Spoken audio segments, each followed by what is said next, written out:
Witness my magnificence!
To ashes!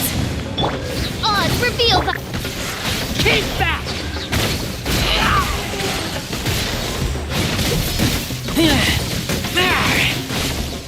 Wings of darkness!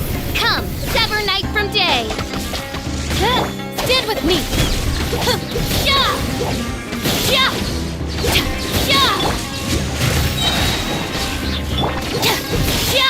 I'll settle this!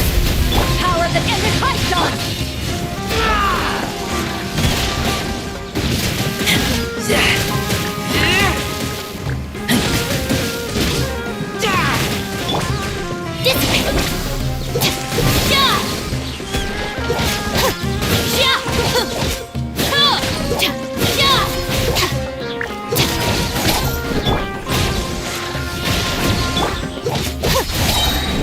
Out of my way! Midnight Phantasmagoria. Stand with me! Looking for a fight?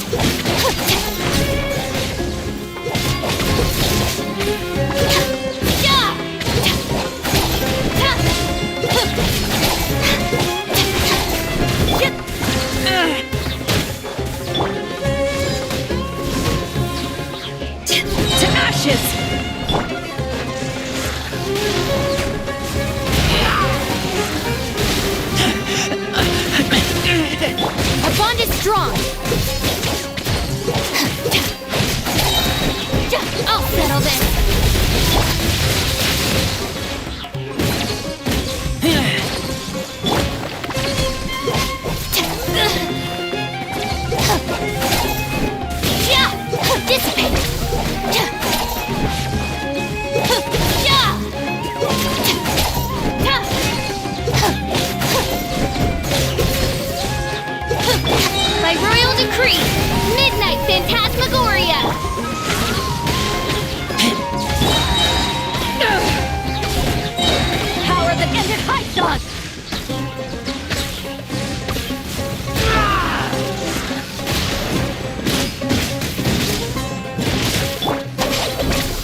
Take care of the gang.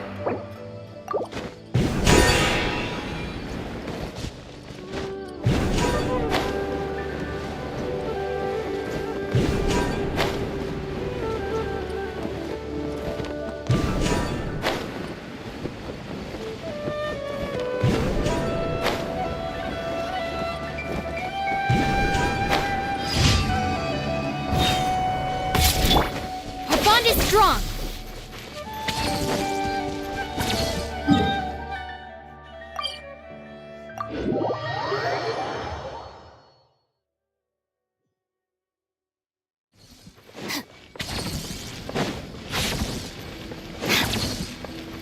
Ad Astra. Thank you for Ad Astra.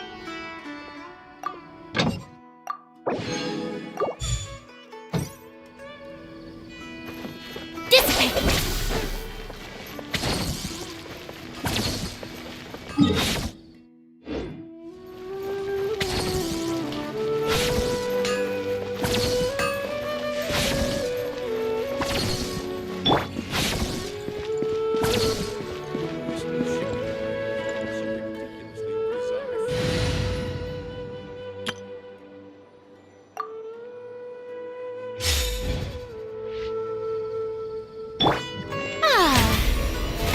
How brilliant! Why isn't it working? I don't get it.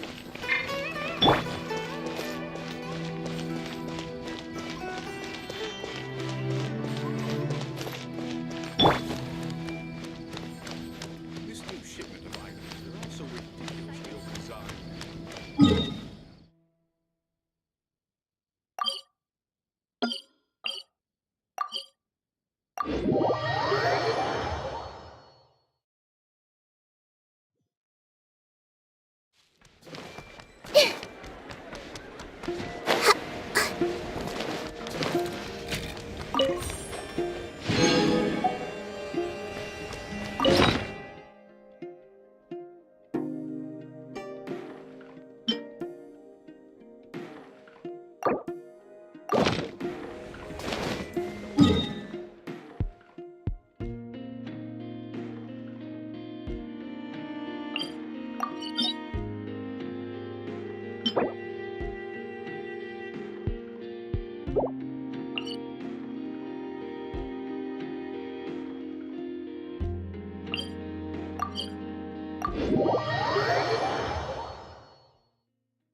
I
see everything! The Temple of Wisdom!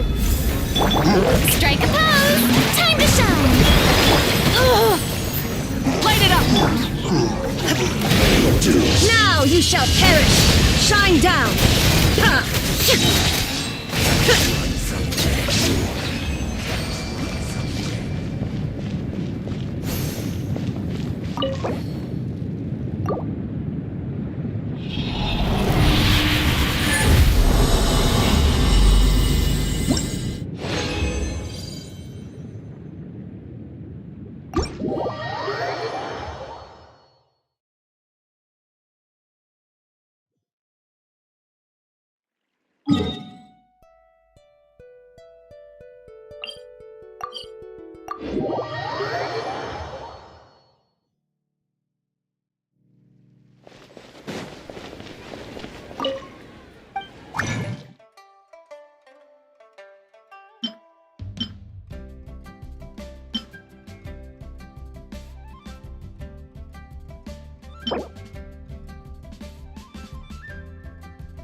Everyone hold hands!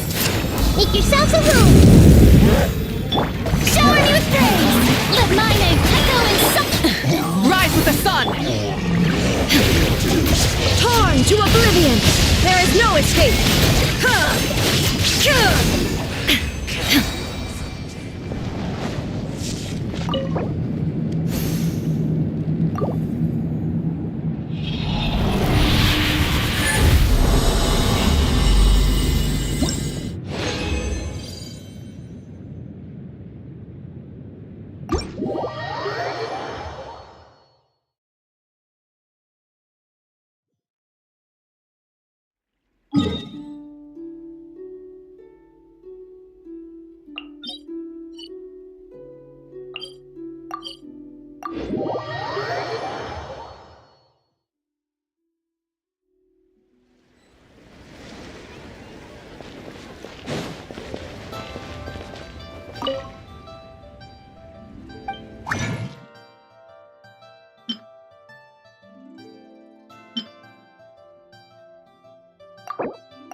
Many insects have a compulsion to follow the light, and humans are the same. Except we call that light hope.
Present!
If you're not sure what to do next, how about I take you on a walk?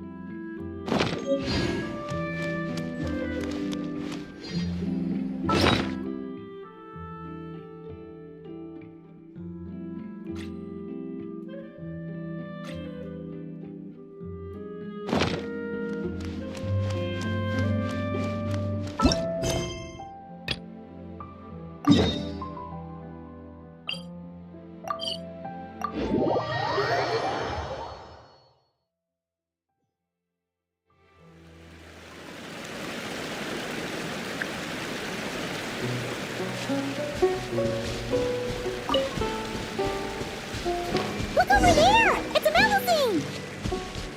Huh? What is she...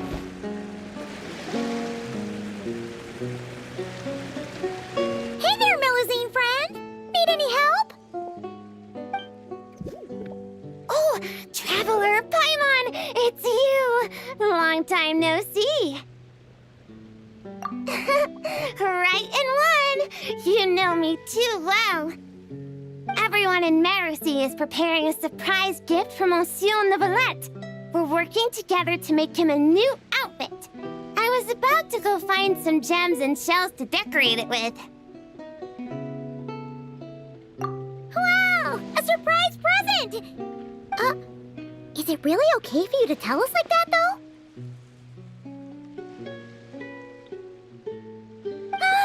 Oh, no! Sorry, it's my first time doing something like this, so it just slipped out. I'm not sure why, but seeing everyone working towards the same goal like this, my heart just won't stop racing. Paimon totally gets it. The moon's just so infectious that you get swept up in the hype and you just can't stop, won't stop, right?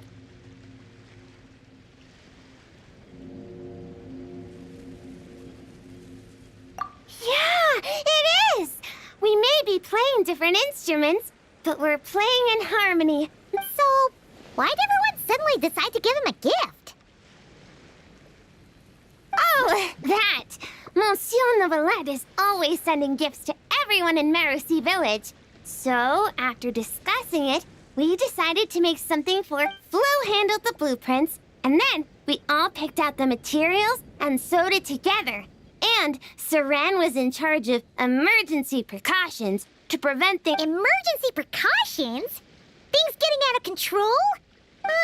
Paimon knows that making clothes with Melusine hands is hard, but how bad could it possibly get? That depends on your definition of bad. Does it count if we ask Mamere to make a huge painting and then turn the canvas into pajamas? Oh, wow! How about that? Me too! But like Seren said, it's better if we make a respectable outfit that he can proudly wear when he's out and about. Lome's got tons of experience, so we had her get a whole bundle of fashion magazines and asked Sigewinne what respectable meant, before we finally settled on solemn relaxation as the theme. Solemn relaxation. Paimon can't help but picture Neuvillette swimming around with a serious look when she hears that. Huh? Oh, right! Shells! I was so busy talking with you. Sorry, I've gotta go. I can't hold everyone else up because I was enjoying myself too much. I need to find some shiny shells and rocks pronto and grind them up into shiny powder. I'm not sure if I have enough Tidalco for the dye either.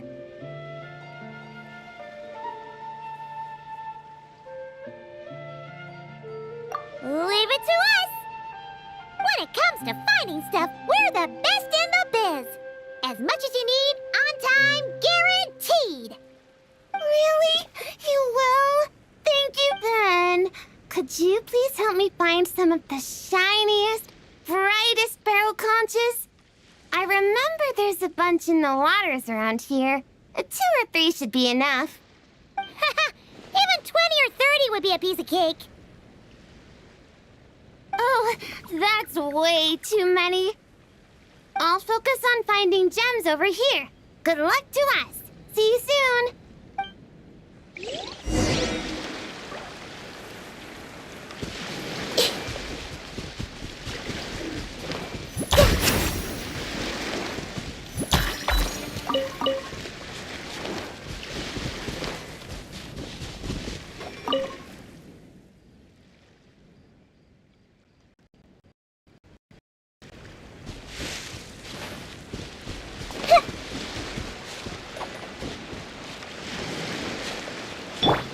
Try and stop me!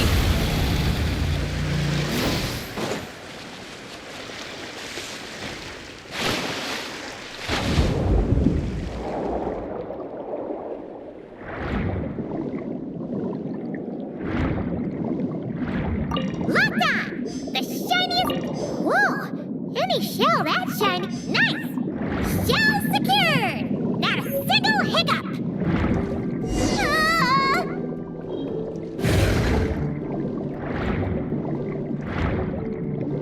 Ah! What was that? Poke may really be in trouble! Let's go back and check on her!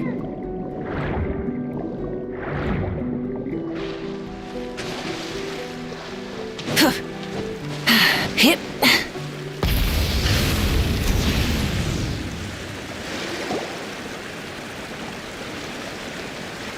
Luca! Are you okay? I never imagined I'd dig up an armored crab digging for gems. It's fine. I'm not hurt.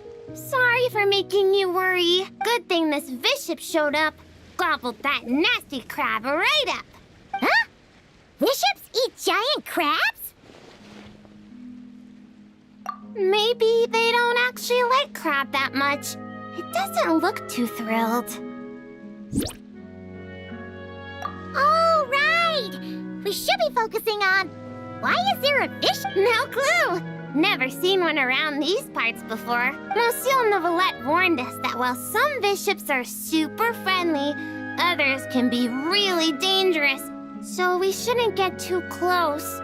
Whew. Seems I'm pretty lucky, running into such a cute bishop like this.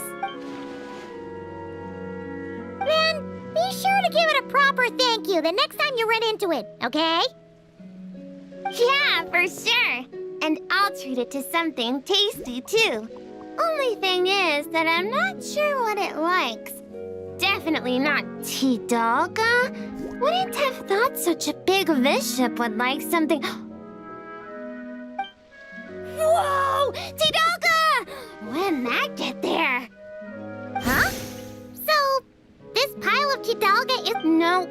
Haven't even had a chance to dive in yet. Did some kind soul overhear us and leave it here? Looks like I really am super lucky today. Can't believe that fashion magazine horoscope was actually accurate. Then may the stars watch over us, that our gift may arrive safe and sound. Oh yeah, here! These are the barrel conches we gathered. Are these enough? Plenty! Whoa, so sparkly. I can barely open my eyes. Really? Then I'm buying a pair too. Should help with gem hunting. Don't buy his nonsense. Not a word of it's true. Well then, with my gems, your barrel conches, and the nice fairy Tidalga, my mission here is complete. If everything goes this well, the clothes should be ready in a couple days.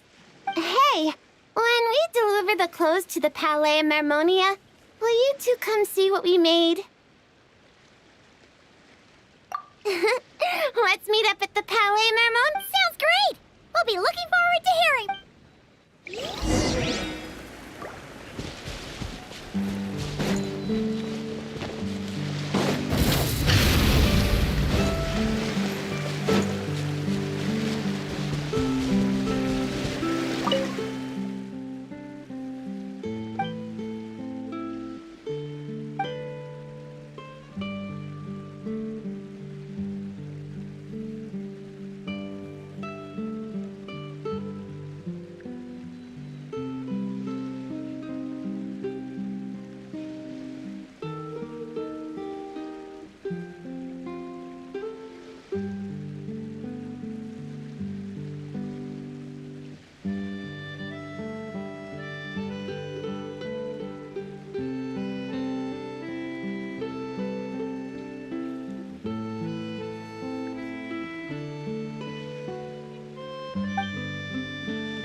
Throttle! Yeah.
Wow!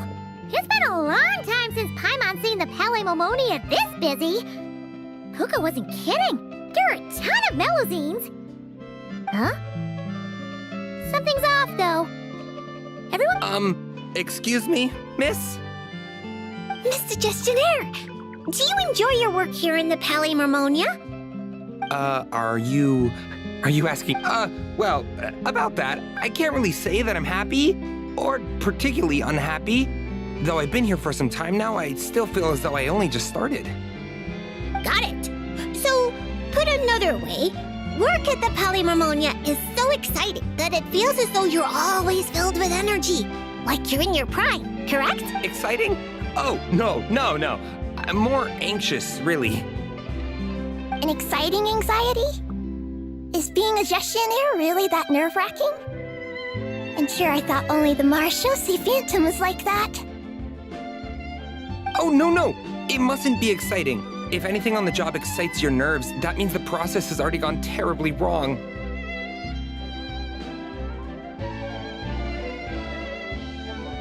Oh, is that so?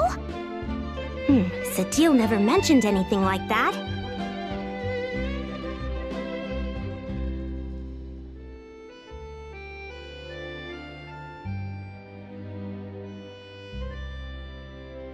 Sadil? Oh, you mean Officer Sadil of the Marechaussee Phantom? Wait, are you— Of course not!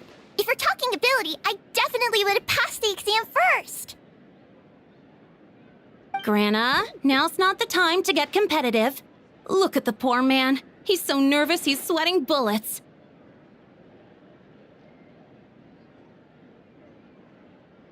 Really? I thought that if someone looks really nervous during an interview, that means you're asking the right questions. Excuse me, Mr. Gestionnaire. Are there any troubles in your work life that you find difficult to discuss? Pardon me, but interview? Am I being interviewed right now?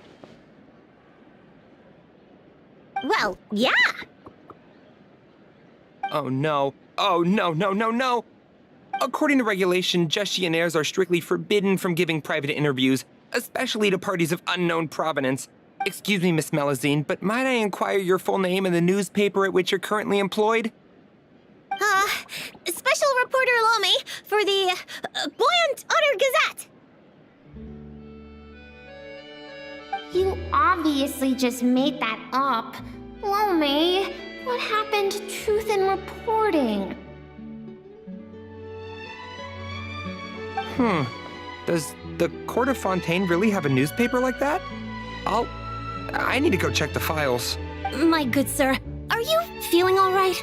You certainly look as though your nerves have been Right! The process! Sorry, good ladies. Could you please wait here for a moment? I need to go find a colleague from the publishing office.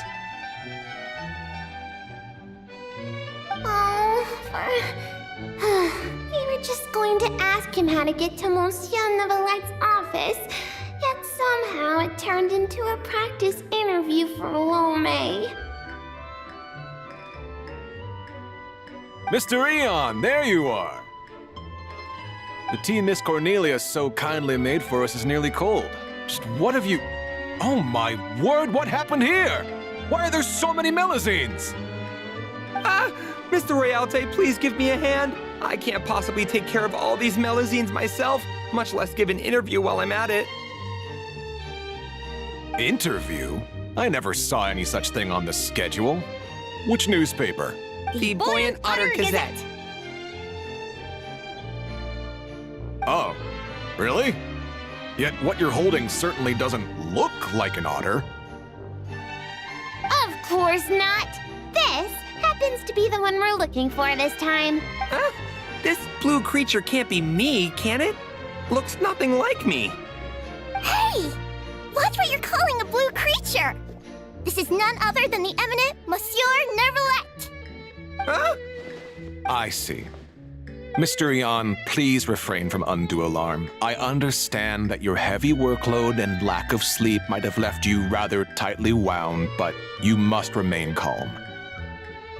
As you well know, the world looks profoundly different through Melusine eyes. Thus, it is entirely possible that to them, the Iudex appears, well, like that.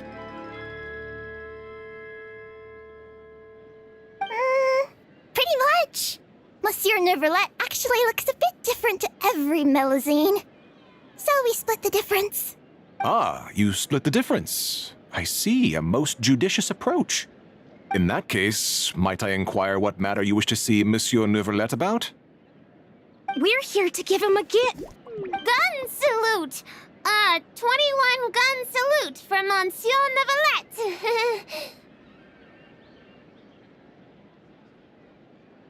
Whew, that was a close call. We almost told someone else about the secret. A gun salute? Inside the Palais Mermonia? Inside the Iudex's office? Mr. Realte, please calm down. You're also becoming unduly alarmed. Can you see something? Paimon's getting scared. Please don't make Paimon beg! Stop rubbernecking!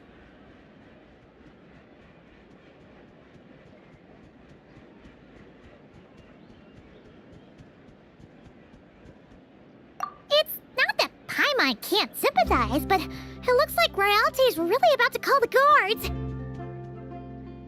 And if he really calls Neuvillette over, then the surprise they worked so hard to prepare will be for nothing. And things will get way more awkward. What do you mean, this? Do what exactly? Traveler! Paimon! Ah, it's you. Traveler! Feels like ages since I last saw you. How have you been? Ha! That's great to hear. As you can see, this place hasn't changed a bit. Pardon me, but are you with the Melusines? Point is, wonderful. The problem has suddenly solved itself. Monsieur Neuvillette is currently in his office and should not be receiving any other guests at this time. You may proceed. You're too gracious. We shan't delay you or your Melusine friends any longer, save for one minor thing.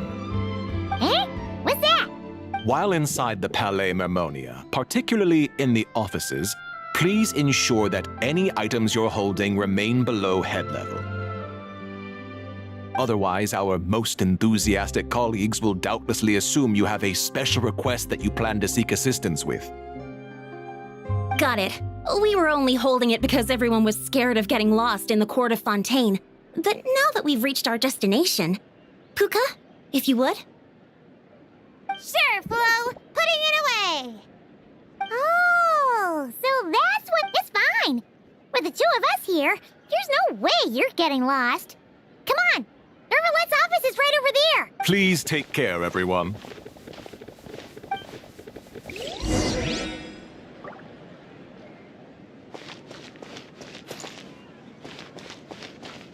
I have to keep an eye on the deployment of guards at all times.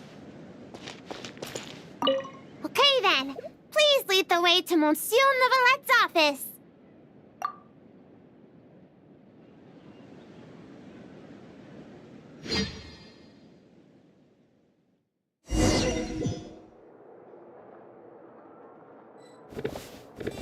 Where could Realte and Ion possibly... Is today Melusine Family Visitation Day? Quite the hubbub. Almost as busy as the end-of-quarter reimbursement period. Sadine! Hey everyone, come on in. Monsieur Neuvillette's just inside.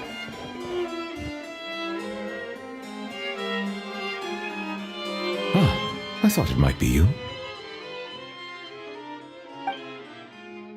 I had heard Melusine voices and went to the window for a look, only to find the angle was wrong and I couldn't see a thing. I trust you encountered no difficulties on your way? No, not at all. Well, not exactly. I see. Lome, you were indeed the first at fault here. You must secure the consent of others before making requests, and mustn't impede their duties or daily lives. Extra caution should be exercised with matters such as interviews. I see. I'm sorry. The what, Gazette? It's nothing. I'll go find them both and apologize right now. Hey, remember to greet them politely first, even when you're apologizing. Yes, that should suffice. Lecturing has never been my strong suit. Now, back to the matter at hand. How might I help you all today? It's probably best at the Melusine. Oh, Jones. We were all so busy making the gift, we never stopped to plan how to actually give it to Monsieur Neuvillette so it feels like a surprise. It'd be perfect if we could actually give a gun salute right about now. Kaboom, boom! It'd be totally... Wait, no! No gun salutes allowed in offices, right? If only Lome was here. She's so carefree. Lome, come on. It's our hour of need. I'm back!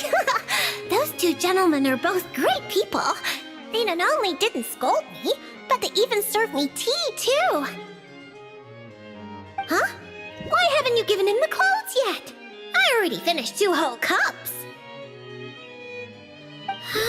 She just said it like it was... Clothes?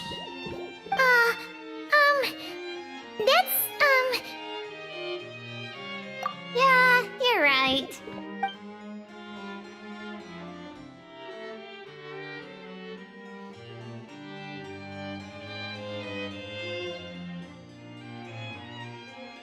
My thanks. You must have gone through quite a bit of trouble to make this. Was that too curt? Might it seem cold? Is just a smile enough? They clearly invested great effort into this surprise for me, and I am truly delighted. My reaction ought to match that level of happiness. How would human parents express their joy when they receive a gift their children painstakingly prepared? If only Siegeween was here. She understands many techniques for human interaction and would understand this matter far better. It was no trouble at all, really. Yeah, that's right. With everyone pitching in, we finished in no time flat. The Traveler and Paimon helped too, you know. Perhaps I should consider this from another perspective. Seeing others use gifts I've given them gives me a feeling of contentment. Thus, it can be inferred that the reverse is also true. Might I ask you all to wait for a moment? I'd like to try it on. Of course you can! Oh, is it happening? Even the Traveler and Paimon haven't seen the finished product yet. Finally.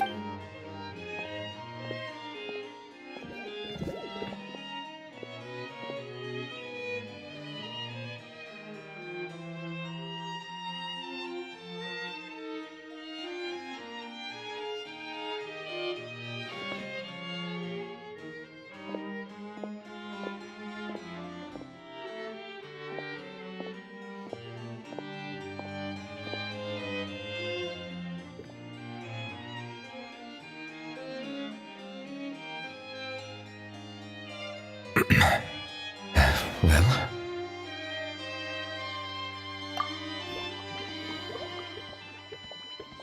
Splendid.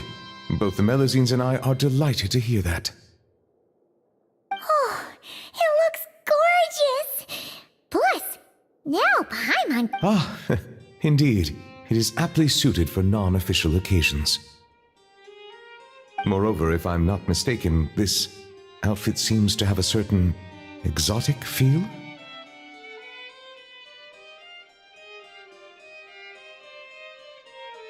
Chinai, that's our Monsieur Neuvillette. We heard Siegewing mention you'd gone to Chenyu Vale in Liyue and really enjoyed yourself there. So, we thought that if we could make an outfit that matches their local styles, you could wear it on future vacations there. That was very thoughtful of you. They really went out of their way for me. To do their gift justice, I must find time to return there. Bring back some more gifts.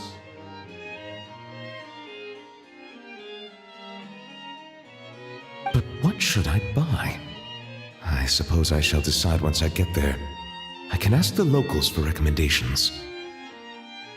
It was mostly Flo. After all, she made the design and tailored it all by herself. Yeah! Flo's gonna be a super duper amazing fashion designer one day. She'll be famous all over. Hey, that's going a bit overboard. It's not like it was all me. For example, if Puka hadn't risked her neck to get the ingredients for the dyes. We can skip that part. Monsieur Neuvillette might... What happened? It's really nothing. Okay. A bishop that likes Tidalga. I see. I understand. You are truly fortunate the traveler was there to help. But next time you go out, it might be safer not to go alone. Okay, I understand. Also, listening to your story, it seems you were aided by a bishop? Yeah, I'd love to see it again. Give it a big thank you. Hey, you guys think that maybe it was the one who left the... I'm a bit concerned about her well-being lately. As I don't have any pressing duties, perhaps.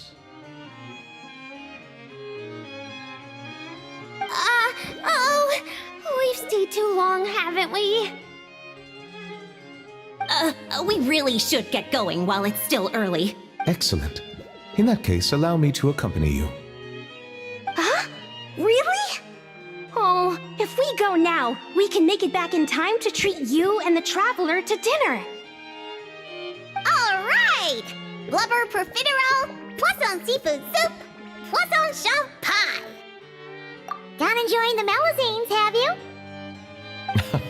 And why not? Come, let's go together.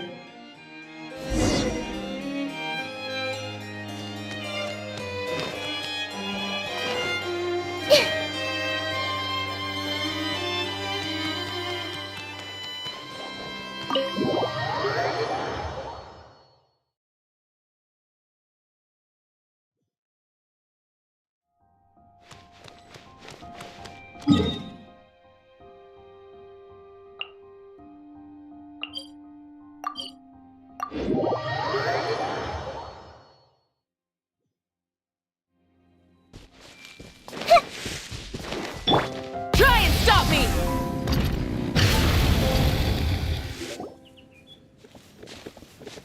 I'm telling you, I saw it in a magazine before. You sure? You're not making it up, are you?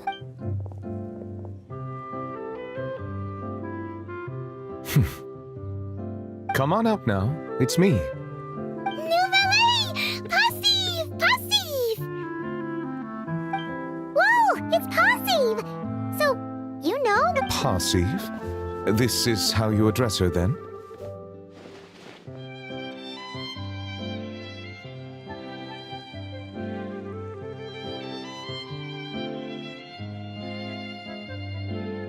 That's what she meant? Oh, and to think that it used to keep Paimon up at night, tossing and turning. Even lost sleep over it. Hello? Melusine! Capel! Puka, allow me to introduce you. This here is the nice bishop lady who helped you before. Whoa! Bishops can turn into we can hold hands. Thank you for saving me. How about I treat you to a nice meal? Tidalga? Hmm? Yeah! Tidalga! Tidalga! Tidalga! Tidalga! Tidalga! I take it you really like Tidalga? Wait, that means you gave us your favorite food. Wow. Thank you, Passive. Passive! Nouvelle Cocktail! If that's the case, why not picnic here with us? I'll handle the food. I caused everyone so much trouble back at the Palais Marmonia. It's the least I can do. Then I'll prep some Tidalga for Passive.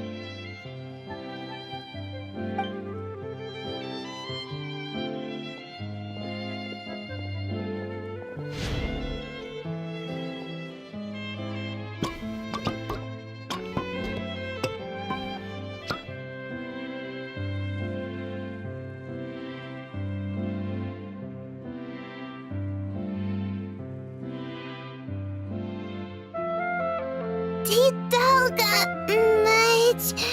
Passive. Sleepy. Huh? What? Passive water. Go back. Sleepy. She must have had too much Tidalga and wishes to return to the water to sleep.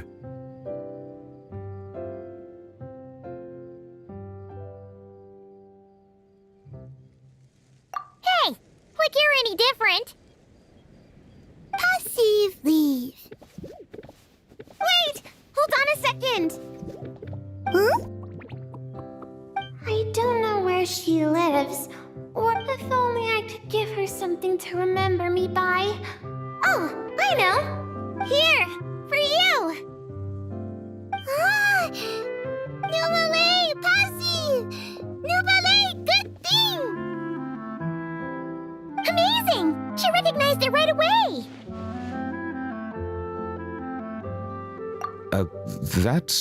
That is most certainly a very good thing. The board, I mean. Melusine! Passive! Melusine! Good thing!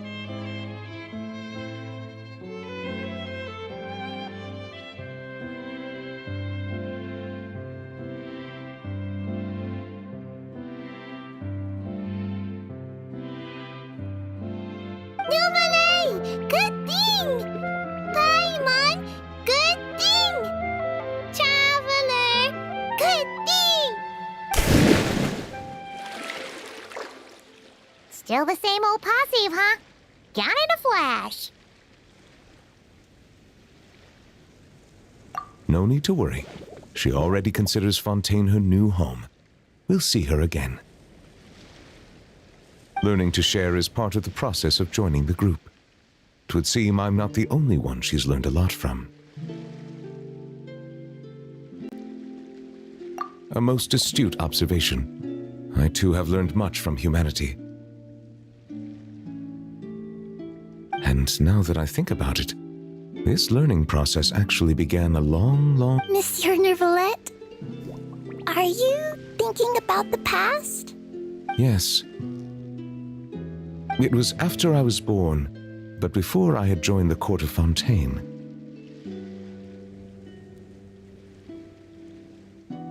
Though I do not know why I was born with human form, this fact forced me to learn about the way humans live.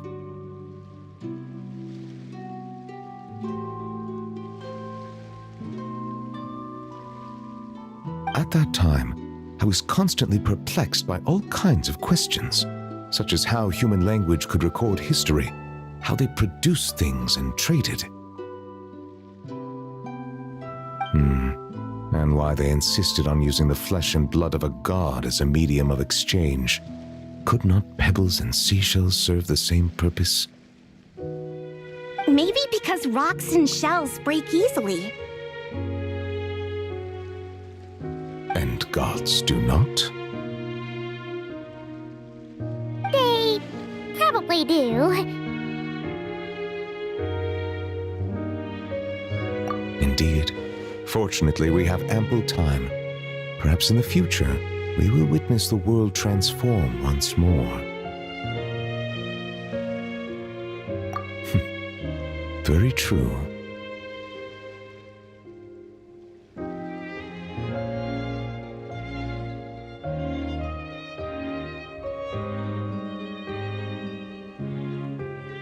Time flows where our gaze does not linger, showing the way to those who are lost.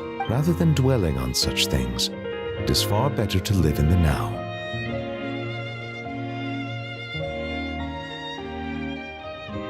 On that note, I believe it is high time I began planning my next vacation.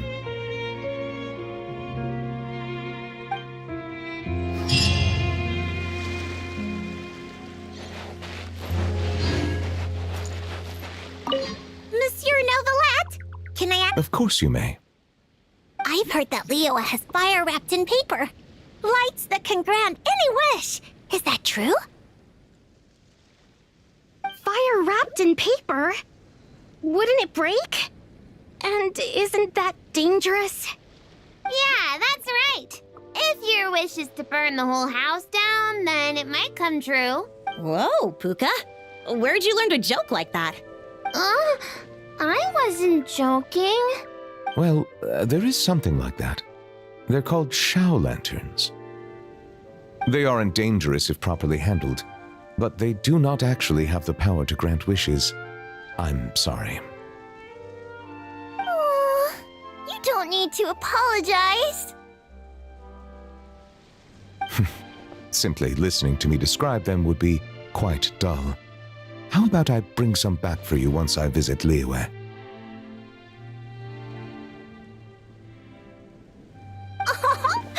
That'd be amazing! And it'd be even better. Consider it done.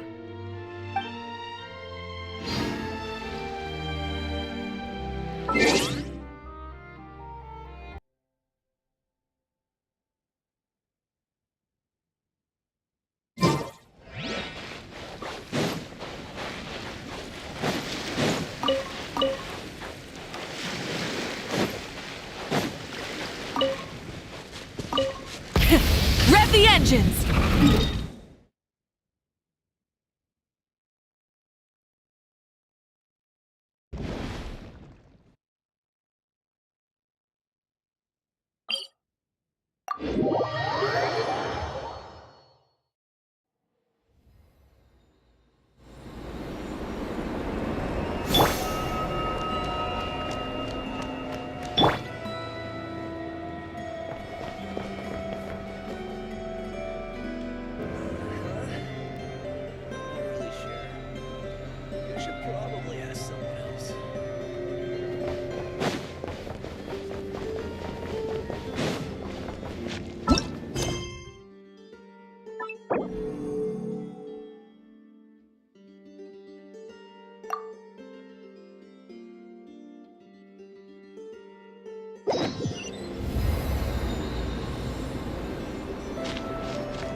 Looks like the gang's all here!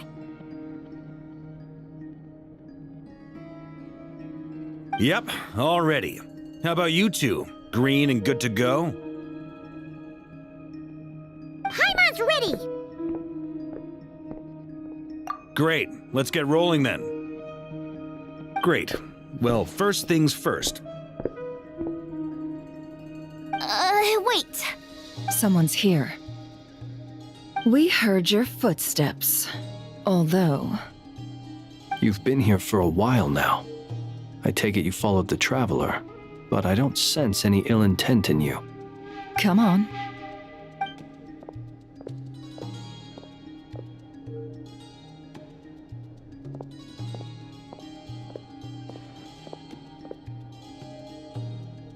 I figured it wouldn't take you long to notice me.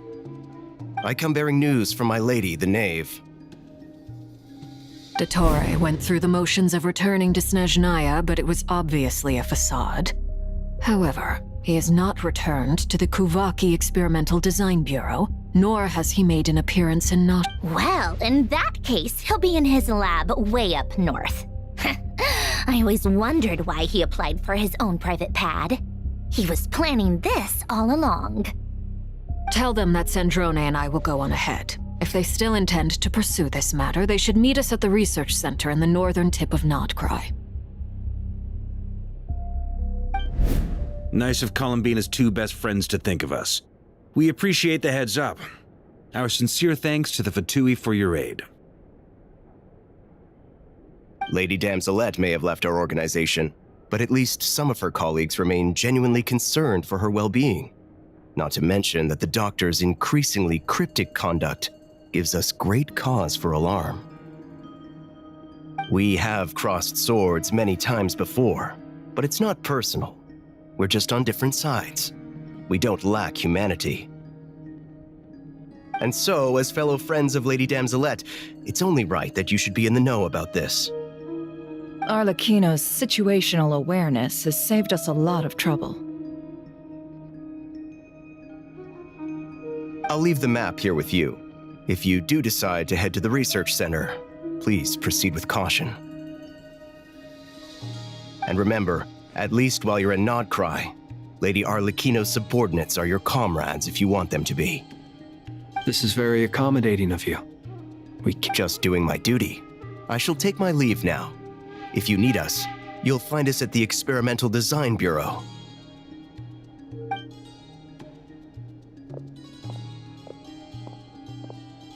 So, the Doctors left the Experimental Design Bureau and headed to some research center up north. Marionette seems to think he's been planning this for a long time.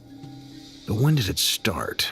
Before he even arrived? It seems his loyalty to the Tsaritsa is lip service at most. Behind the scenes, he may even be working against her.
Whatever his motives, we know that he's decisive and incredibly ruthless. Facing him unprepared would be a recipe for disaster. At this stage, it's difficult to predict his next steps. I suggest we split into 2 groups. We need some people to stay behind and... Well, as much as I'd love to help, infiltrating research labs isn't really my area of expertise. But at least take Cool Your Jet's Ducky with you. It should be some help during the battle. And as for Miss Inefa, I suppose you will stay to protect Miss I... Detecting operational logic. Protect Dino. Priority. High. Just in case, Servarka, I think it would be best if you stayed behind as well. You can leave the research center to us. I mean, I would have said the Knight of Berea should probably be out on the front line, but okay, fine. Leave Nasha Town to me. Be careful out there, okay? If things get out of hand, fall back right away. Yehoda will be on hand to assist you. In my absence, she can handle any intel gathering work. You got it, boss. You guys make sure to get back. We will. Things are moving fast. We'd better head off soon if we hope to keep pace.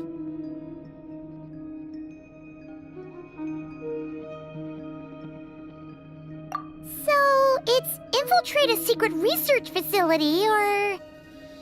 Yeah, alright.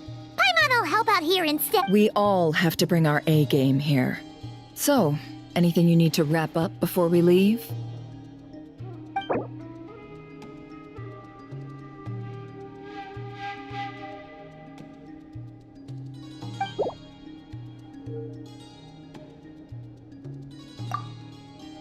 Then you'd better get going.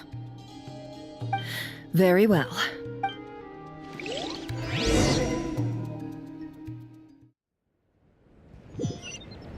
All these broken machines on the ground. Someone got here before us. Could it be Arlecchino and Sandrone?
That's quite a welcome party. It all adds up. Can't hide the truth. Be silent.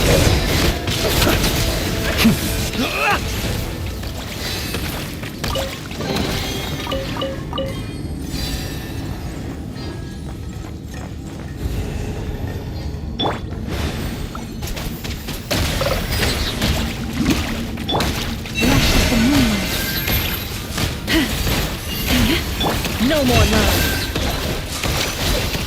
Observe. Close your eyes. Get bombs away! Branches a song. It all adds up.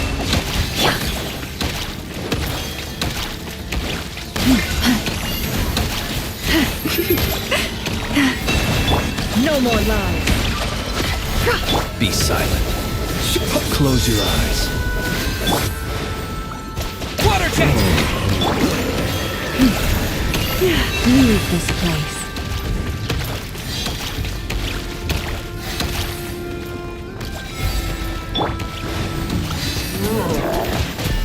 Go! Receive my blessing. It all adds up. No more lies.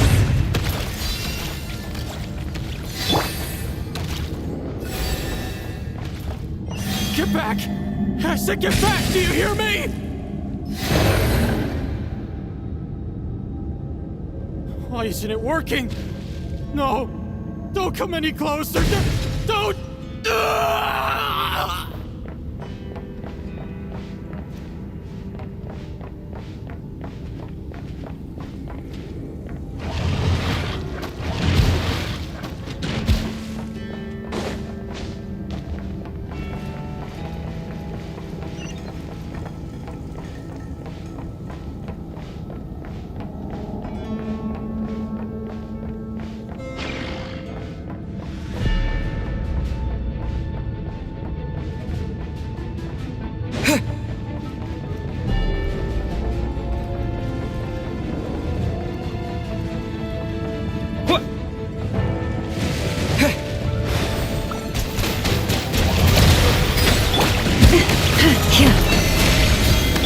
Be silent.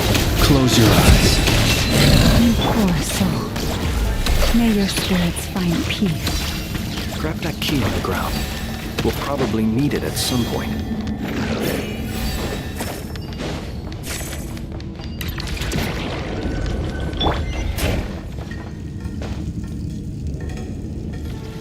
Watch out! Ugh, there's no way through. Let's go around.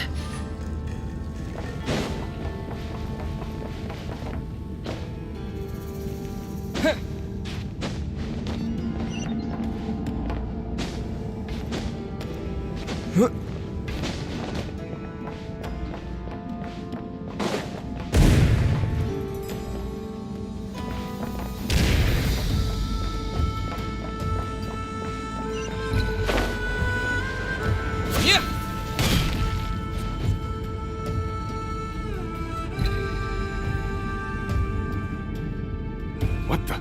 Trespassers? Here? What's wrong with you people? We're looking for the doctor, and we understand he might be here. I see you're fleeing the facility. You looking to settle a score with the doctor? Good luck with that. I don't think you have many chances left. Perhaps. But you might have a chance to live. 2 other Harbingers had the same idea as you.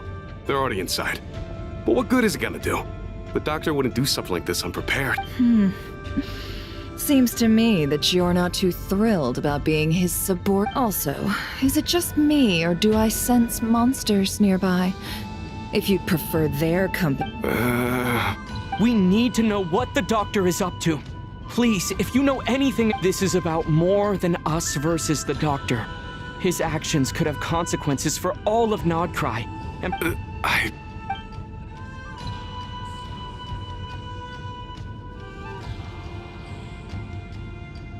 He's building something. Ambitious doesn't even begin to describe it. Feels like this could be the big one. God knows how long he's been planning it. A while back, he told us he'd be returning to Snezhnaya.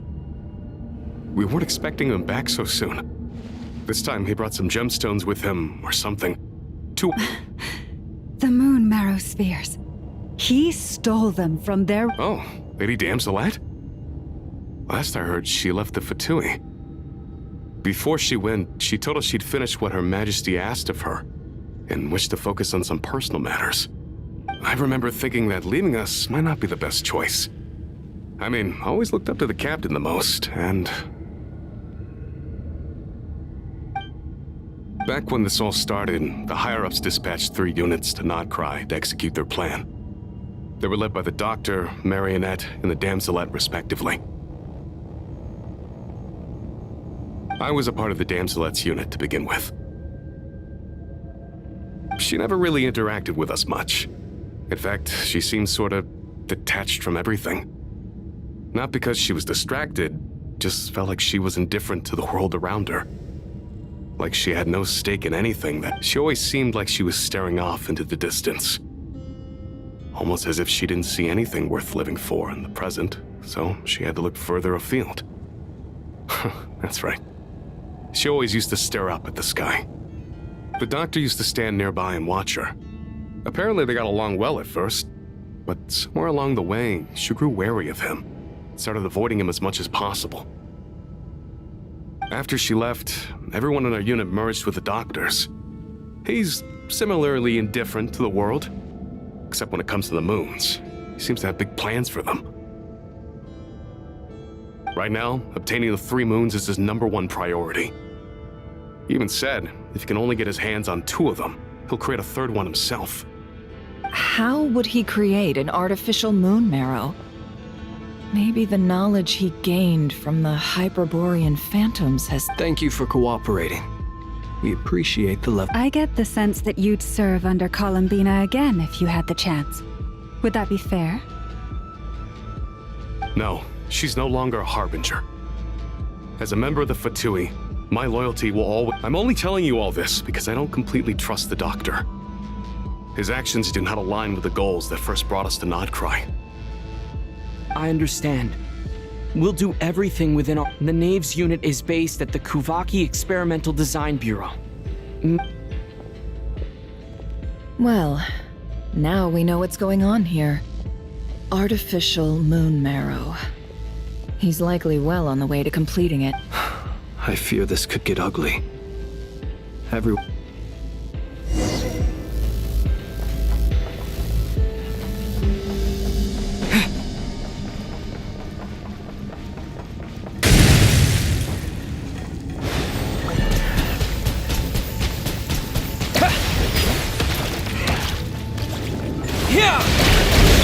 Where mentions a song?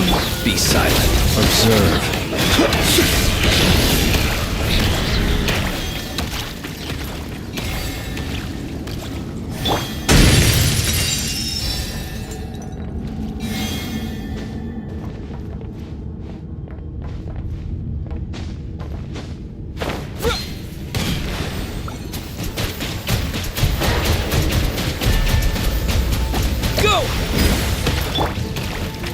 Lush as the moon.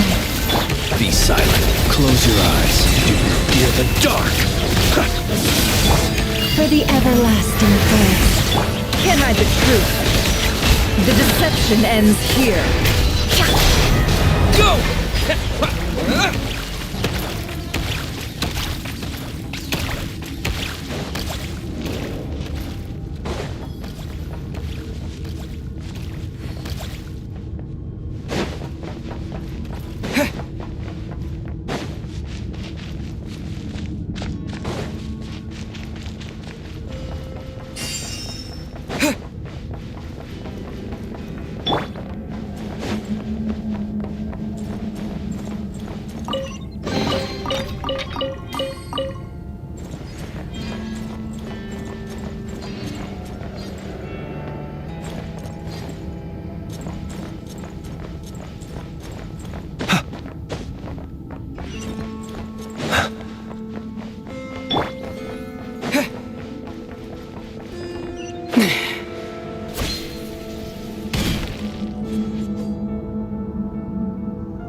Welcome, one and all. I've been expecting you. I hope my humble research facility is to your... Yeah, we really appreciated fighting our way in through a... The gall. You expect us to believe you've just been... Of course I have. Should I be worried about something? Everything seems to be going quite... First Sandrone and Arlecchino, now you. Ah, quite a surfeit of guests. If you were looking for them, I should probably mention that Arlecchino disappeared as soon as she entered the facility. As for Sandrone, why, she stood right here only moments ago demanding answers from me at the top of... Hardly out of character. She never was one for basic courtesy. But I have to admit, I was a little surprised to see her showing concern for someone besides herself. Does everyone you associate with undergo such a change in temperament? Speaking as a researcher, I have to say, it is not a change for the better. It threatens one's ability to remain objective. Well, since you ask...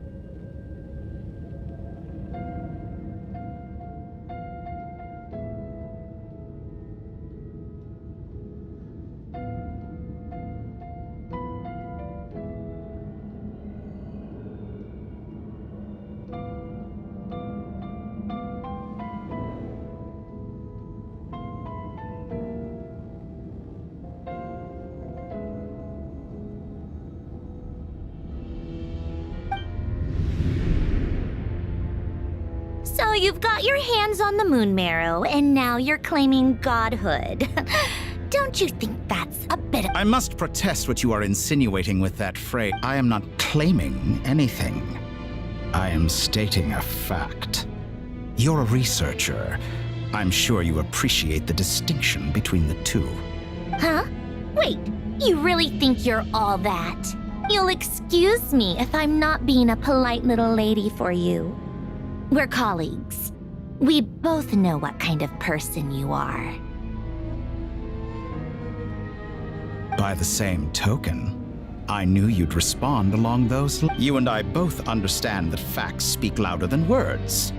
To that end, I've had my people send you a small gift. It should go some way toward helping you understand my— What gift? Where have all your troops gone? Who knows? Perhaps they are already marching toward a new world, following in the footsteps of an unknown god. As vulgar and arrogant as you may be, dear Sandrone, I have no intention of taking out my displeasure on your subordinates. They will enjoy equal rights to my own. You sent your people to the Experimental Design Bureau? That's the Tsaritsa's property. Yes, and I am very mindful of Her Majesty's instructions. But you know full well that they do not conflict with my present goals. In which case, all I'm doing is conducting another one of my experiments. Is there a problem? Now then, you have a judgment call to make. Am I simply lying to stall you? Or is it possible that every word I am saying is the truth? In which case, your subordinates really are— So now you've turned on fellow Fatui soldiers. You're completely insane. I have set a new rule for myself. Each person gets one chance. Naturally, that includes you, Sandrone. If you wish to leave, I won't stop you. We are colleagues, after all. Scumbag!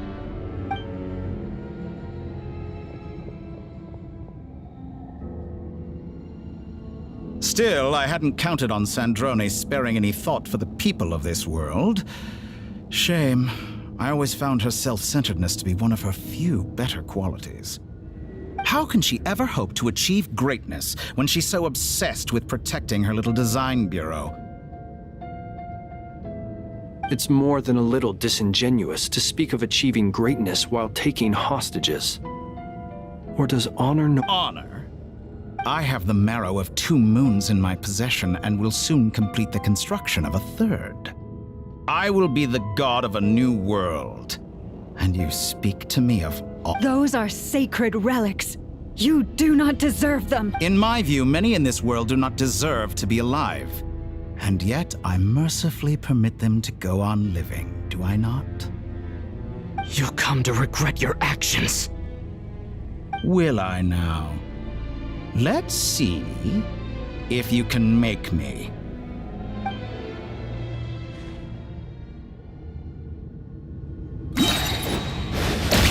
Wipe out!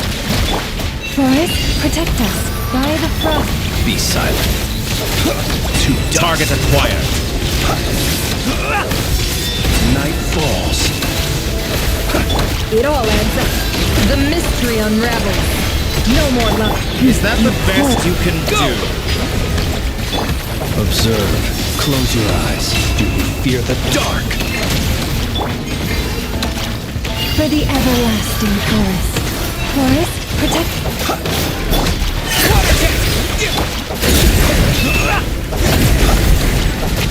Be silent. Do you fear the dark? It all adds up.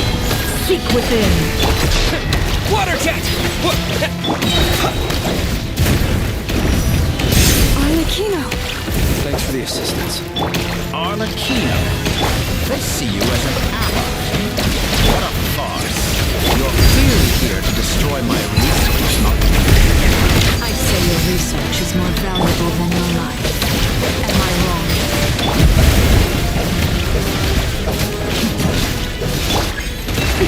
Your actions betray your fear of me. Be silent. Observe.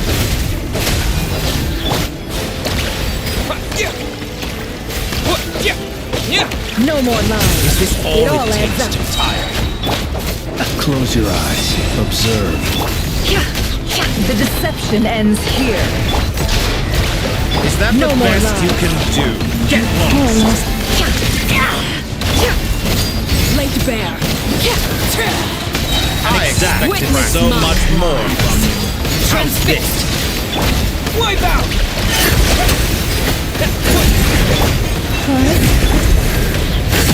Close your eyes. For the everlasting forest. It all adds up. No more lies. Seek within.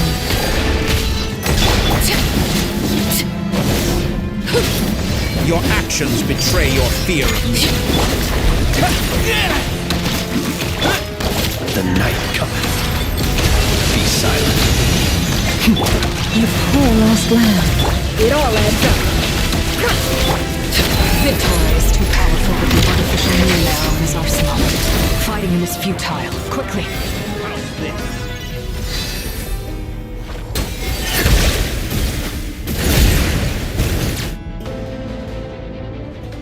Let's go. I've always thought it is wiser to flee than surrender.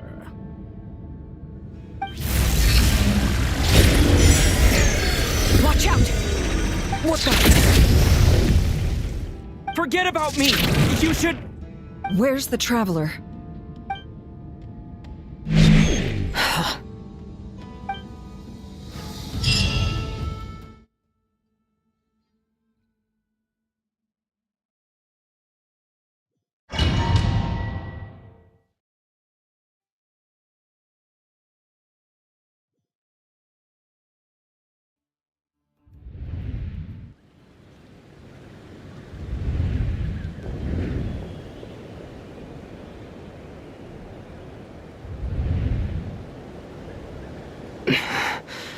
What just happened? Nasha Town? How did I get here? Strange. I remember being trapped by Dottore during the battle. And something weird is going on. I guess I'll start by... Traveler? What brings you here at this hour? Huh? What are you in the mood for today? A hot dog? Or something else? We've got some special discounts at the moment. Want to see the menu? Sorry, I'm... Ah. Well, feel free to take a seat for now. Everyone seems to be acting normal.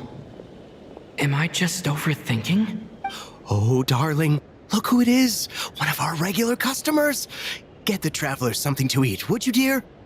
Wait, why is he talking like that? Well, I'd love to, but can't serve a customer unless they order something.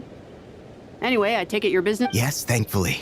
It was a long trip, and it's left me feeling pretty exhausted. But the upshot is, I won't have to leave again for a good while. We can have some quality time. Wait, these two are a couple? I see some kids around too. I didn't know. Hey there! I haven't seen you in ages! What's keeping you so busy? I've been looking forward to playing with you again. You forgot already? You're silly. Daddy brought you over to our house recently. We had some snacks together. What is she talking about? We've had a lot of customers over the last few days, so we've been real busy. And like my mom always says, some people are more than just customers. Oh, another customer's arrived. I better go. This is all wrong. I never once heard the owner of this restaurant talk about their family. It certainly isn't a family-run business. And that child? Could this be a false memory? Very good. I knew you had it in you. Aren't you going to try the house special? When did he show up? No. None of this is real. You don't seem to like it here. That's fine. We can change venues.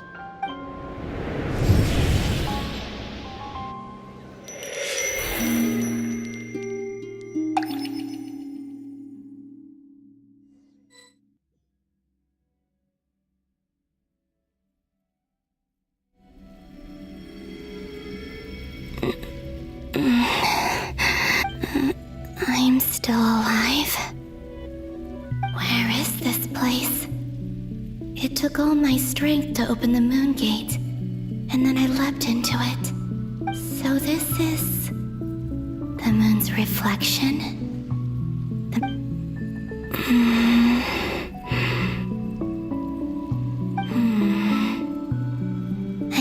I guess I could try opening the gate once more. No response. Maybe this space can't be opened from inside. If this was the space that killed both Rerir and his lover, or... no, I'm not unscathed.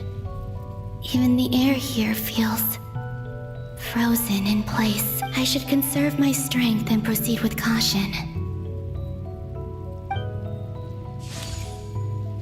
I don't believe Dotori's scheming will stop just because I escaped.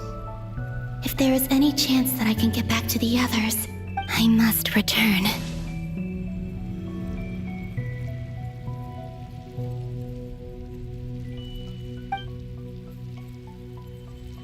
Emptiness, silence. What is this place? Or maybe the real question is, what is it for? What's this? Looks like it responds to my power.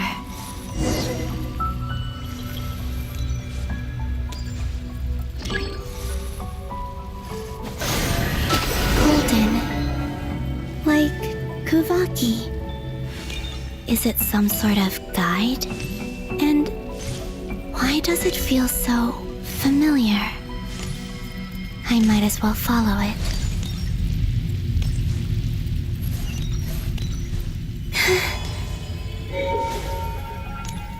Where does this lead?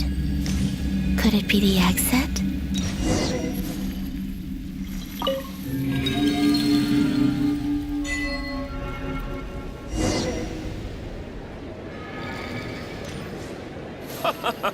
Welcome home, Moon Goddess.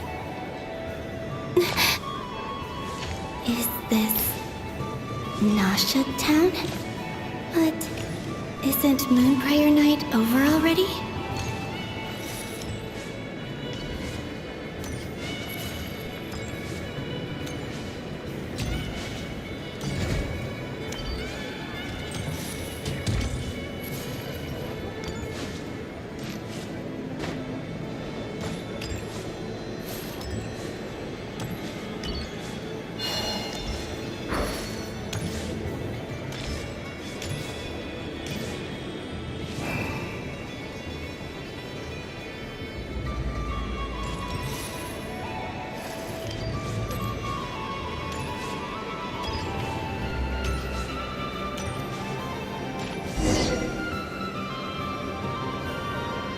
Goodbye for now, Columbina.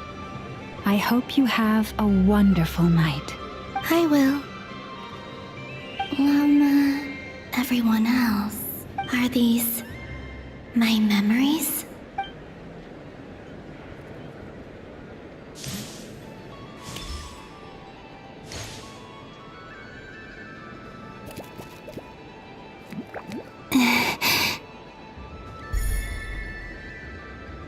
I can't touch them.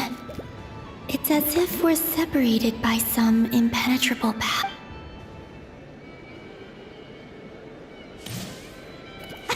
Over here! Over here!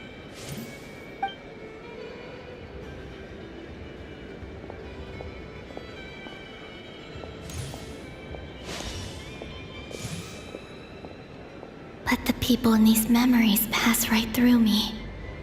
Just like when I disappeared. If only I had known what would come to pass after that. Even so, I should still take a look around. Just being back here. It gives me the strength to keep going.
Welcome home, Moon Goddess.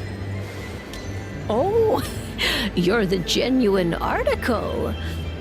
Alice was right.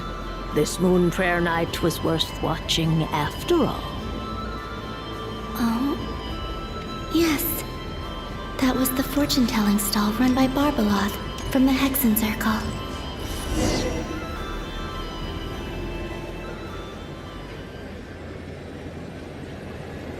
Please, draw the first lunar arcana.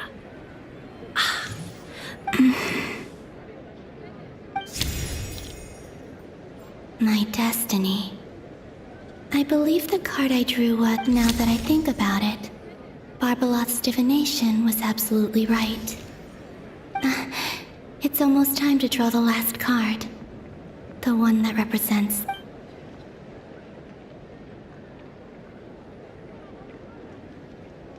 That was the card that popped out on its own. From here, I think.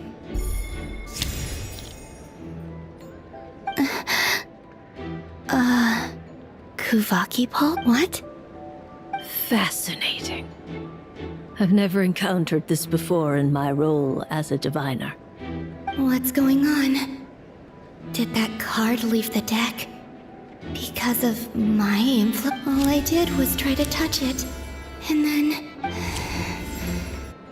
Maybe this memory space is not untouchable after all. Are there weak points in the barrier? Or... is it possible that there's more to this space than my memories alone? This card is death. I need to get to the bottom of this. I'll try touching something else.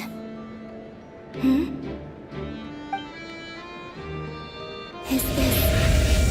the wind? No, it's gravity. No, Traveler!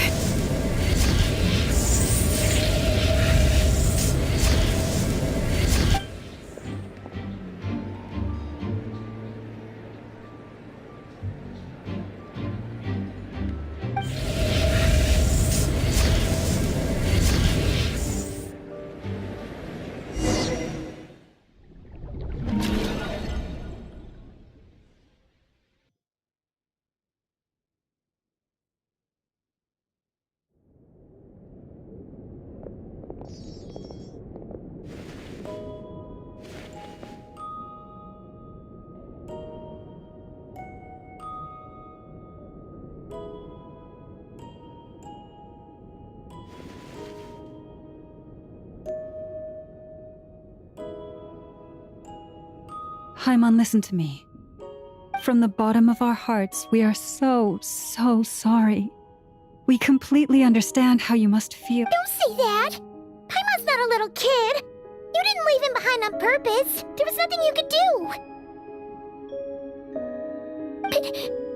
But... he's all alone in there!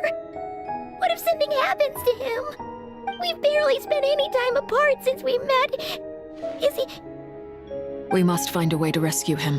We were all involved in the operation where he was captured, and we do not abandon our comrades.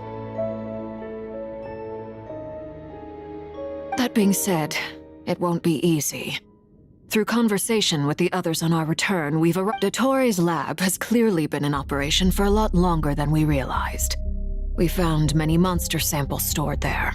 In all likelihood, they were materials he used to research his latest. We also know that through his contact with the phantoms of Hyperborea, he gained knowledge about the moons and certain Hyperborean technologies. Using this knowledge, he then fashioned an artificial moon marrow to serve as a replacement for the frost moon beyond the sky. Unlike Columbina, Dottore is not being rejected by Teyvat. And even with 2 of the 3 moon marrows, his power far exceeds all of ours combined. Once his 3rd moon marrow is complete, Dottore will have completely seized the authority of the 3 moons. Teyvat's most primordial powers will then be in his grasp.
that mean...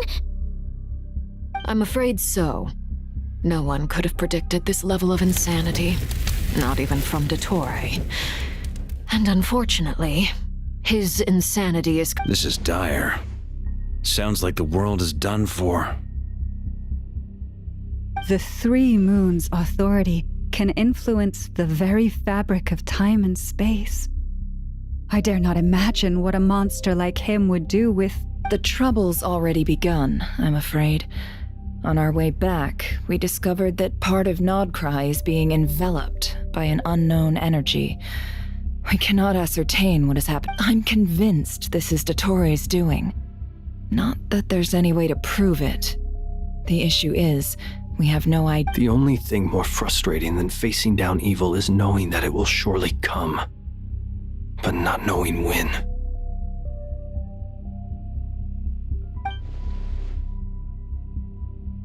The Doctor is guilty of numerous crimes in Mondstadt as well. One of our knights, well, former knights. His father was murdered by Dottore. His ideology and methodology are a danger to everything in his path, from individuals to entire nations. He does not feel guilt, even when he acts against his own people. He doesn't see them as his own people, that's why. People like him see everyone else as beneath them. Right. He views other people only in terms of how they can benefit him. That's the basis of all his social connections. Granted, he's hardly the only harbinger to pursue their own interests. We all do. And Her Majesty is gracious enough to permit it. Still, her mercy has its limits.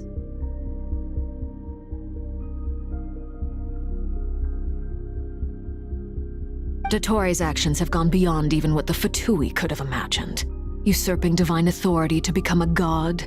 For a servant of the Tsaritsa, that goes beyond being disloyal. It's treason of the highest order. We can't expect him to heed the Tsaritsa's will once he gains the Three Moons' authority. Even we harbingers consider him the most self-interested among us. Poor Traveler. Of all the people to get caught by... We have to go save him right now! Please! We gotta find a way! Paimon, I promise you, we are with you all the way. I get how you feel. I do. But it's gonna take more than strong emotions to take down an enemy like Dottore. Right. We can't even guarantee he's still at his research center. Before we can think about mounting a rescue operation, we need to I'll find a way. Paimon knows, but... She's so scared. If anything happens to he might be the strongest person Paimon knows, but he's still human. He feels pain and bleeds just like anyone else. Then think things through before you stick your neck out. Unless you want to lose your head. Sandrone. Miss Sandrone, you're okay? Put the stuff over there, and be gentle with it. Am I okay? As you can see, I've had to move my whole livelihood out of the Experimental Design Bureau. It's been swallowed up by Dottore's energy field. If I'd left it any longer, I probably would have gotten stuck there. Ugh, Dottore always goes a little loco when he finds a shiny new toy. Not that he'd ever admit that. But this time, he's gone full psycho. Just go ahead and cry already.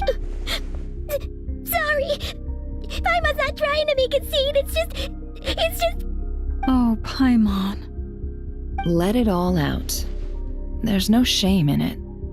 When you're overwhelmed by fear and despair, crying can help get it out. Okay then, while the baby of the group is having a moment, how about the grown-ups get to work? Give me... You've made a discovery? Polonia, scan.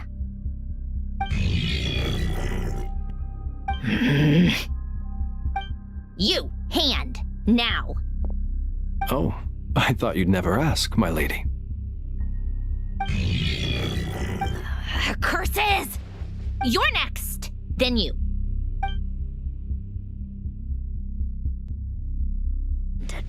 you son of a... He's done something to us! Everyone who entered his research center has been in... I don't feel anything unusual at the moment. Does that mean it hasn't activated yet? Is there a way to figure out its purpose and what might trigger it? My best guess is Dottore created it using the Moon Goddess's powers. 1 second, analyzing. Ugh! That friggin' maniac! So, what twisted game is he playing this time? The moment I analyzed the energy composition, some encrypted text appeared in my mind's eye. And when I deciphered it according to the VIII standard encryption protocol, I got the following message. Feel free to run, or you will perish in nod cry. He's mocking us. Yep, he loves to toy with people. Only in this case, there might be more to it. But I didn't detect any murderous intent or malice either in the message or the curse's energy. As if this is him at his least malicious. Or perhaps all people are cowards in his eyes. Maybe he thinks the threat alone will be effective. What a despicable person. If I may, as unhinged as Dottore may be, he has always exercised great patience with the objects of his interest. I remember a comment he made when we first arrived in Nodcry. He said, "This world is, on the whole, an exceedingly dull place. But presumably, they interest him because they're unknown quantities. He wants to understand as much as he can about them." Agreed. The Traveler is Teyvat's 4th descender. All Harbingers are aware of this. Since Dottore took such pains to capture the Traveler, he is unlikely to kill him right away. Okay, but... Of course. I also think we need to read between the lines with Dottore's message. If he's encouraging us to run, that means we mustn't leave Nodcry under any circumstances. My guess is, his curse will only trigger if we leave.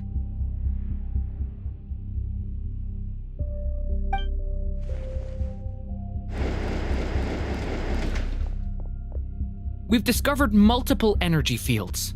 Albedo is still attempting to analyze their structure. He told me to report back first. Each field is slowly growing, swallowing up more of the surrounding area in the process. And the pace of their expansion has increased since we first examined them. He's probably trying to swallow Nodcry whole. His nefarious ambition knows no bounds. If this continues, the whole of Teyvat will be in trouble, not just Nodcry. The loss of Columbina could not have come at a worse time. Do we? She entered the space beyond the Moon Gate, knowing what became of Rerir and Thelindis. I'm sorry. Don't be ridiculous. If I know her, she's busy finding a way back as we speak just so she can annoy me. Whatever has become of her, the fact remains that we are 2 comrades short on the eve of a We need to find out the Traveler's location. But there is also other work to be done. Agreed. Whatever Dottore's planning, we have to get the local populace somewhere safe. So, as well as a rescue mission, we have to organize a mass evacuation at the same time. It would be best if someone could approach leaders of neighboring nations and negotiate emergency asylum for Nodcry's inhabitants. Snezhnaya is one option. I'll see what I can do. This would be so much easier if the Traveler was here. No! Stop thinking like that, Paimon. Paimon will join you. She's pretty well connected thanks to the Traveler. Maybe it'll come in either way. That's what the Traveler would do if he was here.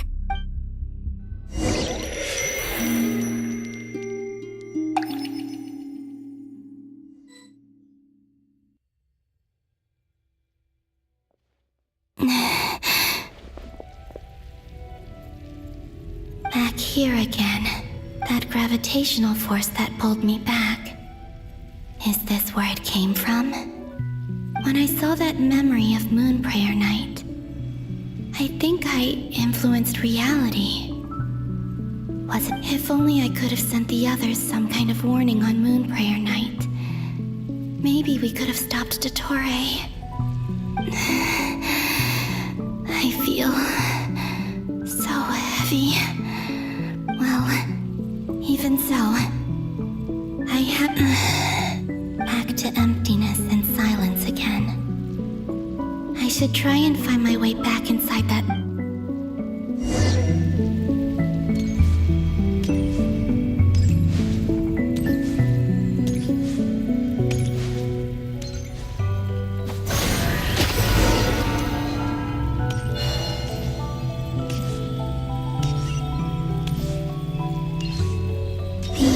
From last time isn't showing up. What am I missing? Looks like I need to gather these scattered fragments.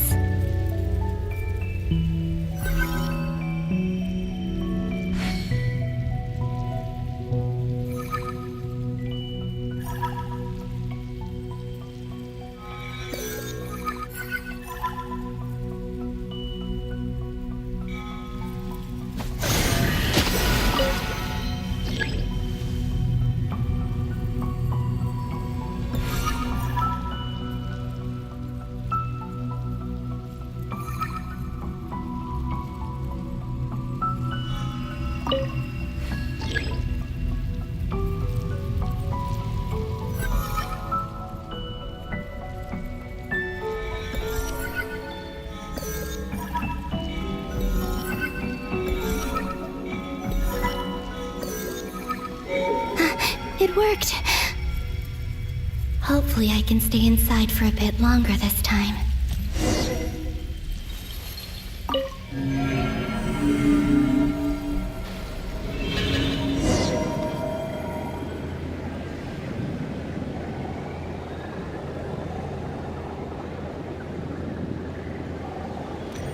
Ad Astra Abyssosk. Welcome to the Adventurers Guild.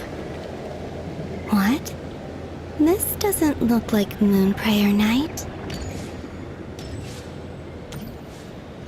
Extra, extra! Latest issue of the Nausea Express! I don't think I've ever been here. Maybe this space isn't comprised of my memories after all.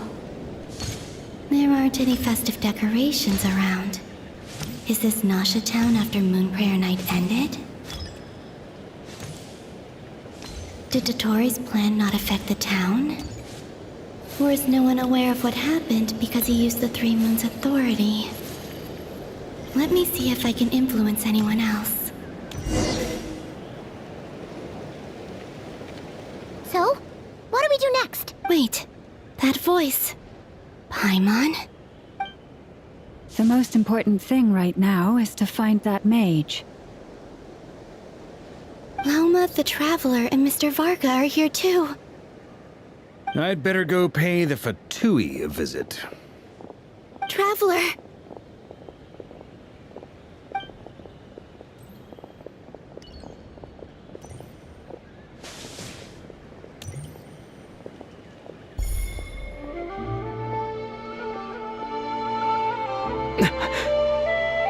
Columbina? I made contact. It's me, Columbina. Huh?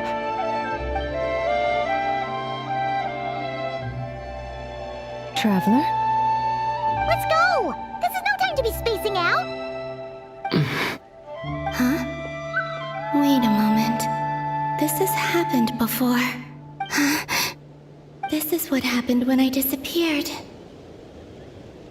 I stood right over there, thinking that no one would ever find me again.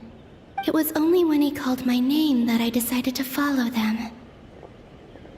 But did he turn around because he sensed my touch just now?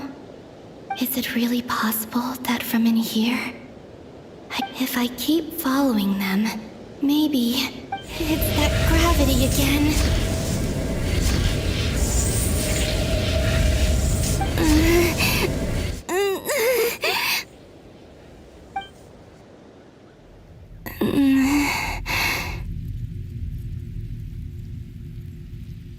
Every time I influence reality within that space, this force intervenes and pulls me back.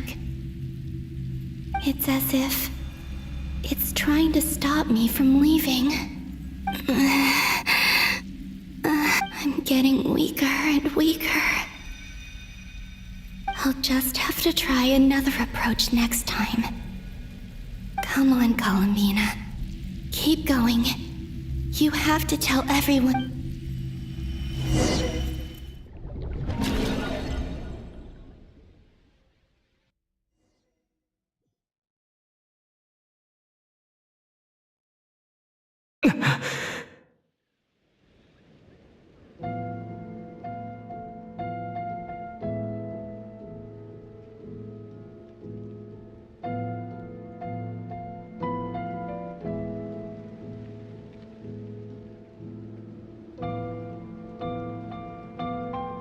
Suddenly, I've been plunged into darkness.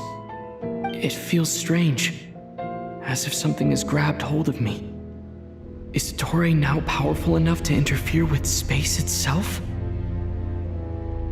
Look at you, standing so still in total silence. I almost didn't recognize you.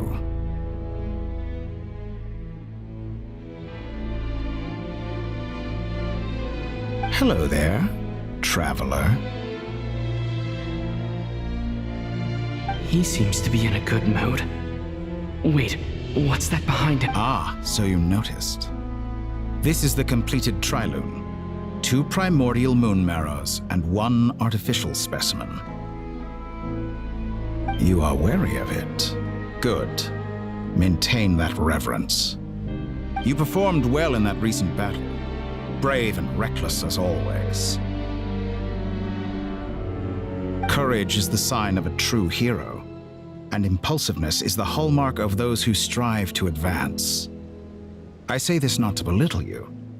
Most creatures are far more timid by comparison. 3 moon marrows? Does that mean the artificial one is now complete too? Well spotted. What do you think? For a replica I built myself, I dare say it looks the part. Torre, are you planting illusions in my mind? I have no interest in fooling your eyes. On the contrary, I hope to show you the true essence of all that you see before you. Is this not a beautiful city? People live in peace and find joy in their work. The streets are safe. People can even leave their doors unlocked at night. You might say it is the Elysium everyone dreams of. All available data indicates your values and worldview conform with the mainstream. This kind of society should be quite to your taste. False beauty is deceitful. Lies are to no one's taste. I wonder, is it your moral standards that are too high, or your expectations of reality? Answer me this. If someone existed in a sweet dream from the moment they were born, a dream in which they never once felt pain, which do you think they would consider superior? That's pure sophistry. It has nothing to do with your actions. As I suspected. You have yet to understand all of this for what it really is. What do you want from me? You sound impatient. Do you think the only reason I'm keeping you is because I want something from you? If it's not, then why haven't you killed me yet? No one can stop you if you're as powerful as a god. I'm delighted you recognize that fact. I believe we last squared off in Sumeru. Ah, the memories. How time flies. You and I have both grown. I'm not surprised that Arlecchino and Sandrone worked with you. You've always a way of slowly but surely ingratiating yourself with all levels of society. People laud you as a hero, but I suspect there's more to it than that. Oh, but to be clear, I don't say that to flatter you. Do you always give your opponent an appraisal before you deal the final blow? Call it a long-time habit. I'm a researcher. and one of my duties is to give an objective assessment of my subjects. But you misunderstand. We are not opponents. Not at this moment. I just want to talk. Think back to Tartaglia, Arlecchino, Capitano, Colombina, and now even Sandrone.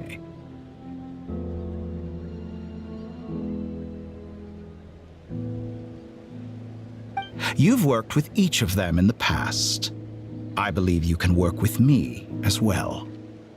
What makes you so sure? Well, why not? Should the good associate only with the good and the bad befriend only the bad? I like to think we could have a more mature relationship than that.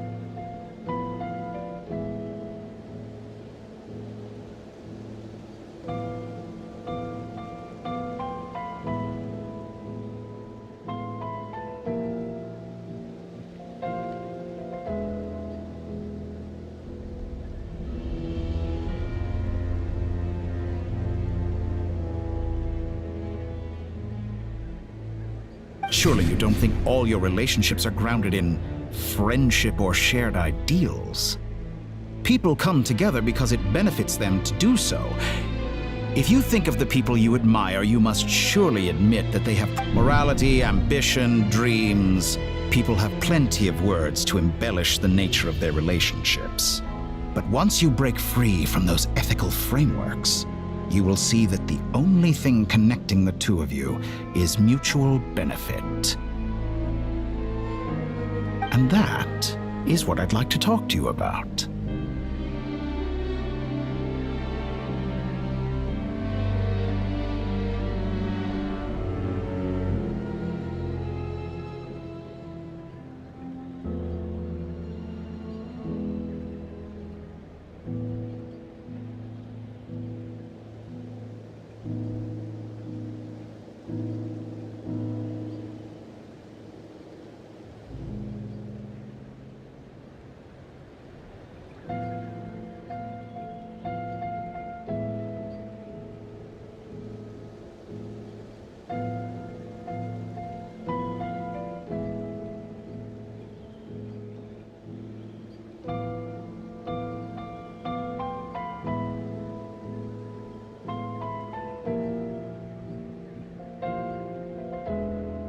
Finally getting into it. He's probably been planning to kidnap me for a long time now. But for what exactly? He has the authority of all three moons. I won't be able to gain the upper hand in a fight. Best if I pretend that I'm willing to negotiate for now.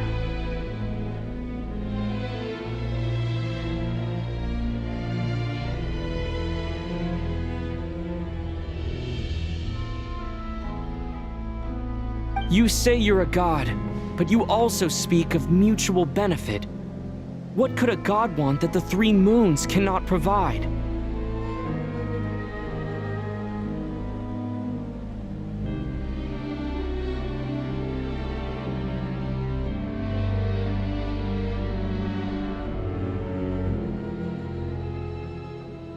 Excellent question. But before I answer, I would ask you the same thing. Gaining Colombina's allegiance was a rare and extraordinary feat. But the Moon Marrows are now in my hands, and I have the edge over her. For this artificial moon is not being rejected by Teyvat. Her identity and lineage may have been a thing of glory in the old world, but they were also shackles that prevented her from ever integrating into Teyvat. I, on the other hand, you may view me as a thief, but I have overcome that limitation.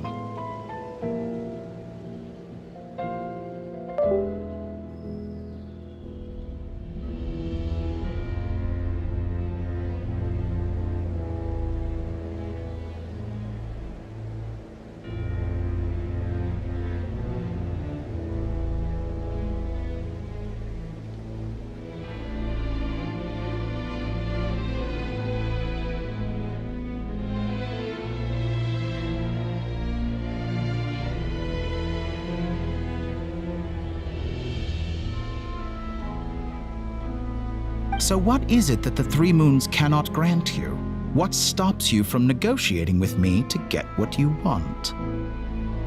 I don't make deals with lying psychopaths. That's quite an accusation. Are you expecting me to get angry with you? Well, this is one aspect in which my personal growth in the past, my less mature self might have been disappointed, perhaps even angry, over a small setback like this.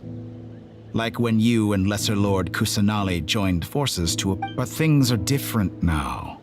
Just as the rich do not quibble with the poor, I no longer find myself perturbed by these trivial affairs. Human relationships end with conflicts of emotions and interests. But relations between humans and gods are different. And ours is even more unique. I have ascended to the highest heights and laid claim to unprecedented horizons. And you were no ordinary person to begin with.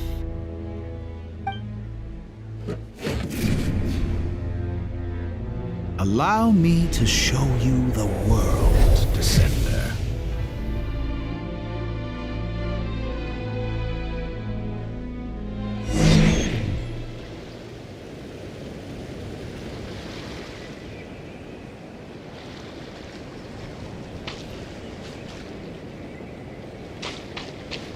Stand, walk, jump, sit, and lie down. These are the most common of behaviors.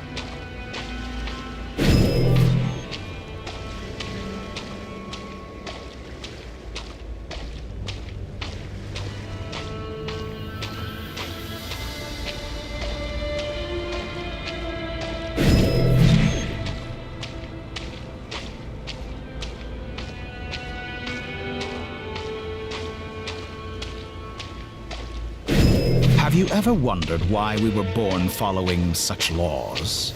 Who stipulated that we could not fly instead of walk?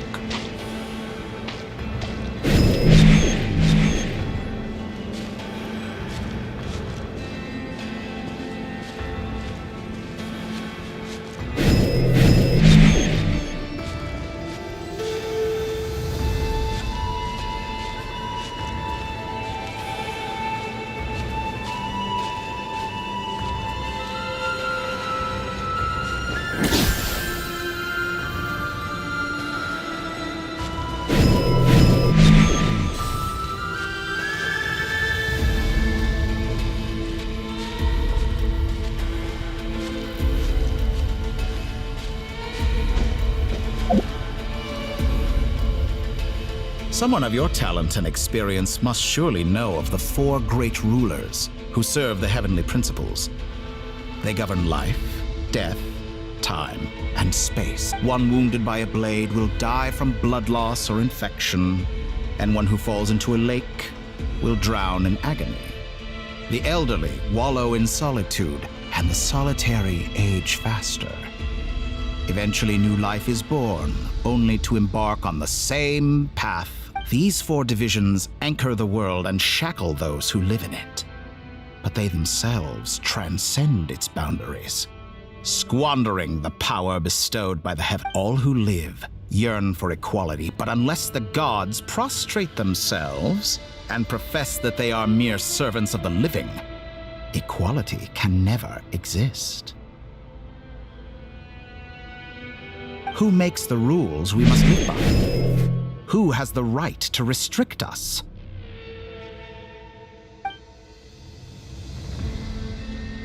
The limits of the body can be rejected.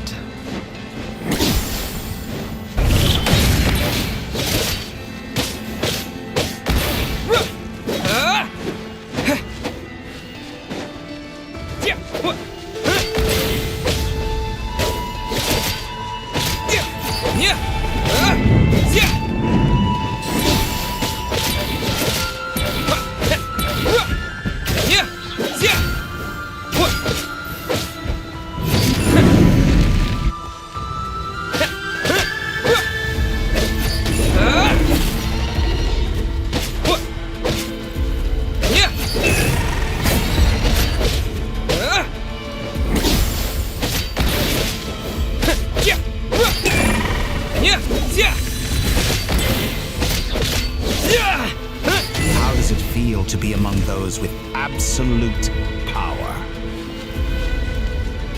You cannot conceive the extent to which your flesh hinders your mind and spirit.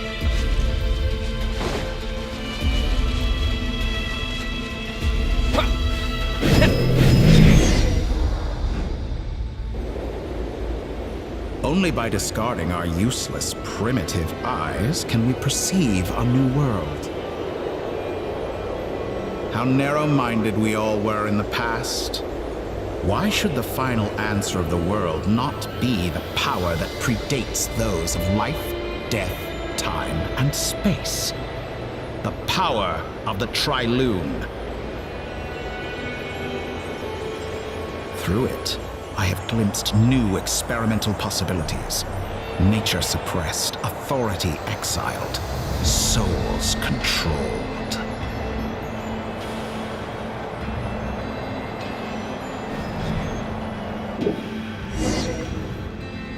You know, I heard recently that a group of critics reviewed countless stories and drew an interesting conclusion. They found that it is more often than not the villains who strive tirelessly to push the boundaries of progress. In fact, long before this, someone voiced a similar idea in an academia editorial. I felt a great affinity with this perspective. I have never been afraid to step up and play the role. Fanatics are trampled down for their transgressions, and those who transcend are rebuked for their audacity. And so, the majority of creatures are too timid to follow my lead.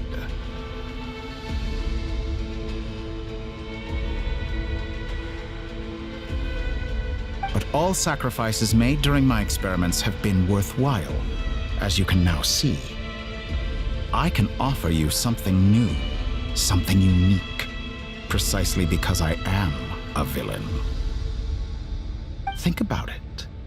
We are eternally bound through mutual interest. Can you truly say you would never turn to malice if it could give you the life you dream of? After all, what value do perfection and purity really have? They are fragile and feeble things, utterly tedious. I say, better to be governed by a flawed humanity than a gnosis. The true seeker of knowledge is the villain who undergoes countless tribulations in pursuit of their goal. I'm sure many people have told you that you're different. Because I'm a descender? Exactly. Very clever. But what has that got to do with you?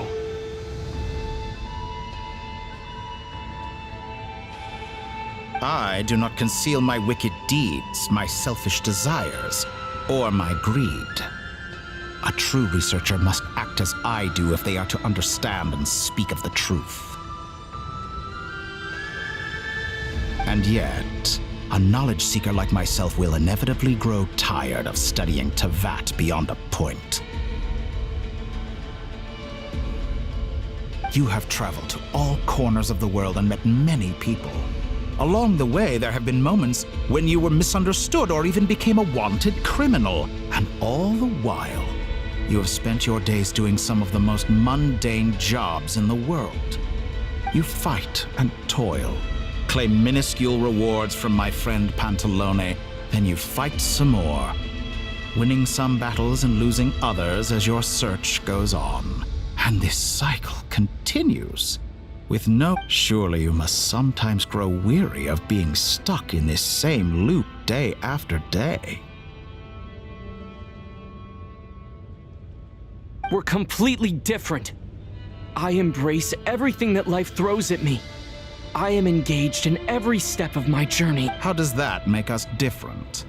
I too embrace what life brings, researching everything that interests me. Think of all the novel things I've managed to create. Like the artificial moon marrow. Don't you see? As unique a specimen as she was, even Columbina is not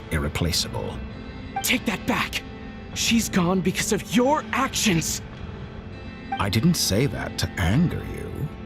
Though admittedly, I don't see what there is to be angry about. Anything Columbina could do for you, I can do better.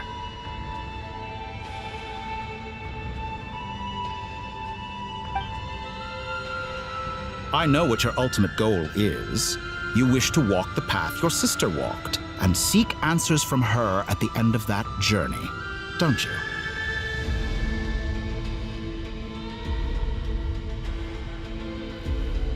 Someone like you could never understand what it feels like to care about another person the way— Perhaps not, but that doesn't mean I can't help. I could find your sister right now, bring her before you, and make her give you the answers you seek. Don't be so presumptuous. You'll never begin to understand the situation between us. Oh, no. This is no presumption. I'm only offering what I know is possible with the power of the Trilune. But it seems like you would sooner continue with your journey through this world. Why? Do you truly desire this journey? Or is it simply a necessary process from which you cannot escape? Think of all the time and energy you have spent, everything you've had to endure just to make it this far. Is this really what you want? Yes, you have made many friends. But do they ever spare a thought for the void in your heart and what it yearns for? What you want is not friends. It is family. But do they know this? I, on the other hand, am far more considerate. Join my experiment, and in return, I will bring your meaningless journey and all its struggles to an end. This is a malicious attempt to manipulate me. But at the same time, he's stating some very human truths. Of course he's right about my predicament. How can I deny it? I have faced ungrateful strangers, never-ending troubles, an endless quest for answers. I want to see her. After everything I've been through, words can't describe how much I miss her. How much I want to be reunited with her. Wherever you are right now, do you miss me too?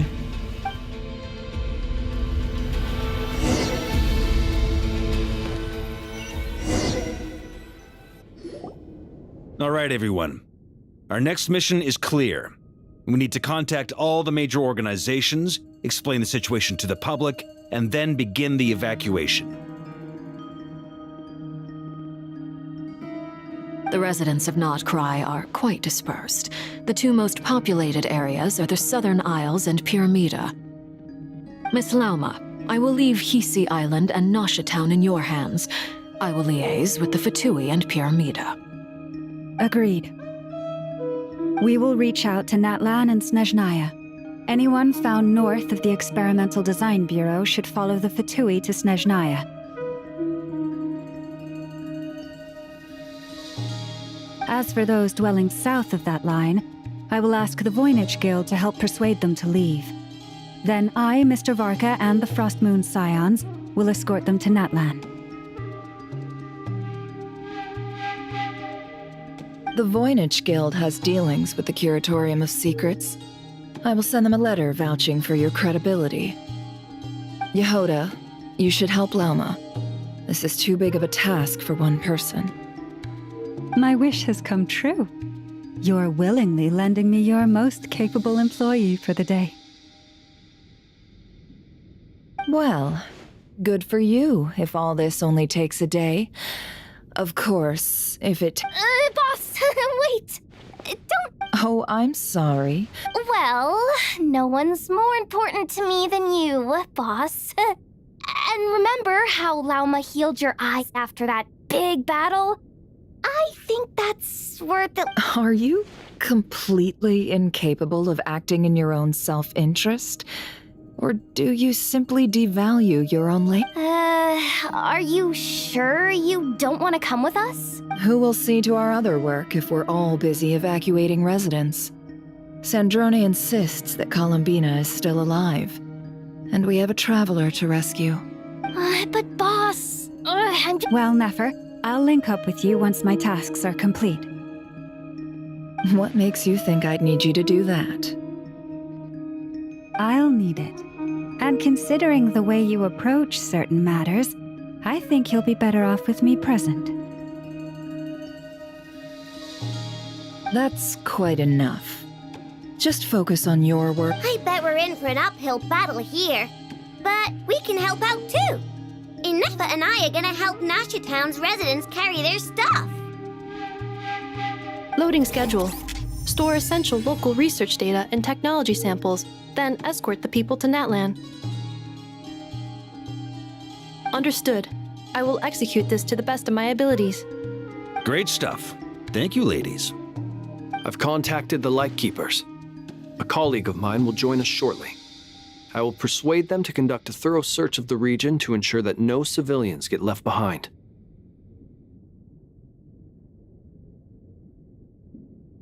As for me, I guess I'll be making an early return to Sumeru. I think it's important that someone informs the Dendro Archon of what's going on. Roger that. Someone should inform Mondstadt, too. Mr. Durin, can I trust you to handle that? I think you fly faster than any of us can run. As an added incentive, get there fast enough and I'll see about getting your gliding exam waived. Really? Ha! Mission accepted, sir. I intend to stay behind and help Miss Sandrone with her research. She has some alchemy-related questions that she'd like me to explore. She recognizes your expertise, then. I wish you a fruitful collaboration. Thank you. In truth, I was surprised to hear her express an interest in... I believe she has been investigating some Fontanian technology recently. She made a point of bringing the relevant materials with her when she left the Experimental Design Bureau.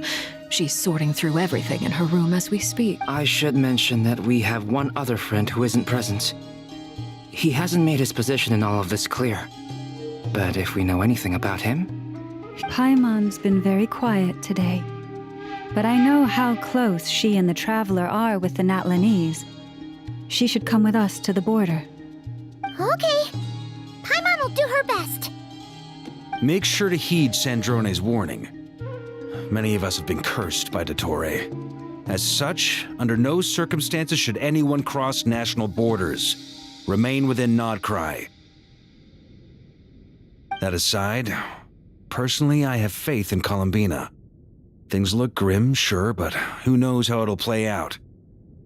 Same goes for rescuing the Traveler. Both of them are important allies and friends. We'll be counting on you to gather intel on them, Miss Nefer. Oh, wonderful. You're all here. That voice again! Nicole? Whoa, that was loud. And it came out of nowhere. So mysterious. Sorry, this is the only way I can speak to you all right now. Please accept. We're still facing quite a catastrophe here at the world's borders. Alice has roped in every Hexen Circle member she can get a hold of. Except for me. She told me I had to come and help you all out as a matter of urgency. I quote, "You love talking, don't you? Well, now it's finally your time to shine. Take these. Make sure the whole party gets one each. You'll be in charge of making sure everyone stays connected." Huh? Is this a dodo communicate? Scanning. Unknown device. Analyzing. Unknown device. Affirmative. It is cute and good. I believe that I quite like it. This is no ordinary dodo communication device. It's my very own special modified version, specifically... It will allow us to communicate over long distances within Nodcry. No more worrying about shuttling messages back and forth. What astounding technology.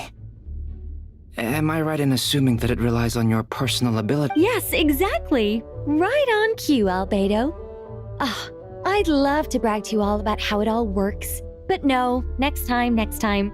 Anyway, I'll be right with you all, serving as a communication. That's all from me. Head off as soon as you're ready. I'll be staying here to keep watch, and I'll be sending you my blessings.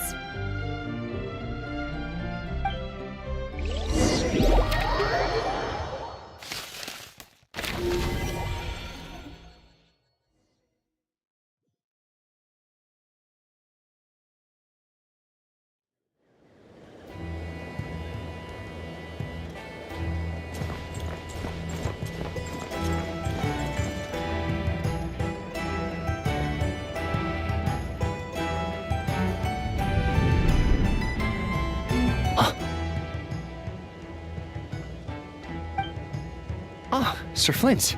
Perfect timing. I just arrived myself. You are most considerate, Master Ilua. But in fact, I know you have been sitting here for quite some time. If you saw me, why didn't you say something? I was curious to see how long you could sit still for. Also, shouldn't you have managed to sense me a... That would be a first. You always seem to appear out of thin air without making a peep.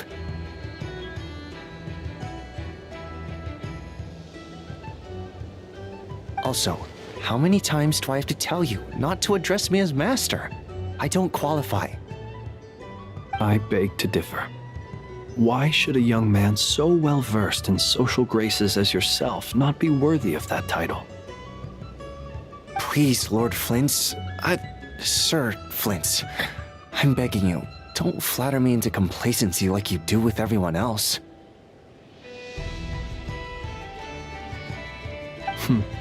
You understand me better than most.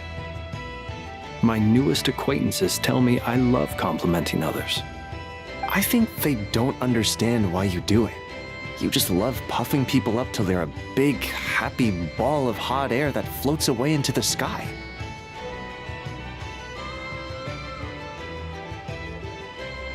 In all sincerity, I can only hope that they bring good tidings when they come back down to Earth. Is the situation that bad? We just held a strategy meeting. Let me fill you in.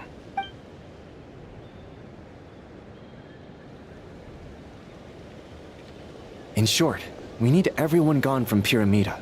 We also need a team of lightkeepers to scour the more remote regions of Nodcry for civilians to evacuate. I only hope we have enough personnel. We do. Old Man Nikita will definitely help, and we can recall anyone out on patrol to focus on this instead. Good. I'm sure you and the others will make short work of this. Now, don't forget, once you've completed this task, make sure you and the rest of the team evacuate to either Snezhnaya or Natlan as well. Flint? If you've got something to say, Master Ilua, why not guess what I'm thinking right now? You mentioned that you have something else to... How... I doubt it will be easy. I know you're a lightkeeper, and it's your duty to protect others in times of crisis. But I have a feeling that you'll be walking into grave danger.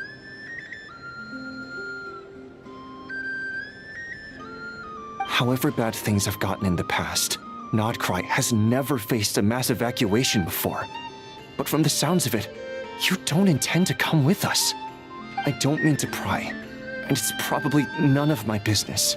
But whatever it is you're intending, you don't have to go I've been afflicted with some sort of curse, and I'm told it may well trigger if I set foot outside of Nodcry. As such, I cannot leave.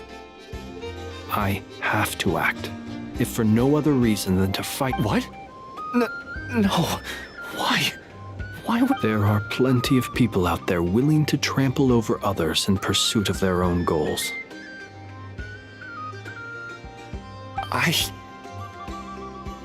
Frankly, Sir Flint, I am furious. You're making light of what is an incredibly serious situation. Indeed, I am. And what? I told you I'm furious about this. Nothing I can do about it, I'm afraid. Things happen, and we just have to deal with them. If you find yourself feeling angry, perhaps start by drinking a big glass. Hey, you mean you're completely unmoved by my anger? I'm devastated. Then allow me to express my sincerest regret. Come by the lighthouse sometime. We'll catch ourselves a few fish, have a little barbecue, play some cards, and bask in the sun.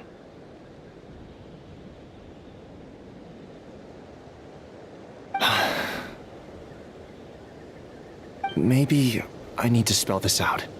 Lean in a little, Flint. Oh my, this doesn't bode well.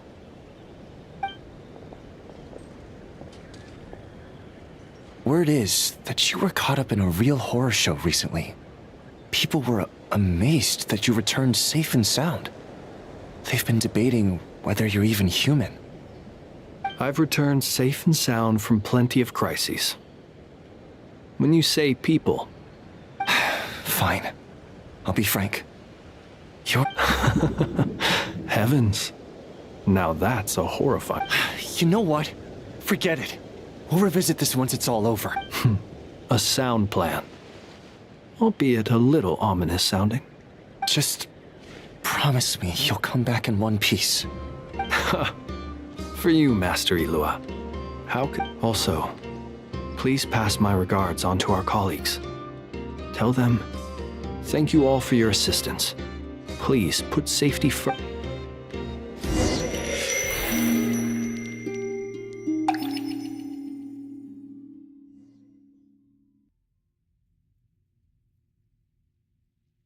I have to keep searching for a path toward reality.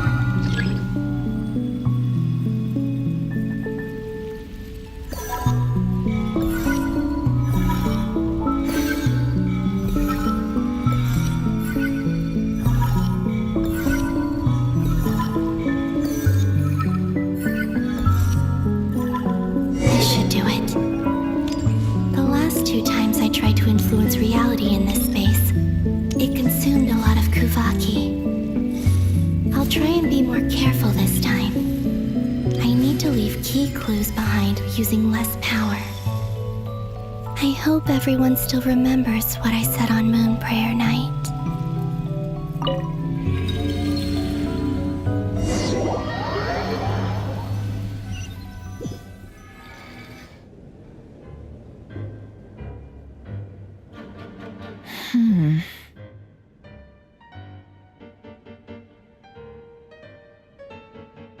Nothing here either.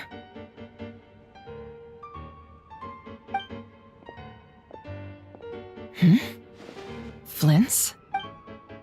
Ah, Miss Nefer. What are you doing here? Unless... I just spoke with Ilua about arrangements for the search and came for a walk nearby. As for you, why would... It appears we think along similar lines, and neither of us likes to accept things at face value. As well as figuring out how to gather intel on the Traveler, I wanted to confirm some of my own suspicions. Also, we'll need to bring a lot of force to bear against Ettore, even if we're only looking to rescue the Traveler. We can't leave anything to chance. You don't think Columbina perished either, do you? I'm merely considering the possibility that she survived, just as you are. How much can we really know about a deity like her anyway? Do you remember what she said on Moon Prayer Night? About using moonlight to send messages to us? Of course. I think that's why we're both here. Where have you checked so far? I've been focusing on the outdoors. Anywhere the moonlight shines. I checked most of Nasha Town, but didn't find anything.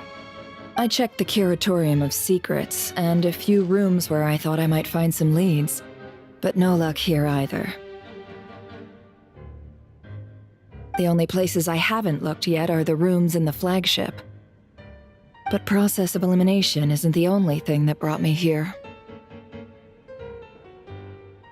Oh, really? What's your... After all that build-up, our mystery ally never showed up even once! Huh? Am I imagining things?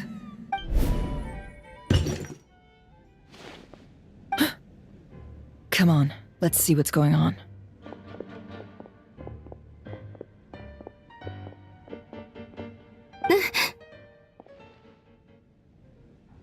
Oh no. I knocked over a vase as soon as I came in. It must have been caused by a Kuvaki fluctuation when I entered the space. Although, it seems like I'm not about to be pulled away this time. It looks like as long as I'm careful with my actions, it doesn't count as influencing reality. Anyway, is this the flagship? The Traveler mentioned that's where he was. I only went into the lobby last time, so I've never actually been here before. How does this space work? If nothing else, I can now be sure that it is not simply memory. He mentioned where his room was. I think it's this one.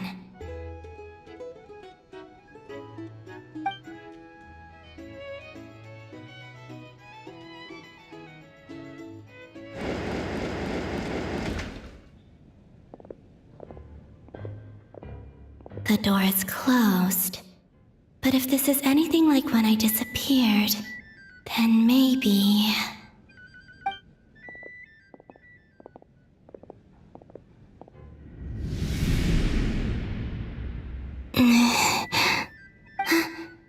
I'm in. He and Paimon aren't here at the moment. I hope he's okay. I wonder what happened to him after that battle with the Torre. Best not to dwell on that for now. I need to try and leave the... Please, Traveler. I really hope you find this.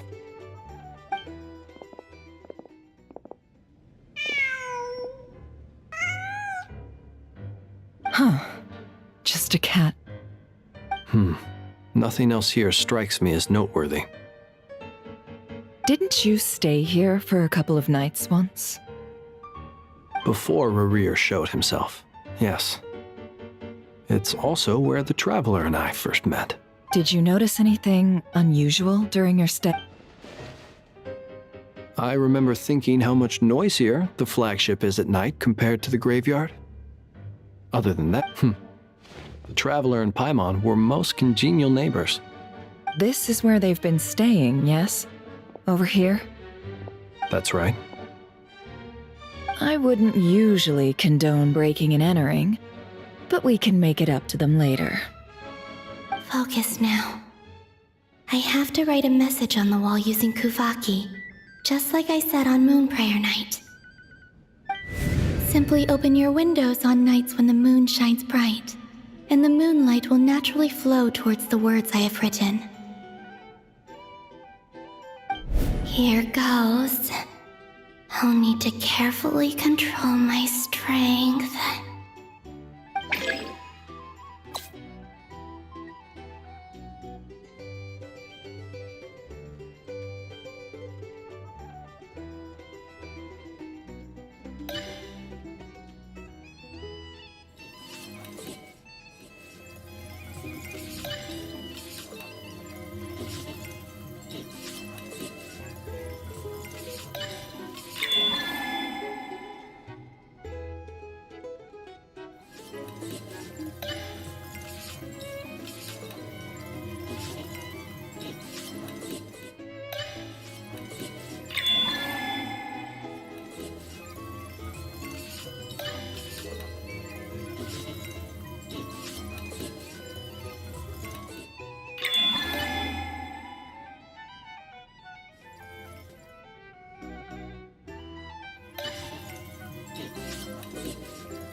There's a noise outside the door.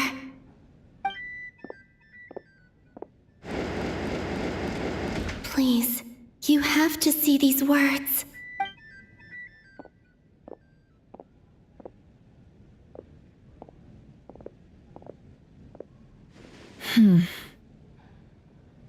Well, do you sense anything? Unfortunately, no. And this place was our last chance. Not necessarily. We've only looked in Nasha Town so far.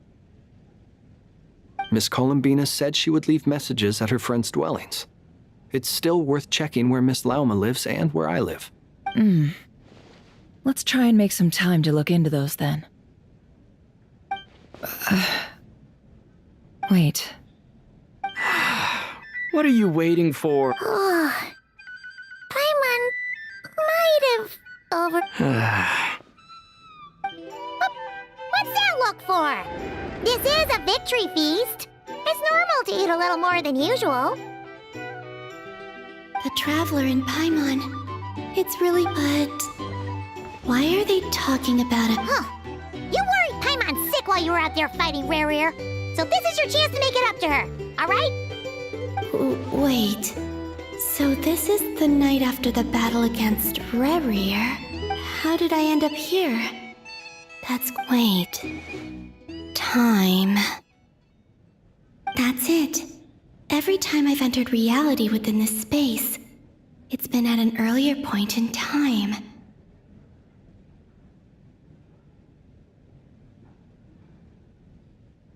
Every one of those points has been before I fell into the moon's reflection. And everything I've done to affect reality really did happen in the past. Does this mean that, within the moon's reflection, time flows backwards? Not long till Moon Prayer Night now. It's gonna be even livelier than tonight. Although, it's gonna be sad saying goodbye to the damselette. She seems like a really nice person. Paimon. No, I can't. Even if I make contact, they probably won't understand what's going on.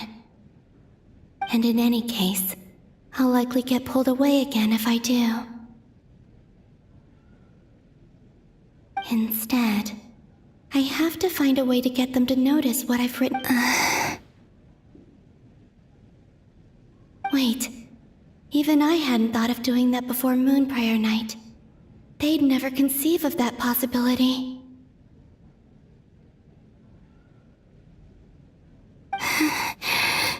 Is there truly no other way?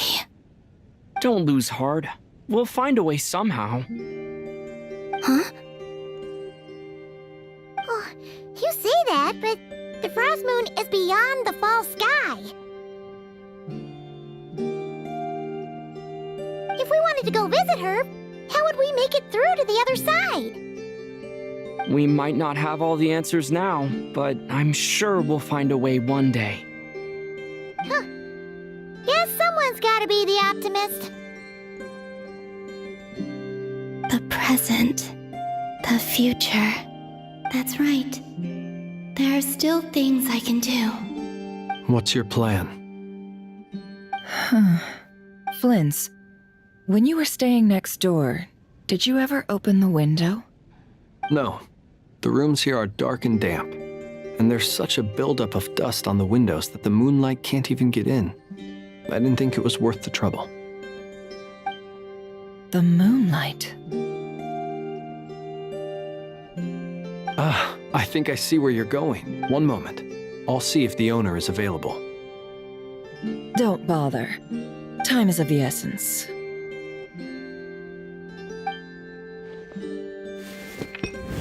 Time. Even if no one sees what I've written at this moment, maybe someone will remember what I said after Moon Prayer Night. I need to write down as much information as I can. And maybe one day...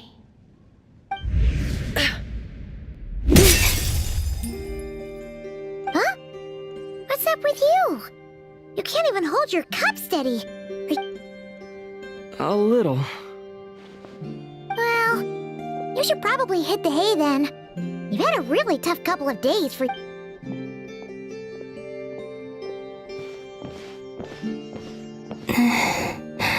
You truly have. You helped defeat Rerir, helped me reclaim my name, and you helped the others organize Moon Prayer Night. Wherever you are right now, I'm sure you're still fighting against the injustices of fate. This is all I can leave for them.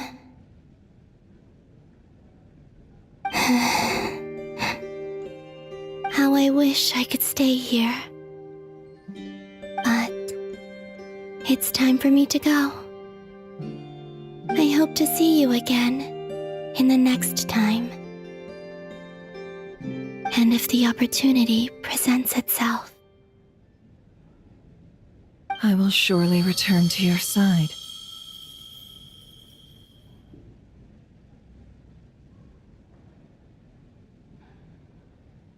Huh.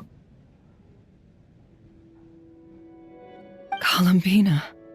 She's alive.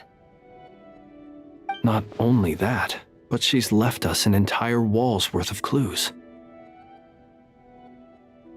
She even wrote down what would happen on Moon Prayer Night. It's just a shame we found it too late. I am here. Time in this place flows backwards. I am constantly moving forward. It sounds like she's found a way to influence the past using Kuvaki.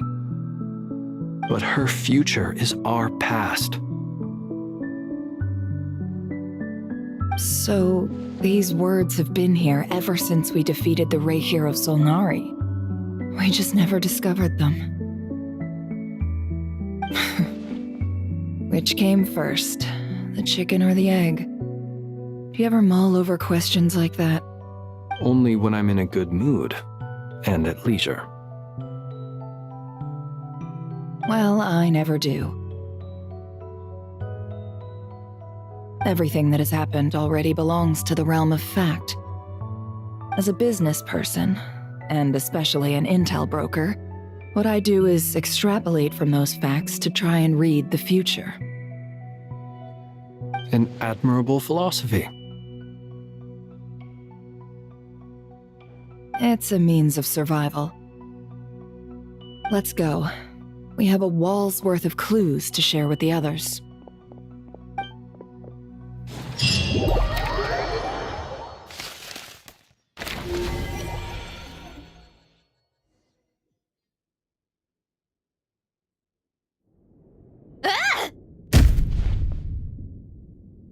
It appears that the doctor's energy signature has changed to something similar to Kuvaki, but not like the Kuvaki we're used to.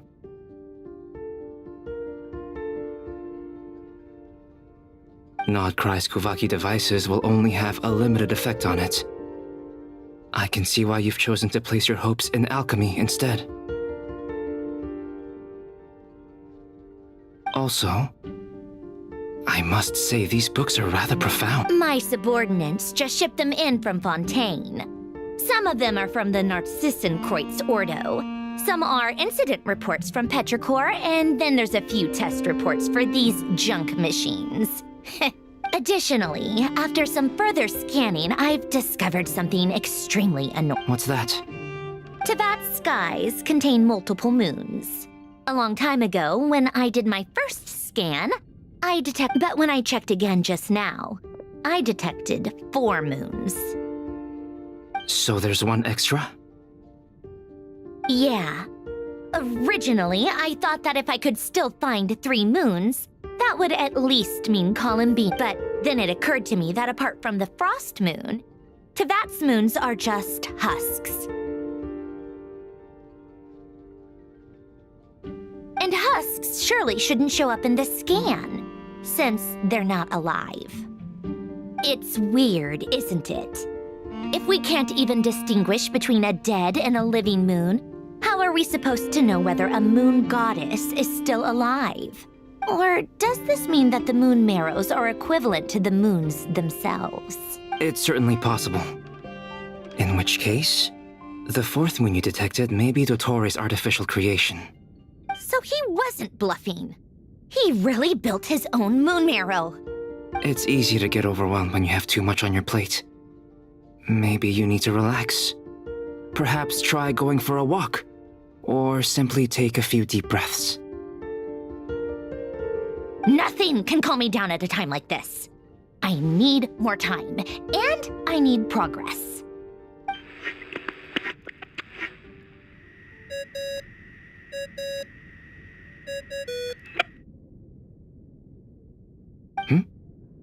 It's Mr. Flynn's. I really hate that ringing tone.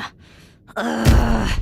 First the four orthants of the Narcissenkreuz, then moon marrow. Oh, sorry if we're disturbing you. Might I ask what's troubling you? What do you want? We're busy. Are you still at the Curatorium of Secrets? Yeah. Look, everyone else is still out, so there's no hurry. Plus, I'm busy, so I would appreciate if you gave me some space.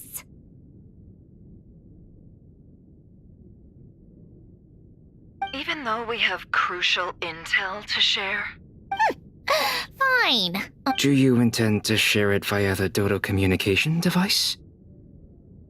Ordinarily, I would, but this is a unique situation. I think it's best that we discuss it in person. See.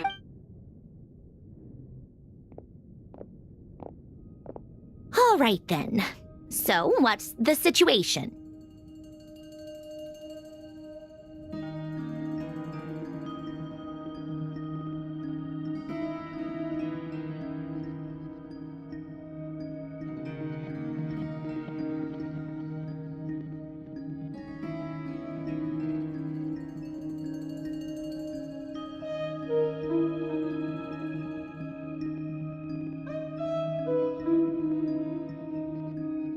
The rest of the team is still out working on their missions and evacuations, but we've decided to fill you in on the most crucial information first.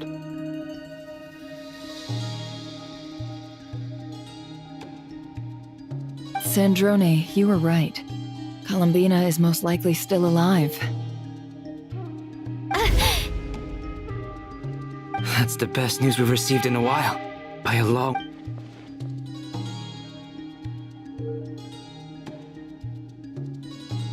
Random locations. Appearing in reverse order? Are you serious? So not dying isn't enough for the moon goddess, huh? Anyway, does this mean we can deduce her condition from the moon marrows? Miss Sandrone, there's nothing wrong with simply admitting that you're happy to hear the good news. I'm not. And she's the least of our problems. We're facing a huge crisis. If she can't control the flow of time in there, she's just gonna keep moving backwards. Different points in time won't intersect, and she'll never find a way out. Let's say life begins with a drop of water. When did time begin? The moment this planet came into being? No, that's not right. Her final destination would be the moment at which the space she is in was created. But it doesn't seem like we can influence that space from the outside world. So how can we help her? Also, if she's alive, Rerir and Thelindis might be too. But as far as we know, neither of them have come back out. That space may not have an exit at all. I'm afraid I must concur with Miss Nefer in this. Can't exactly argue with that. Let's leave it there for now. I've taken notes on everything you said. Will it help with your research? I doubt it's gonna help with breaking Dottore's energy fields. But who knows when it might come in handy. Better to have it all written down than try to remember everything when I need it. All right, I need to get back to my research. Mr. Albedo has made a lot of suggestions that will require my undivided... Sure, I'll stay here. I have things to work on.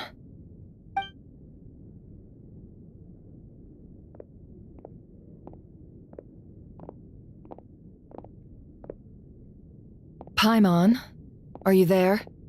Oh, right. She went with Varka to Natlan, didn't she? Good thing we've moved her and the traveler's luggage in here.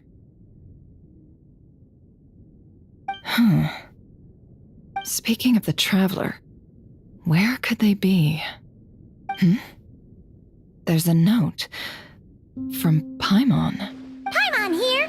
Not in at the moment, but if anyone needs to borrow her stuff or the travelers, go ahead and help yourself. Paimon won't be mad. Also, traveler, if you get back before Paimon, make sure to get some rest. Paimon misses you a lot, but put your health first, alright?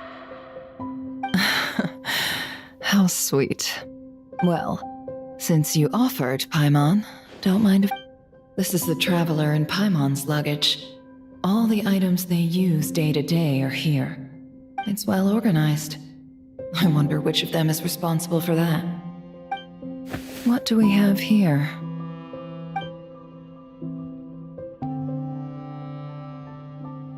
The camera captured a special moment that can only occur between people who are close to one another.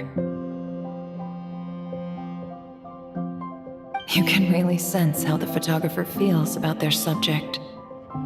I wonder why this picture was placed outside. Is it because Paimon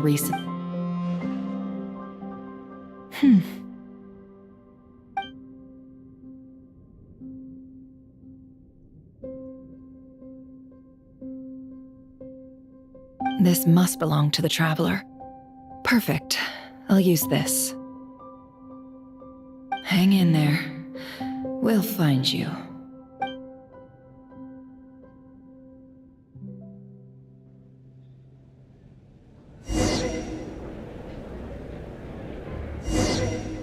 Polonia. Search keyword world formula and bring me all relevant books.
Let's see.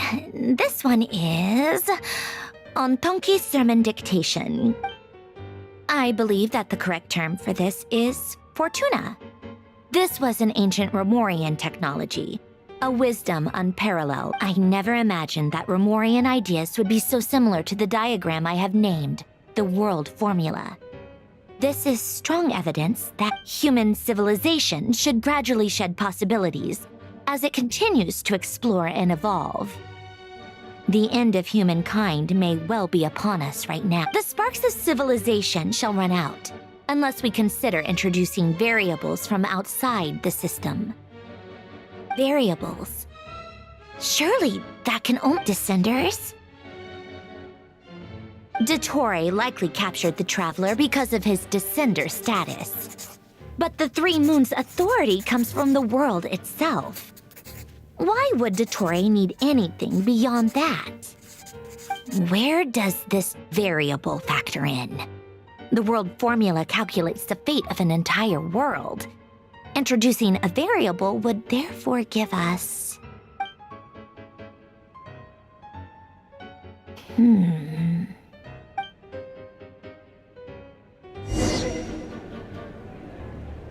Polonia, search keyword pathway and bring me all relevant books.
Otonki Sermon Dictation. Explications on the Chemical Marriage. These titles are pretty esoteric.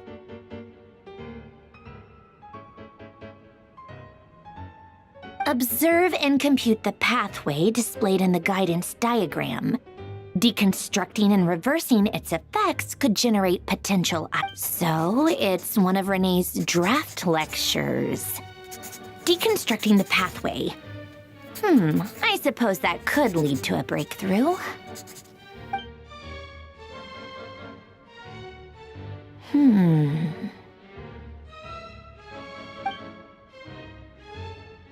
This is so long. This guy sure loves showing off his knowledge.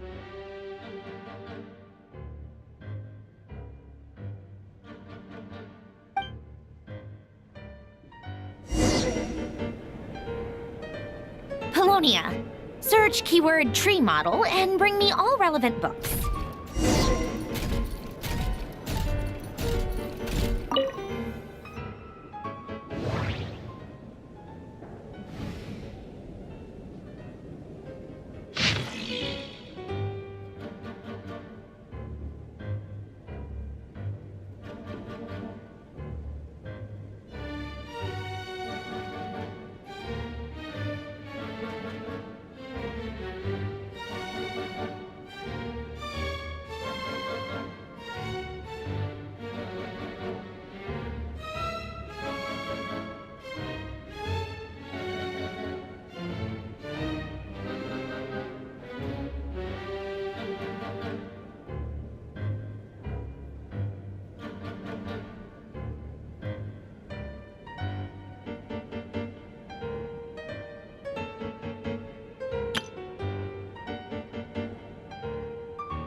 Most of the experimental devices proposed by the Lilia Crucis Ordo are built based on the simple and basic logical structure of a tree model. Lilia Crucis.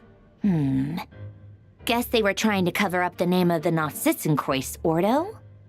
When Duke St. Germanus departed, he said, "It seems that there's no going back." Alas, he is only a genius when it comes to machines. In all other things, he is but ordinary. Excuse me? I'm sorry. That's just ridiculous. What kind of book is this?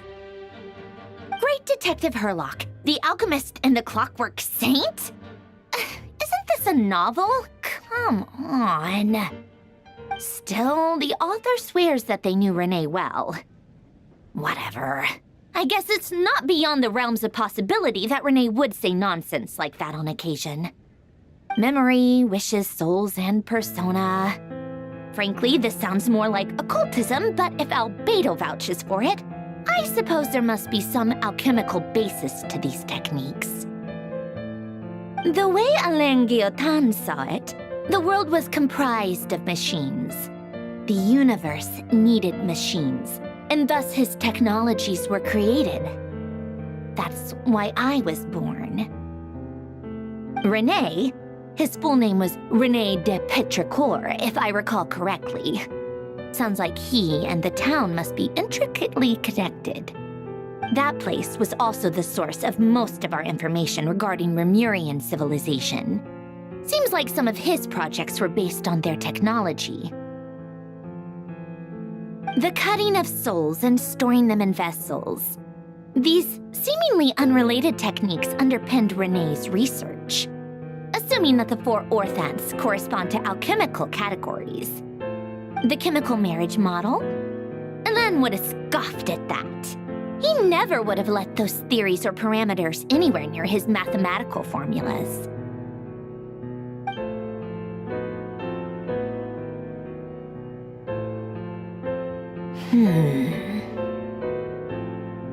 What was Alain's view on René?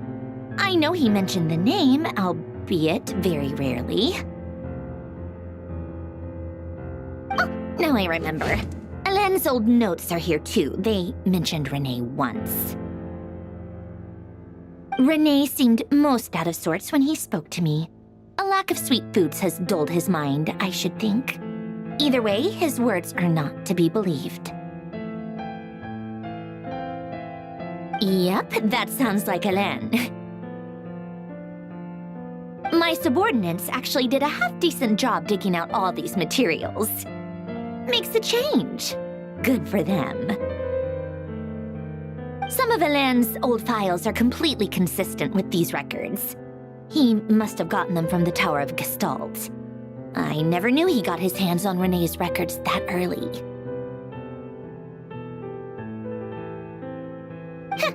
He may have kept them, but he never even attempted to use them. Didn't believe a word they said. Come to think of it, René's world formula was filled with calculations of constants.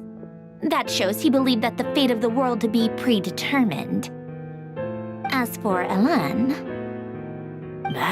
it's been too long. I forget what he said.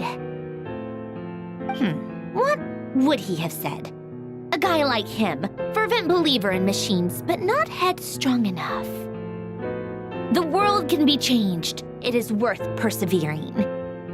Yes, that's how he used to think at least. He created that procedure to save this world. Yet the scale of the world's fate proved too enormous. The result was beyond his ability to calculate. He died having never seen the outcome. And there I was, left behind in the ashes of his dreams. Did you really never take a close look at René's research? Or did you read it but deem his philosophy incompatible with your model?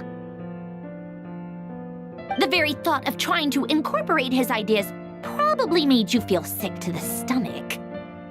Well, don't worry, because there's a whole new category of lunatic in town. Next to you once asked me what I wished for. Should have asked him instead. He's the one pining for things you'd sooner die than witness.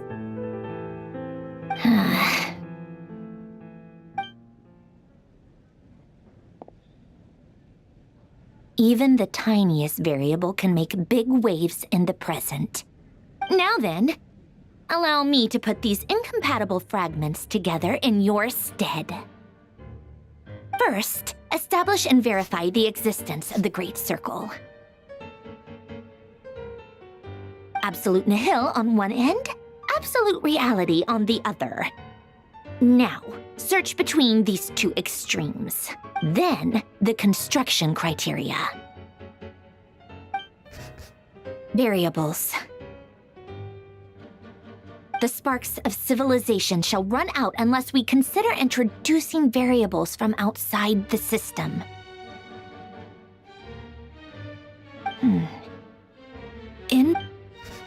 Traverse the world, space-time, and civilization. Then extract the essential nodes from the records to determine which variables they point to. The primordial power that differentiated itself from the void. The power of light. Yes, light. Records. Hyperborea. This is horrendously complicated. After all that, I'm still missing a few variables. I need to think this through again. How do you think it looks, Polonia? Like the frenzied scrawlings of a madwoman? Fine, keep it to yourself. It's not like you can talk anyway. I'll assume you gave it a passing grade. I jest. But true madness does often start with trying to save the world. What would Arlecchino and Columbina think if they saw this incomprehensible hen scratch? They'd probably have me institute. So would Rosaline. She's been dead for a while now. When I close my eyes and think back, I can still see her face. And that enormous dress she used to wear. Such a bizarre choice. What possessed her? Oh, and the clack-clack of those heels used to drive me insane. No one's asking me, obviously, but I hope you all know that I never wanted to save the world. I'm not crazy. I don't have delusional ambitions, and that's a clinical fact. The world needs a solution, but I don't need the world's validation. It's the world begging me for answers, not the other way around.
Oh, cookies to go with the tea. Let's see. They must be from that person who brought those documents. I see they're from something's written on the box. We are proud to present this homage to the Fortress of Meropede's fun-filled mill collection system. Fortune cookies. Have a lucky start to your day. Sounds like a dumb gimmick to me. Be early to bed and early to rise. Get plenty of sun and drink plenty of water. Then things will surely go well for you. What? Are you kidding me? Somehow I doubt that an early night and a glass of water is magically gonna save a world.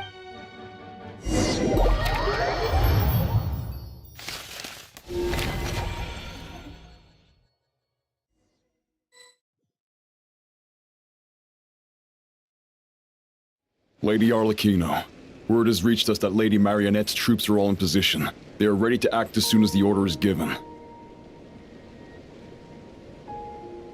Excellent. The only thing is, they are fewer in number than we expected.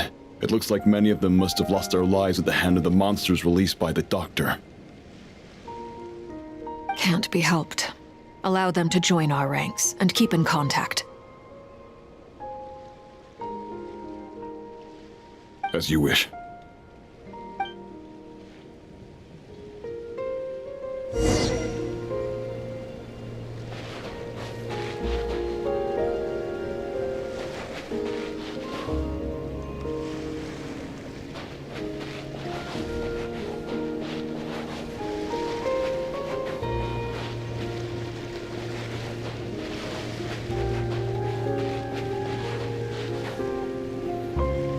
It's been a while, Arlecchino. You look well.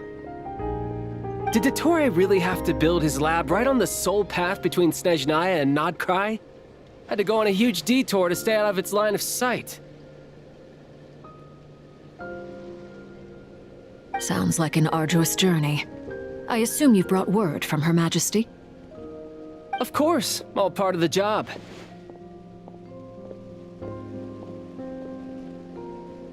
Firstly, the Tsaritsa has authorized VIII Internal Affairs to review Dottore's case. They will reach a formal verdict on whether he has turned traitor and whether he poses a threat to Snezhnaya. While they're working on that, I've been ordered to come and receive the refugees from Nodcry. They are nearby. My team will escort you to them shortly. Great. Aside from that, Her Majesty has a message for you and Sandrone personally. Huh? Where is Sandrone? She stayed behind to work since I was making the trip anyway. It seemed sensible to have one person on standby at base while the other came out to meet you. All right, guess that's just how she rolls. In that case, tell her that the Tsaritsa's decree this time is pretty awesome sounding. I think she'll like this one. Still, I wonder what... Wait, what's that? Did one of our troops turn into a monster? Take him out.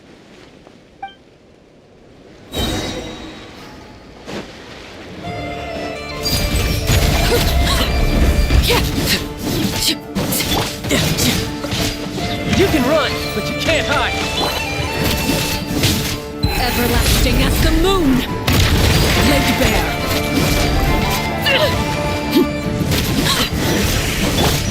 You're mine!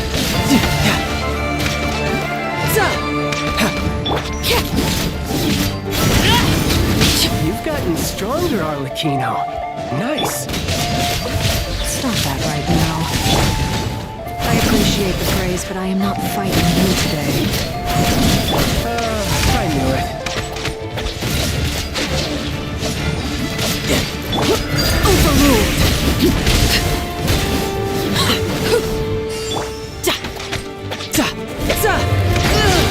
Tidal wave! Riptide!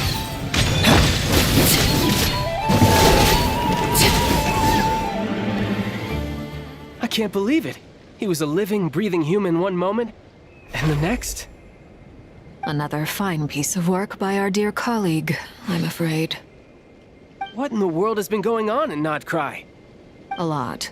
But long story short, Dottore stole 2 moon marrows that should have belonged to Columbina, then built a 3rd moon marrow of his own to concentrate the Tri-Lunar Authority in his hands. What? What do you mean he built a moon marrow? People build roads and houses, not moon marrows. What's his next DIY project? He's gonna... You could stand to be less surprised. We are harbingers. The work we are engaged in makes the creation of gods seem mundane by comparison. I tell everyone who asks that you once crossed swords with Rex Lapis while serving as a key supporter for Rosaline's plan. But right now, you're acting like a common adventurer. Thanks for speaking up for me. Those two really took me for a ride back then.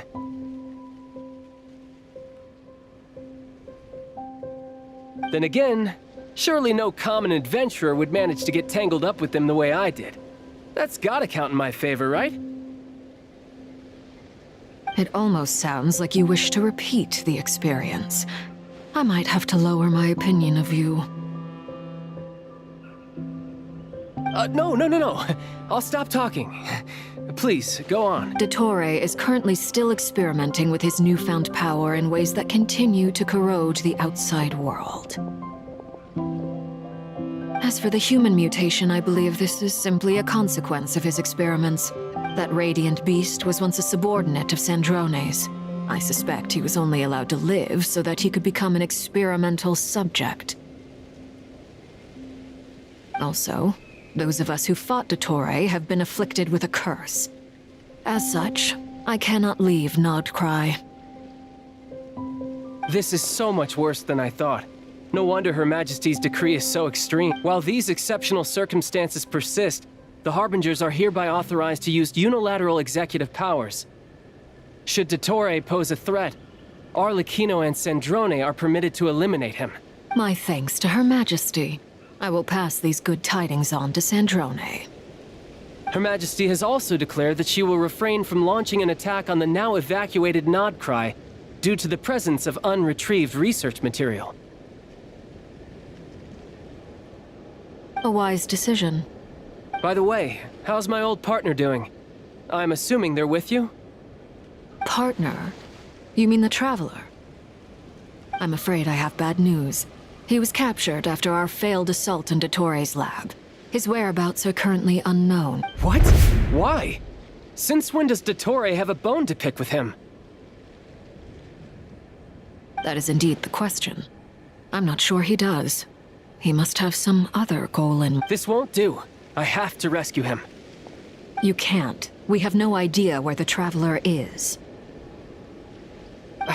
What am I supposed to do then? Stand here twiddling my thumbs? Sandrone is working on it.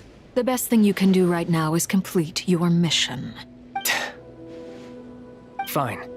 I guess I'll leave this to you then. One last thing. Tell the Rooster to get the message out to the gods and citizens of every nation in Teyvat. Beware. An uncontrollable pollution is spreading forth from Nodcry. The source of that pollution is a madman drunk on the success of his experiments. The Fatui and our allies will endeavor to contain the threat. However, if Nodcry falls, things are likely to escalate. Considering Dottore is one of our own, all Fatui stationed in Nodcry consider it our duty to stay and fight him to the bitter end. Whatever the cost. Hey, don't be too pessimistic. If it comes to it, I'm sure Her Majesty won't stand by and do nothing. I hope you're right.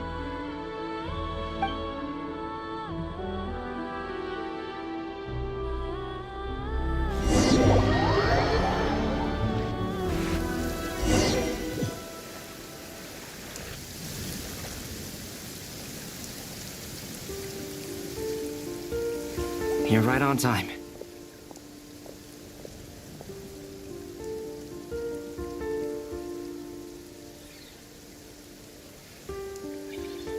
Thanks.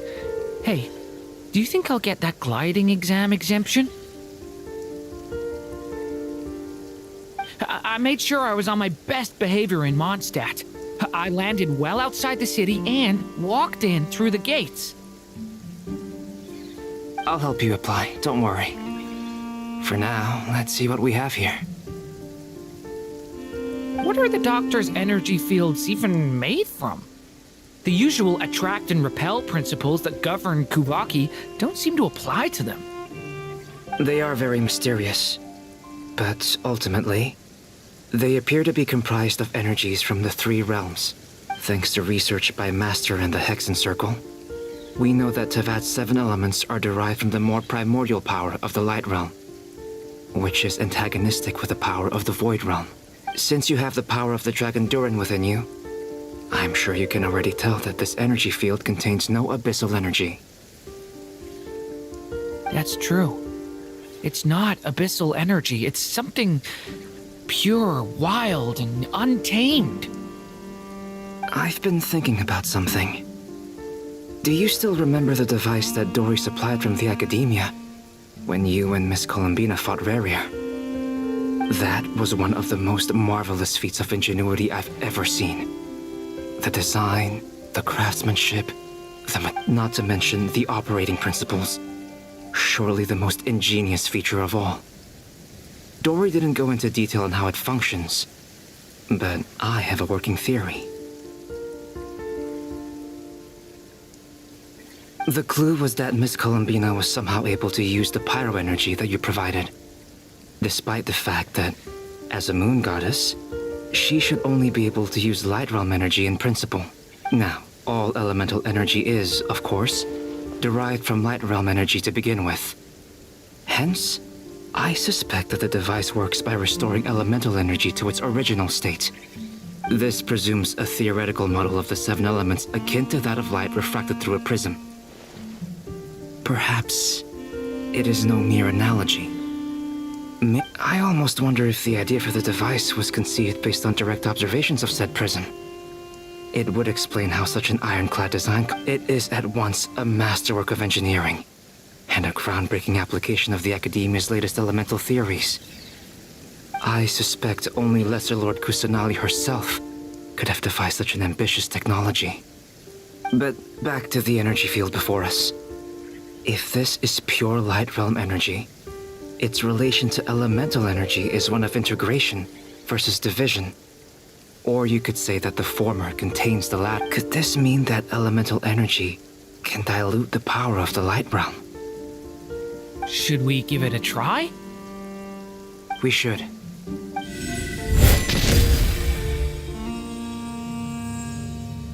Ha! It works! Clear signs of disruption were detected at the periphery of the energy field. This indicates that elemental energy can disturb... Now you try. All right, here goes. It's working! Switch to abyssal energy and attack again.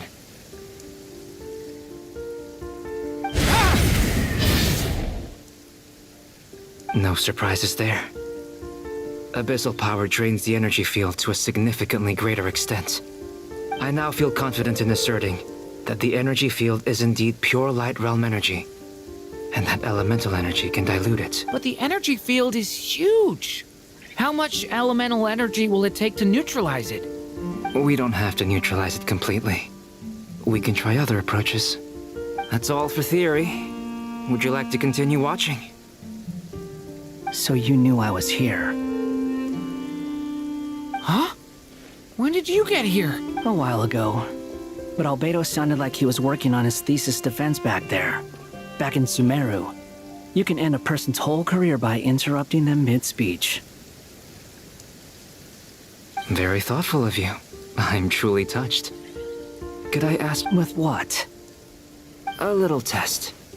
Try using Anima to unleash a concentrated assault with circular blades, with the goal of breaking through at a singular point. Nice! This time it tore through the field. Tremendous. This is a major breakthrough. Should we go through? We probably shouldn't risk having mutually antagonistic energies in such close proximity. Durin, you stay here and watch the entrance. Sounds sensible to me. Keep your eyes peeled, Durin. Don't worry, I got this. You two be careful in there. Just give me the signal if you need help and I'll dive right in. What do you mean, signal? It's based on a new alchemical concoction I developed last month. When 2 bottles of it are smashed on the ground together, they emit a blinding burst of light. If it comes to that, remember to shield your eyes with your hat. Glad I asked. Thanks for the heads up.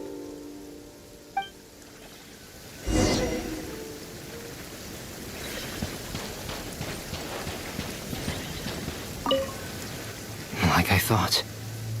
beyond a certain distance, we can't see the opening where we came in. Maybe that's to prevent people from escaping. Sounds like Dottore style to me. Not much has changed. Things are basically the same here as they were before the energy field appeared.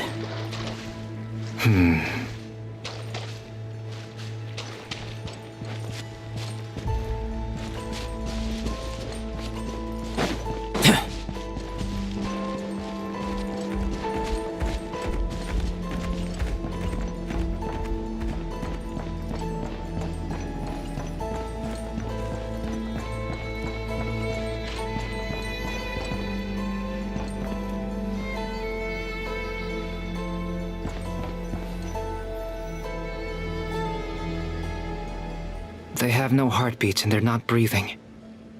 We can only assume they're dead. But there are no visible wounds.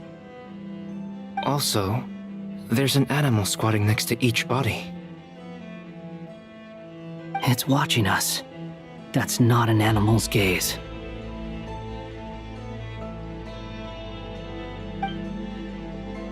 What are you trying to tell us? Doesn't seem eager to talk. I guess maybe it's just an animal after all. Let's keep looking around.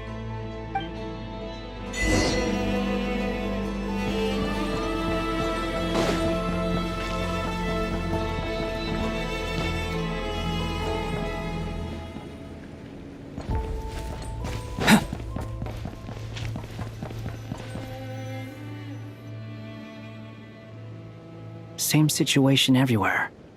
Not a living soul in sight. Just countless bodies with animals standing watch over them. Well, I think we can safely rule out the possibility that they're all pets. Is skirting around the topic your way of showing consideration for other people's feelings? Just being cautious. I don't doubt that you can handle the truth.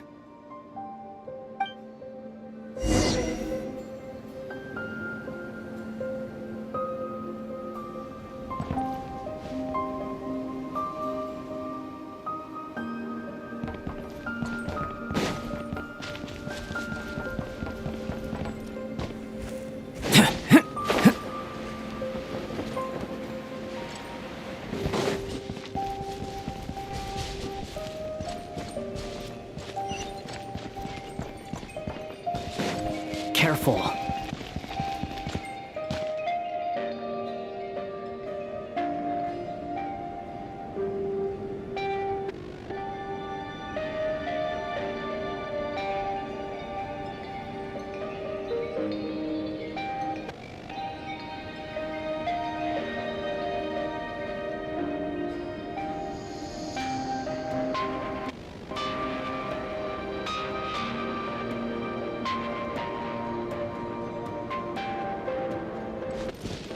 Please.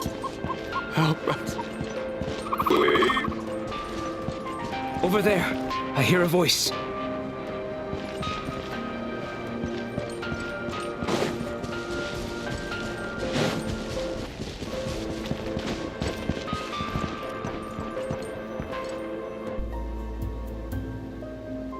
Please. Help us. Please. What happened here? I don't know. Suddenly, everyone collapsed. But I still have some of my senses left. I gotta get out of here.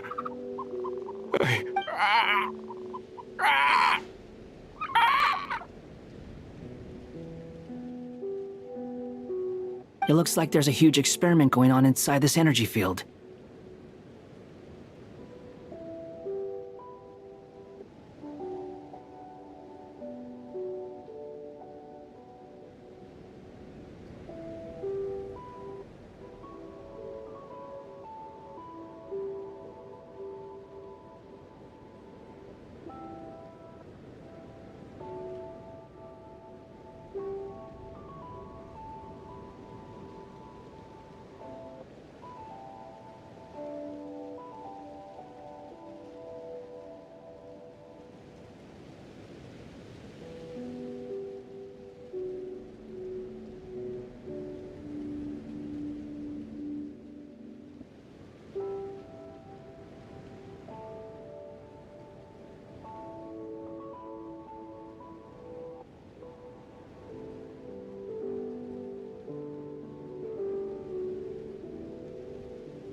Maybe each energy field is its own giant experiment.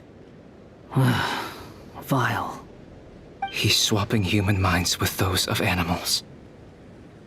Even without the other circumstances, this would be an extremely radical experiment. Those people may have lost their sense of selves, but they are not fully animals either. If they were, they would have left. But instead, their instincts are driving them to remain by their dead bodies.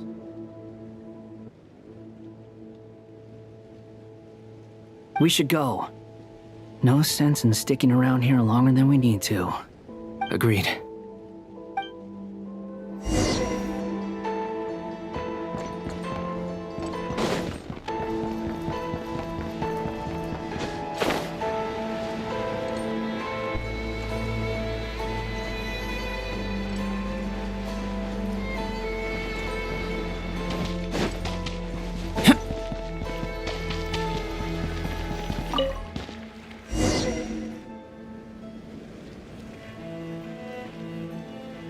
You're back! Everything okay?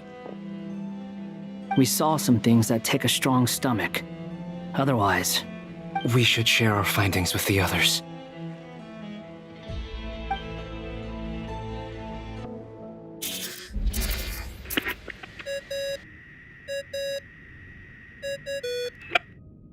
Yes? Who is it? Miss Nefer, it's me, Albedo. We found a way to break through the energy fields. With enough control, it's possible to tear them open using elemental energy. Also, we managed to take a look inside.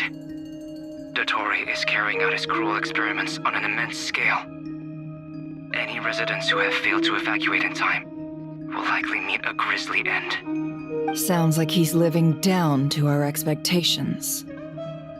Might I ask how things are proceeding on your end? I'm just about to get started. I'll be in touch once I have a result. Understood. Stay safe. I will.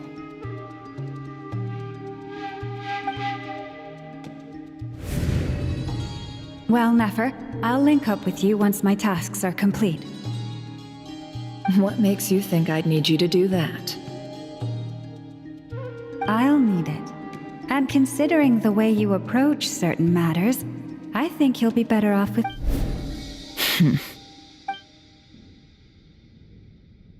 Let's begin. Entering simulation mode.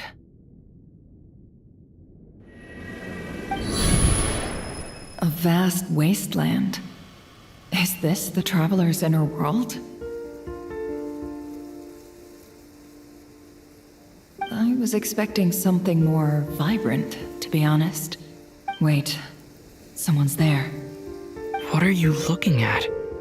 In that case, I'll look at it with you. I want to know all about everything you've seen and experienced. Is there somewhere I should return to? Or should I stay here and be the hero everyone says I am? I don't dislike my current life. Roaming the land, fighting battles, accomplishing missions, earning a living, looking after Paimon. It's not so bad. I guess the only thing that's missing is that you're not here with me. This is the conscious layer, which contains a person's true feelings. It is filled with both longing and kindness. I suppose anyone who lives long enough ends up wishing for someone who can't be there. Maybe it's the only way we can feel truly alive. Time to delve a little deeper.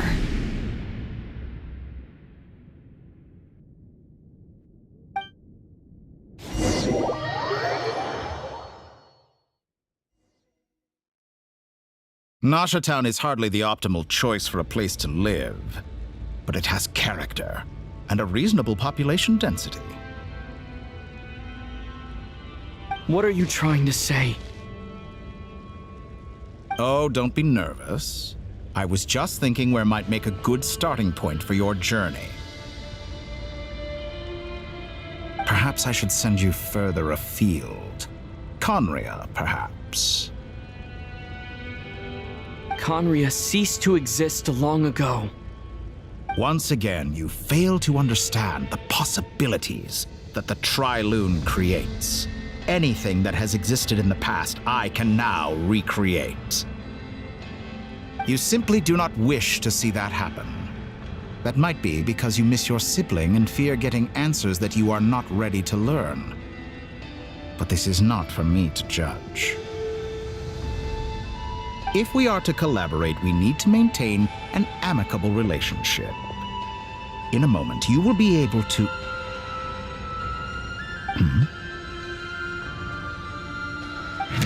Oh no. What are you...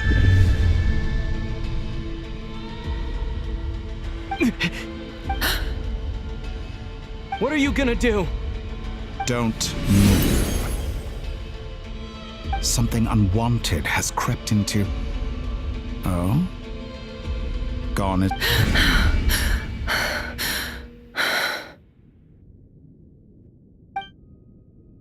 Did you save me? If I hadn't cut the connection, Dottore might have caught you from the other side and destroyed you. This was a good idea, but once is plenty. You were exceptionally brave. Excellent work. Thanks, but now's not the time for that.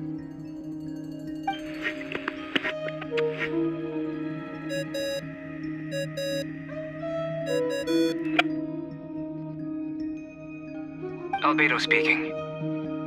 I think I know where he is. What is this endless darkness? I can't see anything, even though my eyes are wide open. What happened? Ah, sorry about that. I take it you didn't notice. Just now, a friend of yours took a little peek into your mind. Could it be Never? How did she do it? Did she use something as a medium to Do you think she's aware of your current circumstances?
Oh dear, have I stunned you into silence? I only wanted to slow down your time a little so I could stop your intruder in her tracks.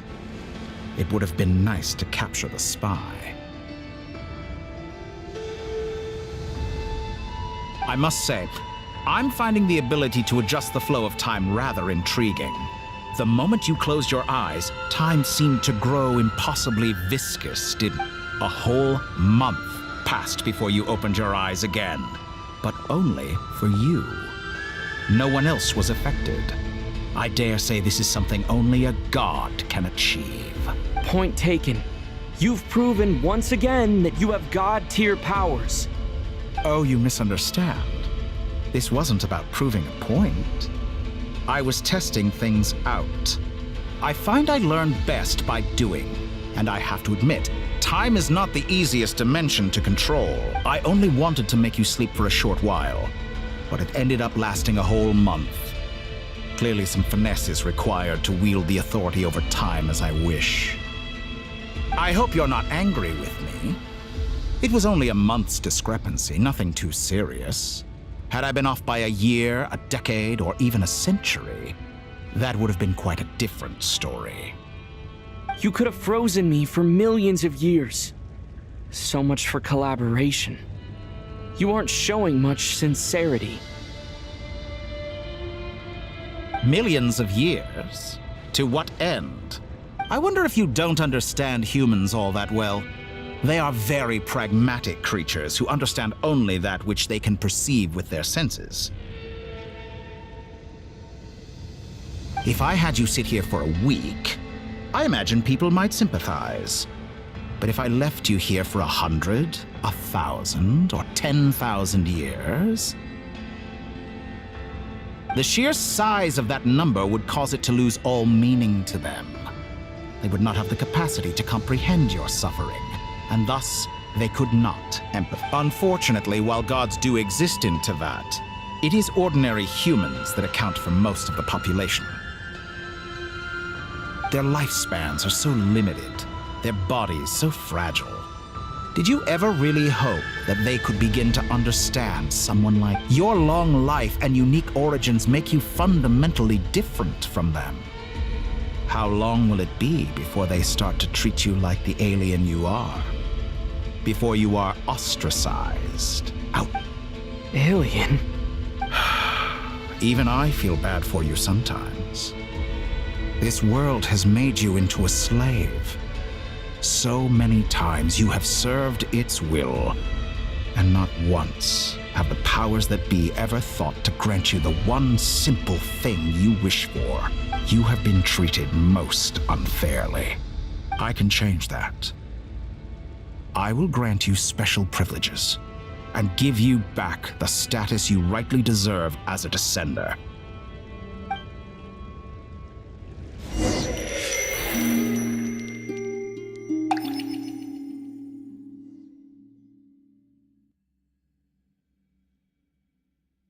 I've entered the past 3 times at this point, but I still have so many questions.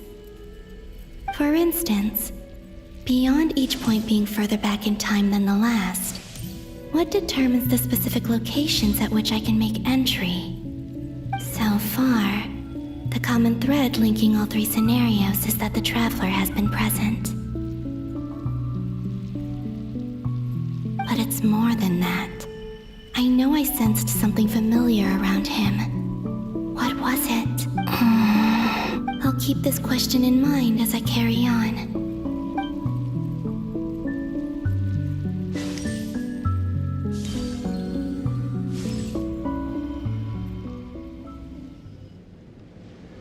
Humans, you never change. Always trying to use powers you neither comprehend nor control. This looks like Star Sand Shoal. Was this before Rerir regained his physical form?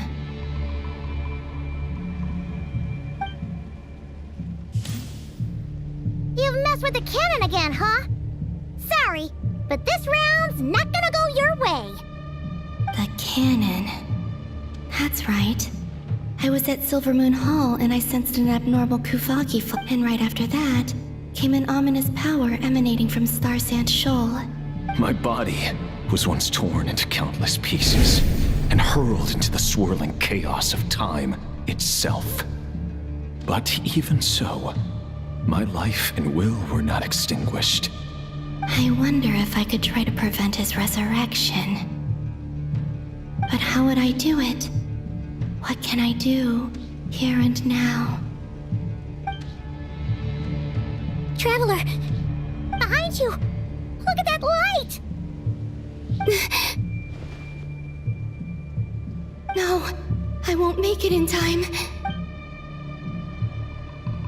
He's using the Kuvaki shield, like I taught him. Is he going to use it to block the cannon's beam? He's strong. I'm sure he can manage. But the force released when the beam impacts the shield might... He's the island. The Frost Moon Scions will be exposed to lethal... A question, if I may. Kind Miss Columbina. When the cannon's Kuvaki beam was deflected earlier, I saw several bolts of energy streak toward Hisi Island, only to be blocked. Did you also... Maybe that really was me after all. Well, future me.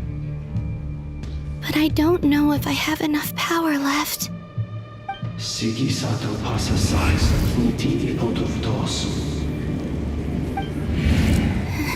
There's no time. I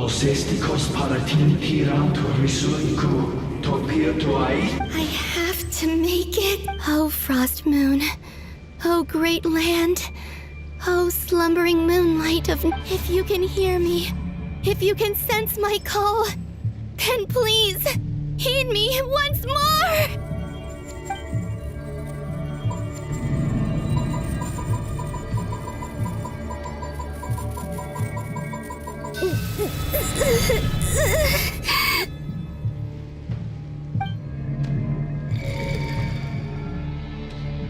Did it work?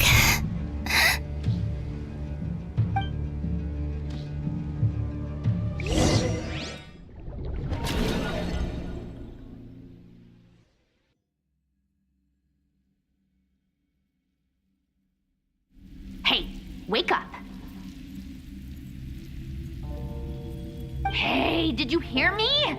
Columbina, I said wake. Oh, good morning, Sandrone. It's 3 in the afternoon, actually. And could you kindly not use my quarters as your personal nap room next time? Aw, but I feel so safe here. And your coffee, right? It's so bitter, but it smells lovely. It's like you were raised by wolves in a forest or something. What did you drink growing up? Grass tea? The Frost Moon Scions certainly led a more frugal existence than the Fatui. Then I'll bet you've never eaten one of these before. It smells delicious. That's because it's a Fontanian recipe. I had a little free time today, so I made a batch. Rosaline will be here shortly, but if you really can't wait, I guess you can go ahead and... Hey, at least let me finish before you start eating! Did the Frost Moon Scions not teach you basic table manners? Or did the rules not apply to you because you're the high and mighty moon goddess?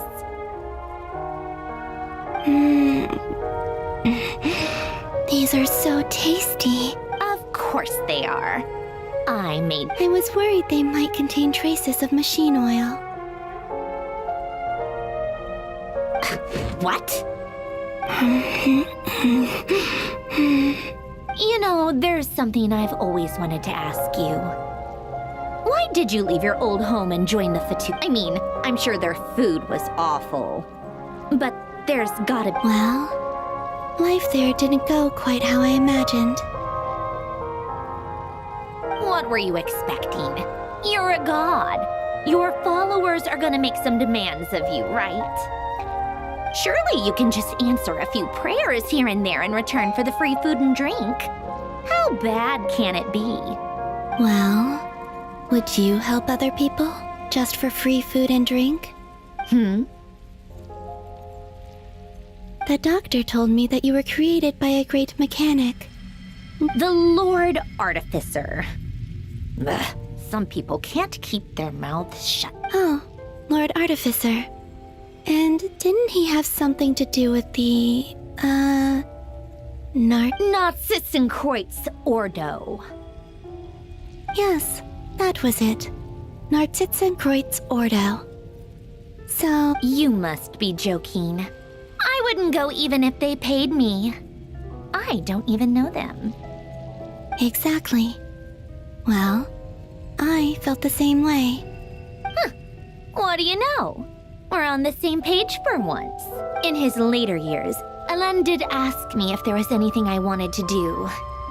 If I had any wishes of my own. Well, I don't.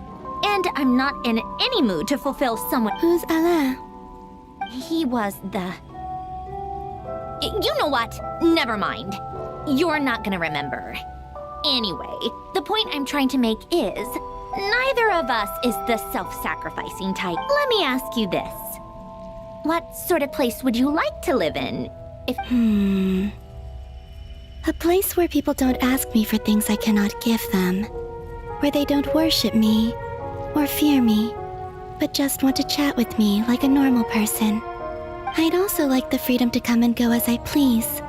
And ideally, it would be somewhere with the smell of coffee and snacks.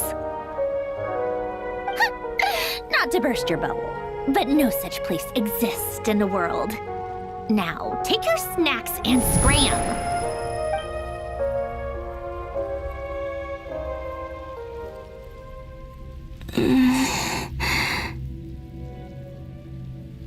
Did I pass out? Of course. I'm back here again. I dreamed of events from my past. Sandrone. I miss you all so much. Back there, I guess I managed to harness all the Kuvaki energy on Hisi Island. But how did I— Time is flowing backwards here, and I can use that familiar power to enter the world of the past. That mystery ally everyone talked about. It was me. I can sense that there isn't much more power remaining up ahead. What lies at the end of all of this? Will time keep flowing into the past? And will I ever find my way back?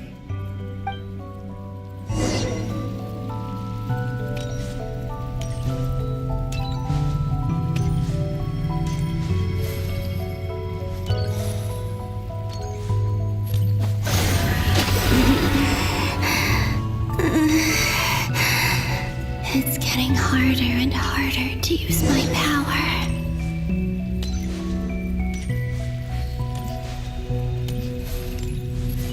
I'm no match for the Abyss in this state. I need to avoid the contaminated fragments.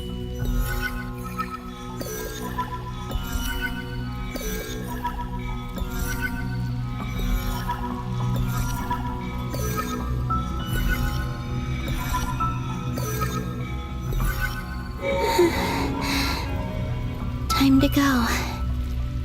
I wonder where I'll find myself this time.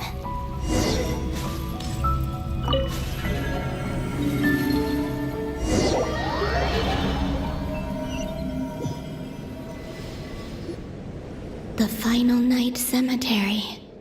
This is where Flint's is based. Or not! How are we supposed to read through this many files? Difficult, yes, but it is also our most efficient option. Seems like they're searching for information. Oh, I remember. Flint and Varka talked about— Was this my doing too? To expose the true intentions of this Rerir, we need to dive into Nodcry's history. Are my actions changing the past? Or are they simply completing a process?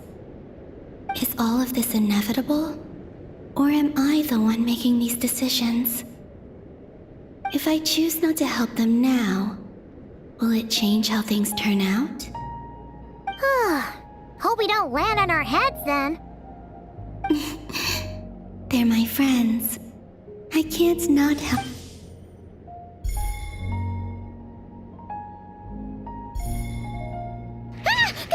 Ghost! And the other one was... here. Hey! Another file's moving!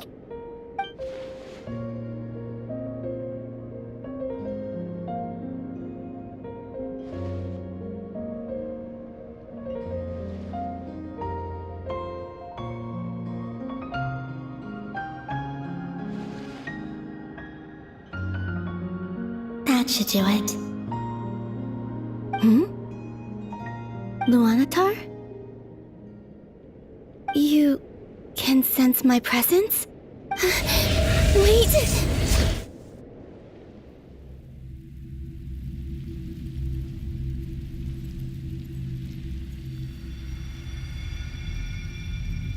Luanatar. So she's that familiar presence I've been sensing all along. She's always been by the Traveler's side. That explains why the Traveler has been there each time I've entered the past. But why Luanatar? Is it because she has a connection to me as the Moon Goddess's familiar? If so, why not any other Kuhenki? That's...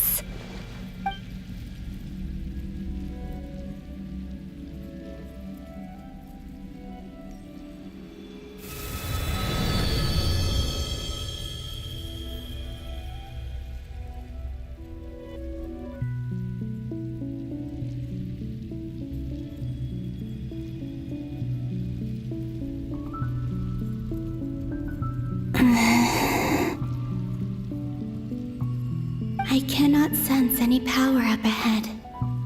Just a void, stretching out into infinity. This is likely my final chance to enter the past. It's now or never.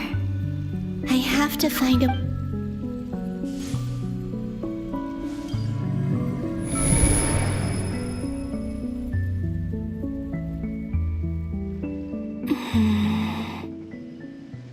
Hisi Island? How far back in time is this? Where's Luanatar? I can't sense her presence this time. Oh, seeing Enefa and Aino reunited like that sure was heartwarming. Traveler. No. Stay calm. I don't have much power left to change things. I don't even have that much time left here. Think, Columbina. How do I find a way back? A way back. Do I go back to Moon Prayer Night? Or to the future that followed? And if I return in my current state, what will become of me then? Dotori's actions that day proved that he'd been planning that for a long time. He had already seized the power of 2 Moon Marrows before capturing me. Even if I managed to get back, how can I fight against him when he wields the Tri-Lune Authority? I can't. If I go back like this, I'll be playing right into his hands. I have to find some way of rivaling the power he has usurped. Wait. Time flowing backwards. The Tri-Lune Authority. Does that mean... I think I know what the final destination of this lunar reflection... I know what I must do. Speaking of homes, we must already be close to where the Frost Moon Scions live. The vibe here feels different. Just like the sea. But how do I communicate my plan to my friends? Should I write it down here? No. Someone else will see it. I need something with a close connection to me. Something I can use as a medium to tell them what's happened to me. Now it makes sense.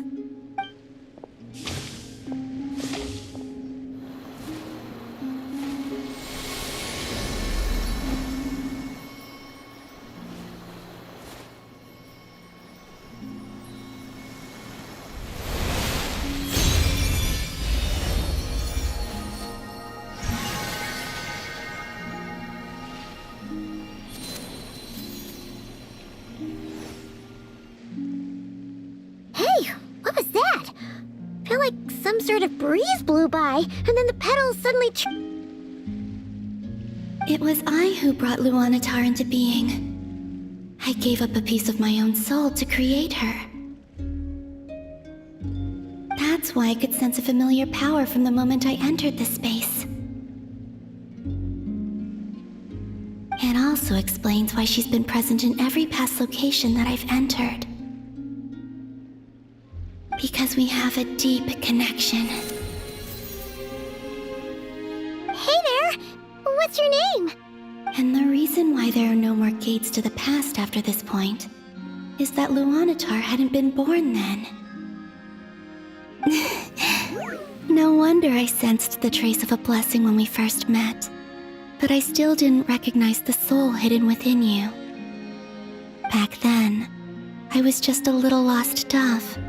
I had yet to become Columbina Hyposelenia. Go on now. We've got stuff to do. Best you find someone else to hang out with. Hey, you scared it off. I'll be counting on you. Remember to stay by the traveler's side, guide him, and help him in my stead. Oh, and bring him to the garden where the moon prayer blossoms grow. There's a little lost dove there who will need his help. Go on.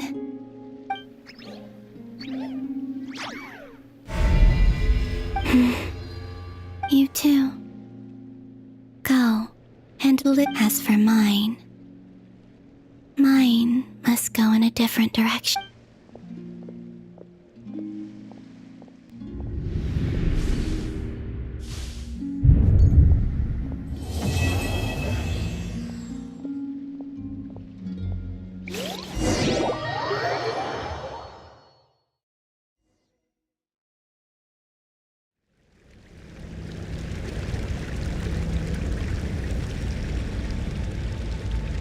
How would you like to experience the thrill of never being held accountable for your actions?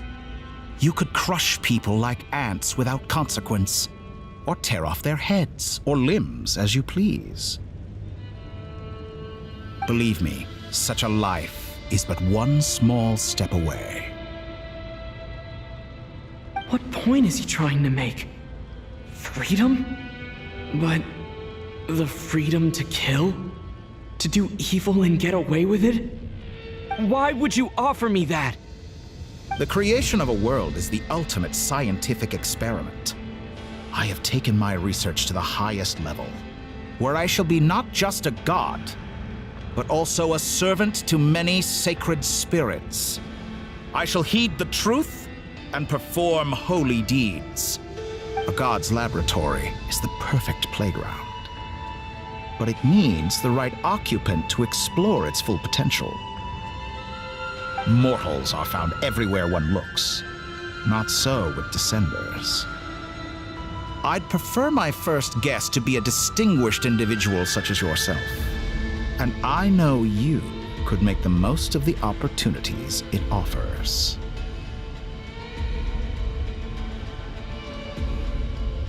So the condition for entering the new world is to take innocent lives. The same dilemma that Rerir once faced.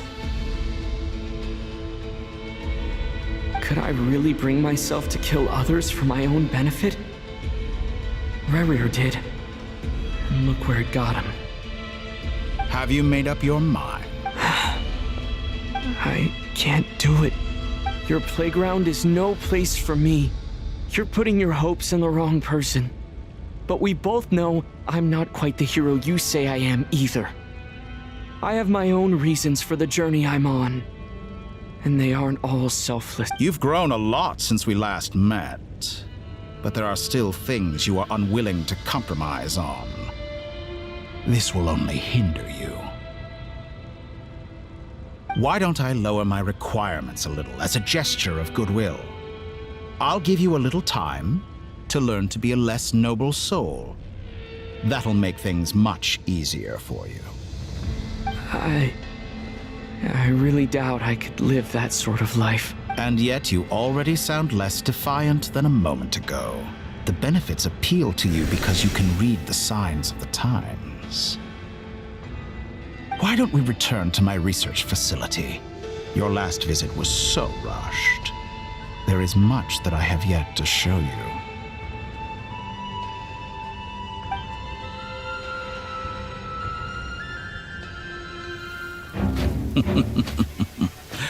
Now to that question, Heroes don't attack from behind. Guess I'm no hero. This is most disappointing.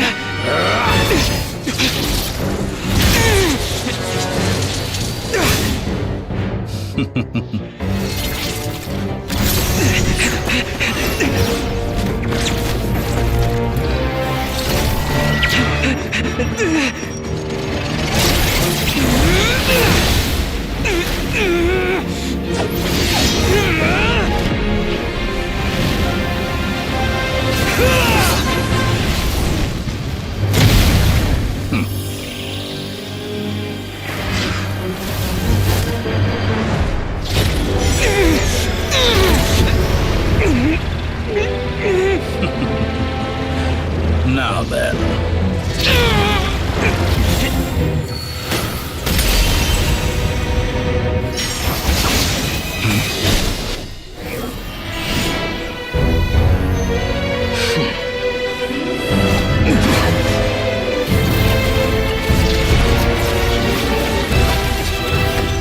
A new face.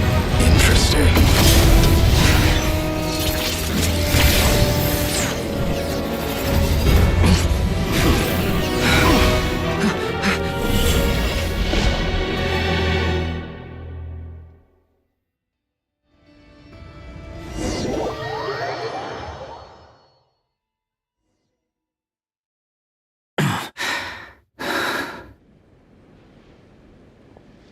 You're still gonna call me Hat Guy after that, huh? I didn't see anyone else in there who needed saving.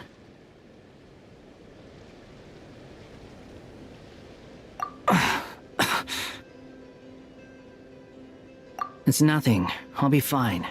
Why are you looking at me like that? Is it that shocking that I'd come to your rescue? I owed you a favor back in Sumeru. Now we're even. Distracting Dotori was tough. I won't lie. He's not gonna fall for the same trick twice. That was my one shot. I'd hoped to use it to take him out. Ugh. I never wanted to obliterate someone. Dotori doesn't recognize me. But his segments were originally made based on an analysis of my operational principles. I expect it's only a matter of time before he figures out what I am. So Dotori doesn't recognize Wanderer because he deleted himself from Irminsul. Did he really miss his only chance for revenge by saving me? Why the long face? Hey, I'm not blaming you, okay? And I'm not complaining either. Rescuing you and killing Dotori are equally important goals. Everyone would be pretty stuck without you. It's best you live to fight another day. How are you holding up? Are you alright? Hat Guy said to put safety first, so we agreed to run as far away as we could after leaving the energy field, and only meet up once it was safe. You don't look injured. It seems that Dotori didn't do anything to you. Alright. Rescue operation complete. There's a lot more work to be done before this is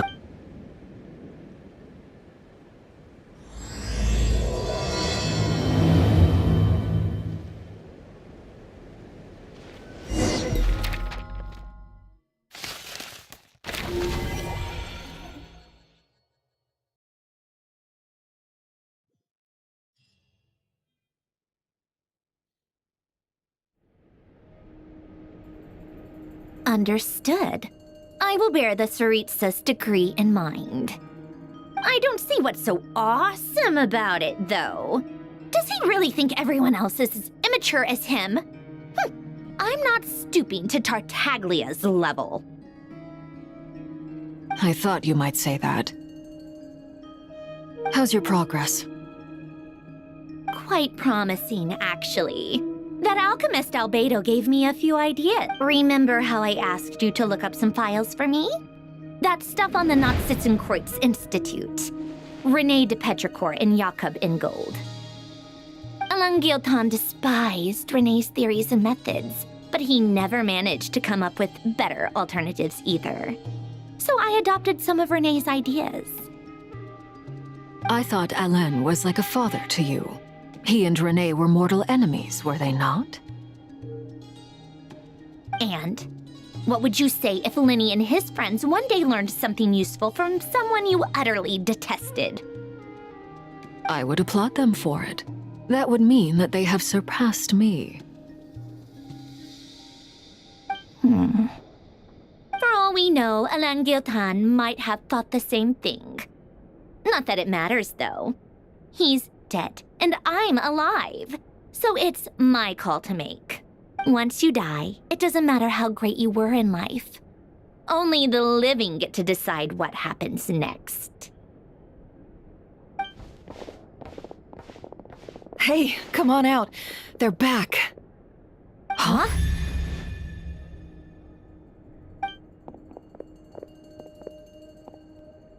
You're back? And your head's still screwed on? And you still have all your limbs? What does it look like? Way to keep your composure, madam. Excuse you. I am perfectly composed. Glad you're okay. Yes, it's a huge relief. Worry? Oh, yeah, right. You think We were worried sick. Hey! The Traveler and I were already friends. You are free to join this mission in whatever capacity you please, much like your tea parties. It's a laugh a minute with you guys. I must say, I was quite surprised when Mr. Albedo told me he would need no additional aid. We discussed this on our way back as well. I am rarely so unequivocal, but in this case, we had full confidence in Hat Guy. He said he knew what he was doing. Albedo and I pretty much had to just wait outside on standby. Meanwhile, Hat Guy broke into the energy field and rescued the Traveler solo. You didn't have to mention that. Well, I'm thoroughly impressed. You are a force to be reckoned with. Is he back? Is he really back? Traveler! It's really you! Oh, thank goodness! You can finally breathe easy, Paimon. It's great to have you back in one piece! Oh, Paimon's been having nightmares the whole time you were gone! Look at them. You know, once you reach my age, there's nothing better than watching a... It's nothing. Same goes when you get to my age, too. I bet Aino and Anefa would be tearing up as well if they were here. Varka, I'm not sure. Oh, yeah, good point. Hey, your eyes are looking a little red and puffy. Come here, let's hug it out. What? Ew, no! No, thank you. Everyone, I'm sorry for all the trouble I caused you. But the silver lining is, I didn't come away while I was being held captive. I learned a lot about Dotori's current capabilities.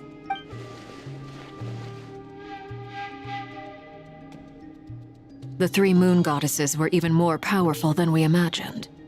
No wonder Dottore believes himself to be equal to the gods, maybe even superior. Utter blasphemy. While everyone was gone, Nefer and I made an interesting discovery, and I believe Miss Sandrone has something to share too. Ma'am, perhaps you could do the honors?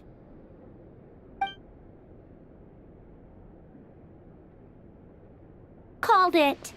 Getting rid of a pesky troublemaker like her is like trying to clean up after a crumbly cake. It always comes back to haunt you. Our next step is to find a way to bring her back. A place where time flows backwards, with no destination in sight. Surely it must have been created for a specific purpose. But I fear the answers are buried deep into VIII's history, held by great powers beyond our reach. It sounds like she's on a specific path through time, just traveling in the opposite direction to us. The question is, where does that path lead? Or will it keep going to infinity? We considered that question as well. Strictly speaking, time is not infinite. Indeed not. Every road has an end. Nicole! You sure loved quietly sneaking in mid-conversation. I do, in fact. It's something I've always done at our mages' tea parties. Quiet, mysterious, and persuasive. You wonder what lies at the end of her road. Well, just as the world has a beginning and an end, so too does time. And so, the end of the road is the moment that Teyvat was born. But where Miss Columbina will end up along this road, that depends on where this particular river of reverse time began. What about the original moons and the moon goddesses? Do they have a beginning? All things do. In the beginning, no moons adorned the sky. It was the Dragon King Nibelung who raised the 3 moons into the heavens, and thus were the moon goddesses born. They were shadows of the planet, born to wield Nibelung's authority and oversee the world on his behalf. They were extensions of his will, manifestations of his majesty. But then one day, they disappeared just as suddenly as they had once been brought into being. Nobody knew where they had gone.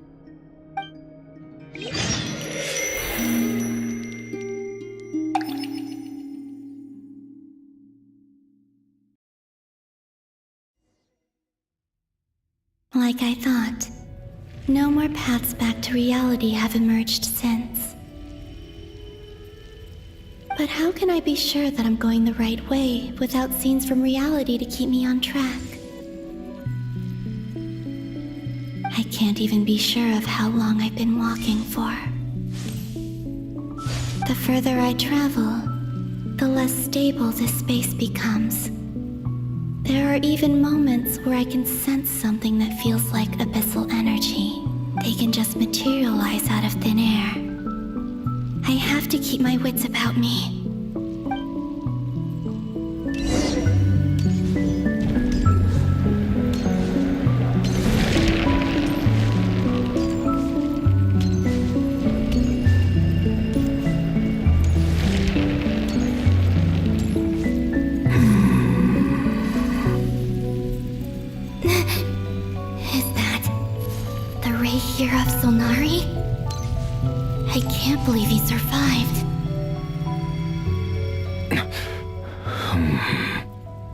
You are the moon goddess.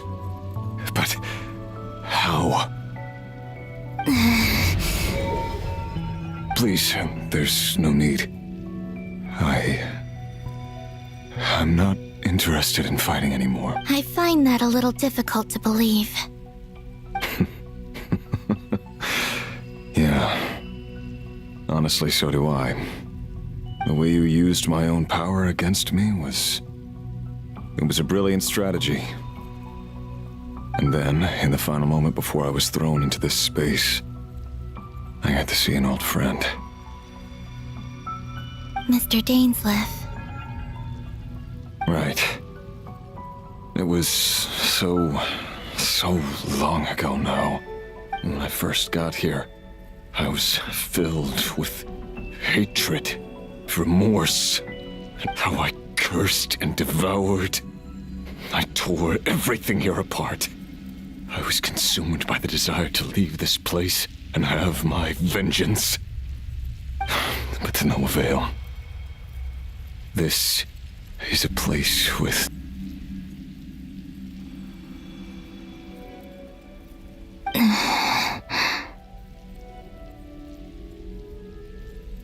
This is the second time I've entered this space. Though I have no memory of the first, I was torn to shreds the moment I entered. But this time I survived. It must be partly because of this new body, and partly because of all the Kuvaki I absorbed in Nodcry. Are you the source of the abyssal power in here? Not all of it. Some is from when I first arrived here and tried to destroy everything.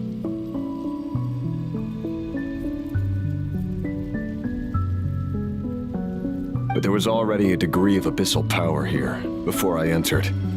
And like a venomous snake baking in the merciless sun, it tried to slither into my shadow. Tried to? So, you rejected it? Yes. Because after that, the world suddenly became silent for a moment.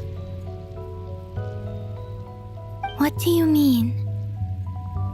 The voices in my head, they were gone.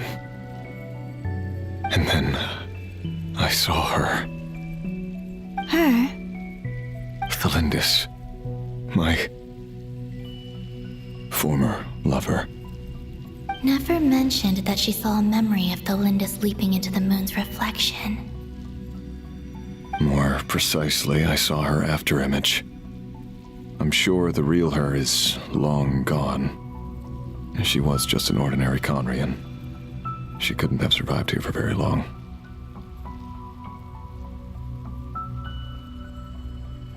Anyway, why have you come here? Didn't you know it was a dead end? If I hadn't escaped through the moon gate, my friends would have been in far greater danger. Oh, I see. Because of your power. The power of a moon goddess. What? You'd like to know how I know, wouldn't you? The one who resurrected me said so. I could hear a deep lust for power in his voice.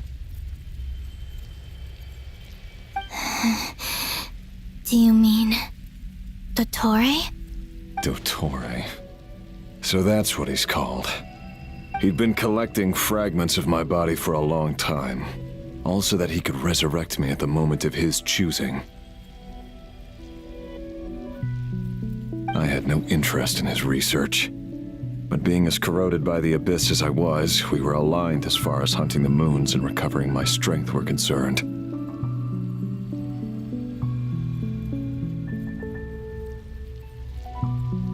So that's why the Wild Hunt suddenly became so active in Nodcry. When I left the Fatui in my weakened state, Dottore must have felt that his time had come. Moon Goddess, could I... What? I know this is a lot to ask, especially from someone who tried to kill you. If you refuse, I won't fight it.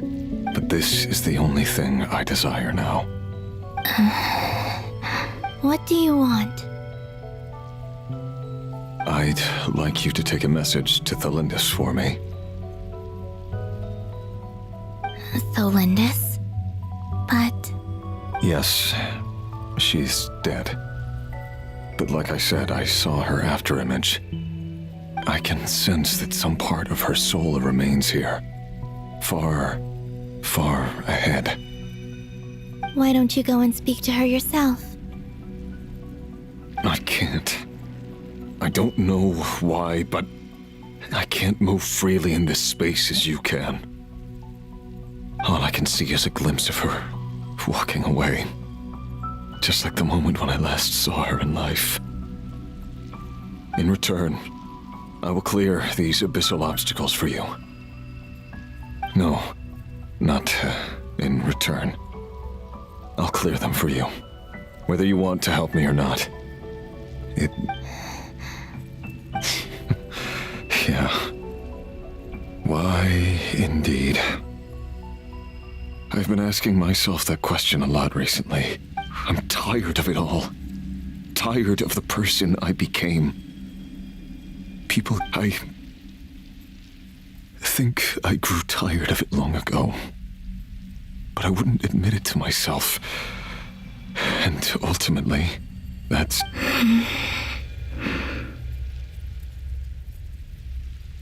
What do you wish to tell her?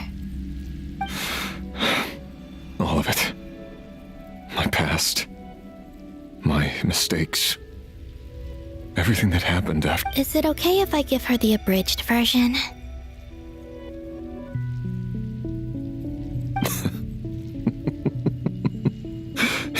Yeah, I'm sure there's plenty you can skip over.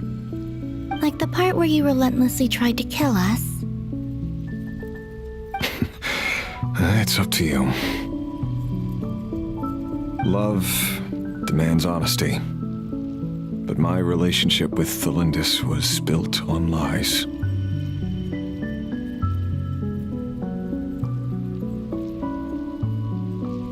We hid too much from each other. But after living my whole life in the shadows, I don't want to hide anything anymore. I will do my best.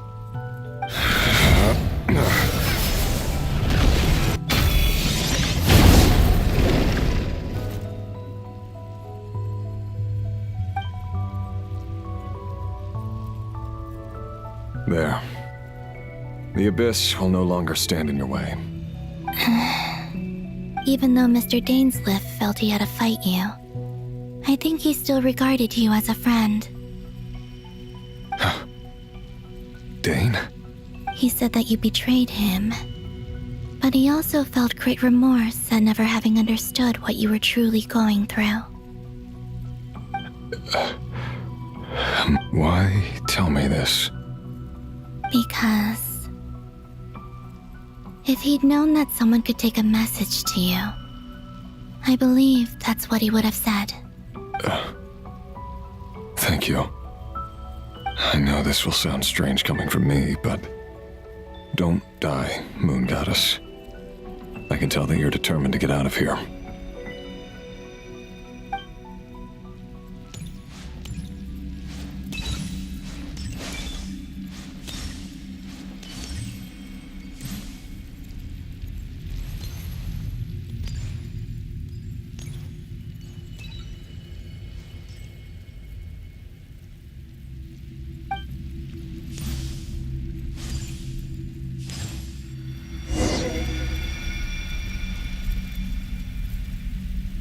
He kept his word. The Abyss is no longer obstructing my path.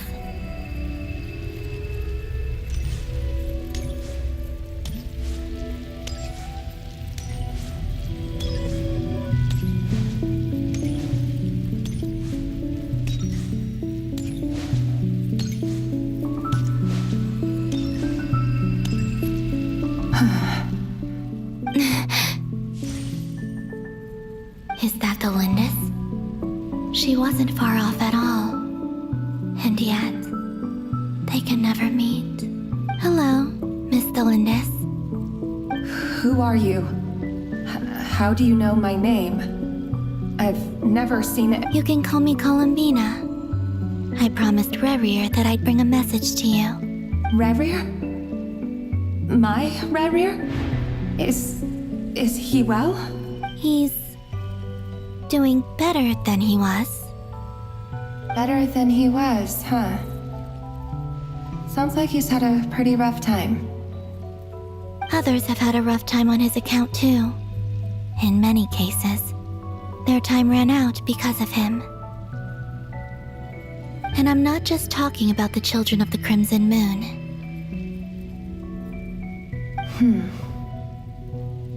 So, things got worse before they got better.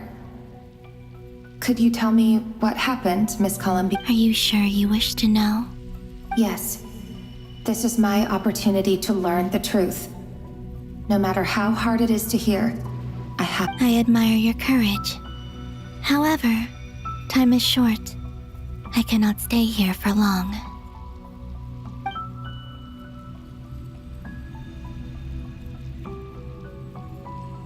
Rerir had seeds of hatred in his heart, and many people nursed them for their own ends. On some level, everything he did was to try and find a way to see you again. But in the end, he came to regret his mistakes. He wanted to apologize for hiding his past from you. Beyond that, he did not say specifically what it was he wished to convey to you. But I'm sure that you've always been on his mind. You are what has kept him going over all these years.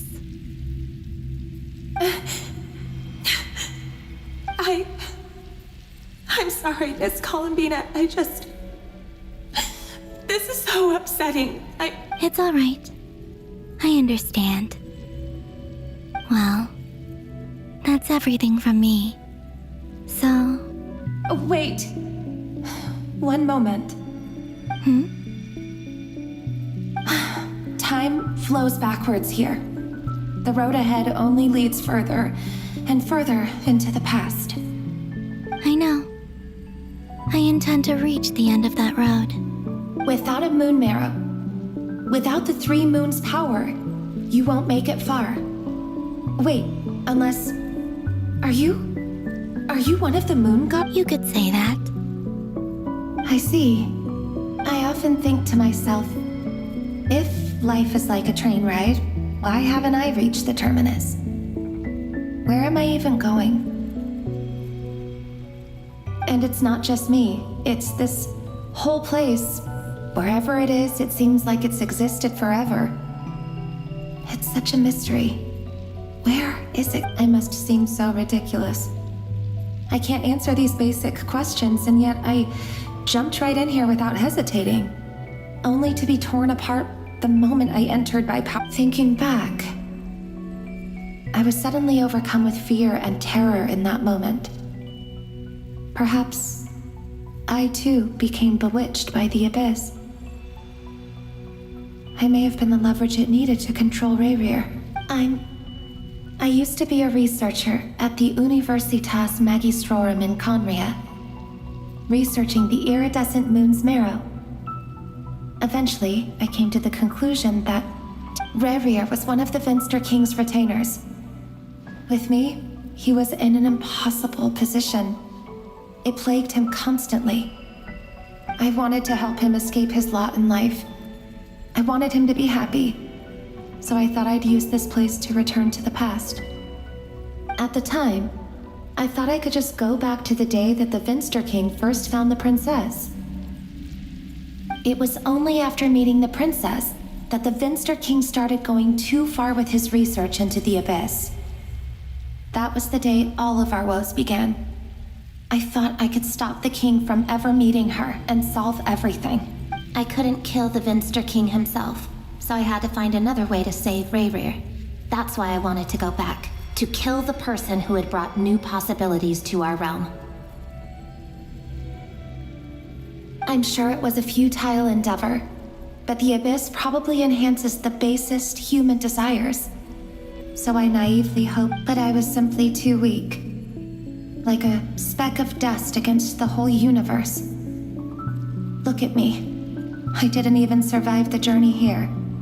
Not physically, at least. I know I'm never getting out of here, but you're different. You can make it, and I want to help you. I owe you that much. How do you plan to help me?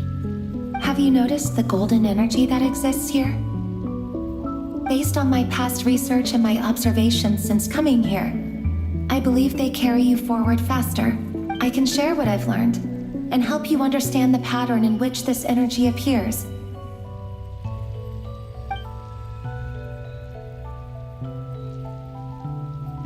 I think you just might... Now, I know you will be able to change the past. Also, I've been speculating about where this space ends. The documentation was scanned, but from what I know of the legends about the moons, the oldest ones seem to begin with Nibelung, king of dragonkind. I have no way of verifying any of it by this point, but if it's true, you might be able to reach that era if you keep walking. Understood. Thank you, Miss Thelindis. I'm the one who should be thanking you. If you hadn't entered this realm of everlasting death, What use would my deductions be? Thanks to you, they have some meaning. About Rerir, I'm so sorry. It wasn't your fault. That's not true. Because we both feared bringing trouble upon each other, neither of us ever told the truth. And that dishonesty sealed our fates. But enough about that. I wish you a safe journey, Miss Columbina.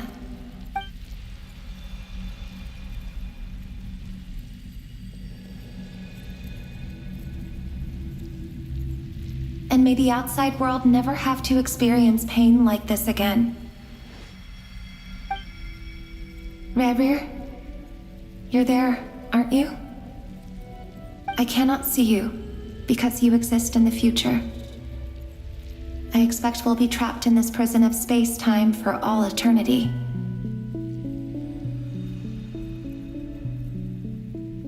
But please, gaze upon the past, and then sit for a while. Let's find a place to sit down together, just like we did when we first met.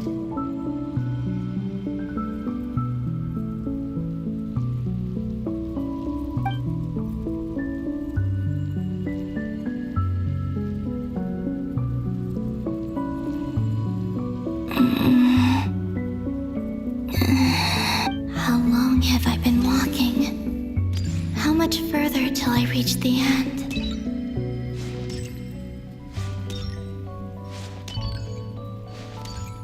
Is there even an end to be found? Everything's getting blurry.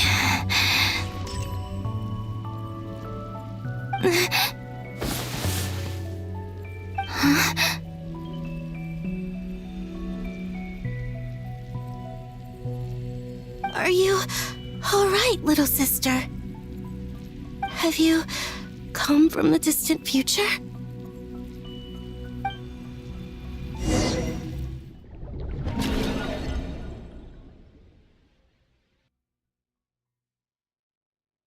So, how exactly did the moons just disappear? Shouldn't it be a little harder to get rid of major creations like moons? The world is a vast and ancient place. On a certain scale, all life lasts for but a fleeting moment. Miss Nicole explained that the moon goddesses likely perished in the War of Funerary Flame. The moons themselves were also destroyed at that time, save for the Frost Moon, from which a new moon goddess was later born. Am I missing something then? 'Cause the stories say that the moon goddesses were born... Huh, you're right! Why do their birthplaces differ? What's the difference between the two generations of moon? Also, remember what Sandrone said?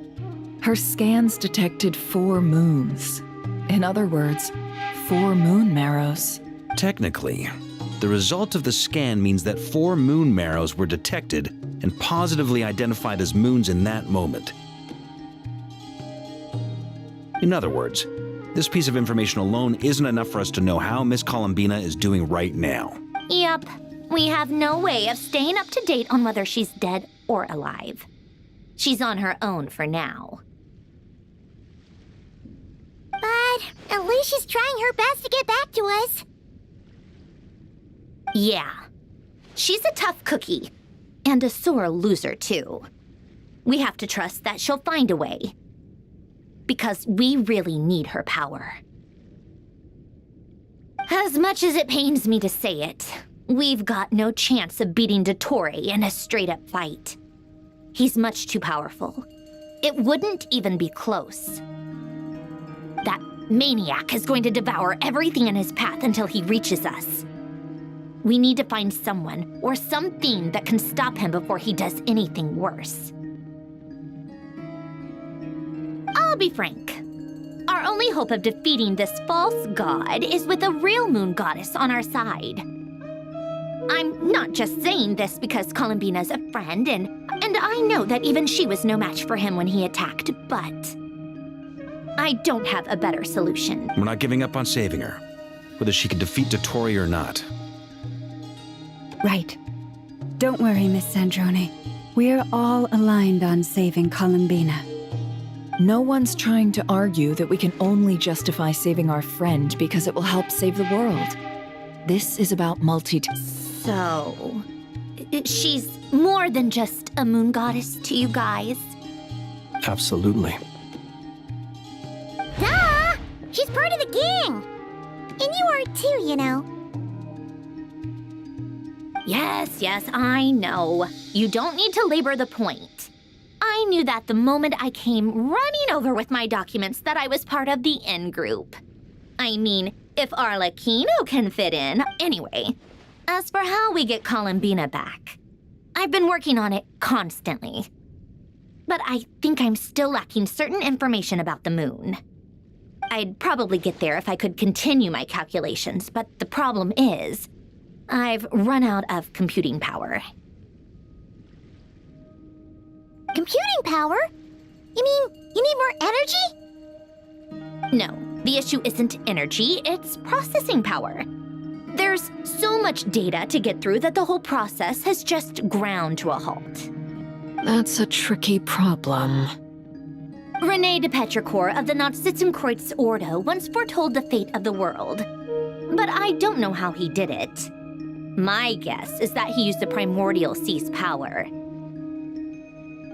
However, that won't work for me. His methodology was vastly different from my own. What's worse, they're incompatible.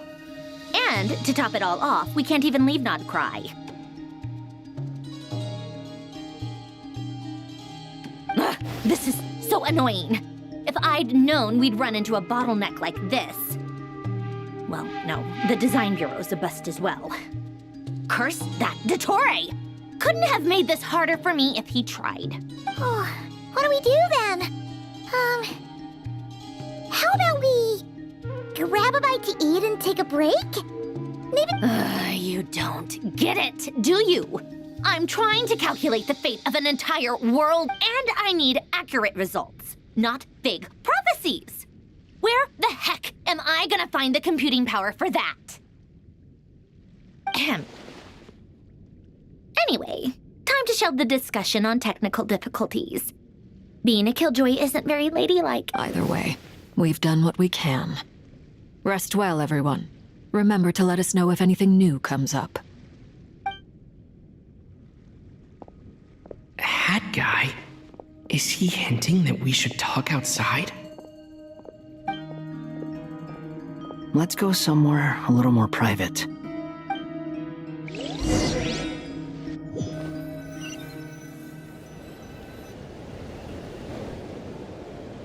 You know that Dory went back to Sumeru, right? Yeah, she mentioned she was Things aren't looking good for Nodcry. She's gone to spread the word so that Sumeru has a chance to prepare for the worst. From what I know of Dottore, there are two possible reasons why he hasn't made a move yet. One is that he's still working through some kinks in his new powers. The other is, he wants to see how we're going to... He'll easily devour everything eventually, so I guess he's in no rush to make it happen.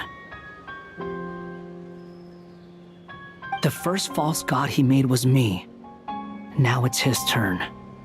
Even though my records were erased from Irminsul, Dottore's ideas haven't changed one bit. He once told me that becoming a god was like turning yourself into a hungry wolf or giant serpent to devour the moon. Clearly, he began studying the moon goddess's powers long before he even tried making a god. He's always wanted to get his greedy hands on divine authority one way or another. And in the end, he devoured the moon where I failed. In the desert of Sumeru, there is a chessboard built by King Deshret, also known as Al-Ahmar. I don't know if it was a real game, or if he was just trying to challenge his servants and citizens in some way. But creating games and setting rules, gods do that as a matter of course. That's the kind of power Dottore craves. Now he has the Trilunar Authority. His power is leagues beyond the common people. I don't think there's any point in other nations rushing to the front line. They're better off focusing on defense and hoping they can fend off any threats that spill out from Nodcry. Either way, Dori will inform Lesser Lord Kusanali, and she will contact the other gods in turn. The Seven will have some recourse available. If nothing else, their protection should keep the rest of the world from descending into chaos as quickly as Nodcry has. So on the bright side, even if Nodcry is doomed, your friends in other nations won't be in any immediate peril. That's good to know. But I'm not ready to give up on Nodcry yet. There's a word for people who refuse. Maybe it sounds greedy to you, and probably naive too. But whatever you call it, that's what gives me the determination to keep fighting. Battles are fleeting, but the will to fight is a long-term commitment. Give up for even a moment, and your resolve will shatter. Why do you always feel the need to do the right thing? No one is born to be a savior. I mean, who's gonna criticize you if you fail or give up? Don't take this the wrong way, but Dottore said something similar to me. I guess the VIII attracts people who don't believe in saviors. Not necessarily. It's less about belief for me.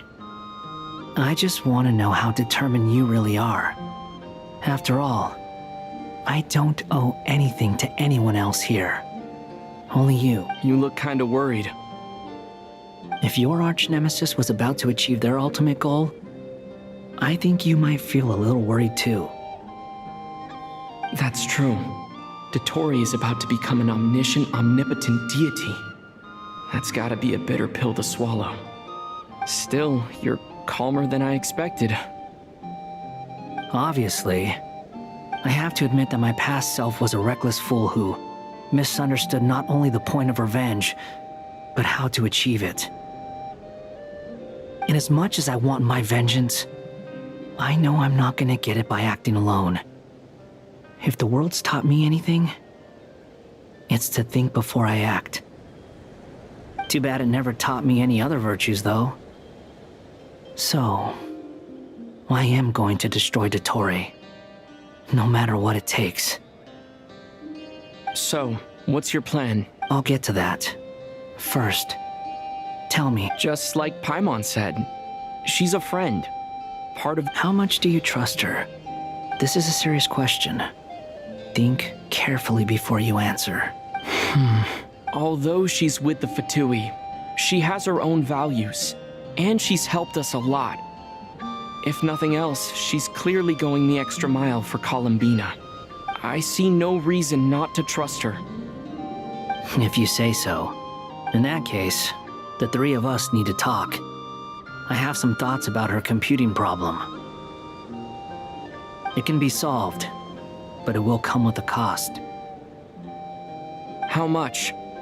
If I can afford it, I'll cover it. Sometimes your heroism really backs me into a corner. You know that? Come on, let's go talk to her.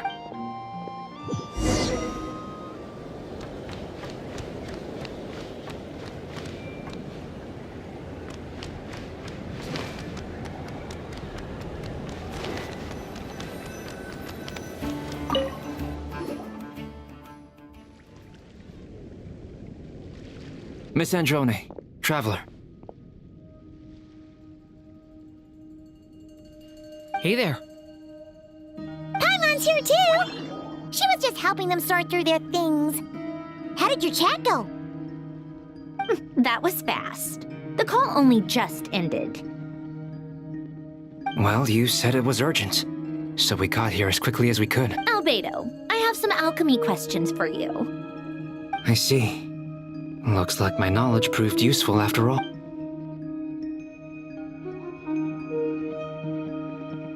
If I might ask, what is the end goal for the modified formula you'll be using? I I needed to predict the future of the entire world.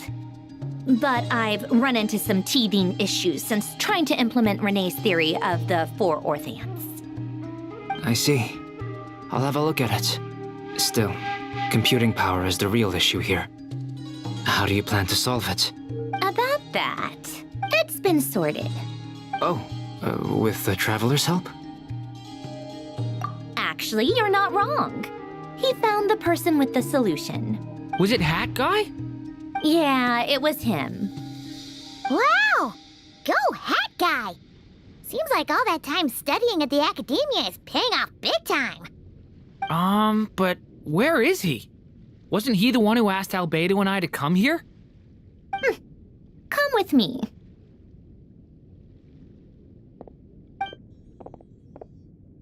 Hat Guy? What's... Hat Guy! Can you hear us?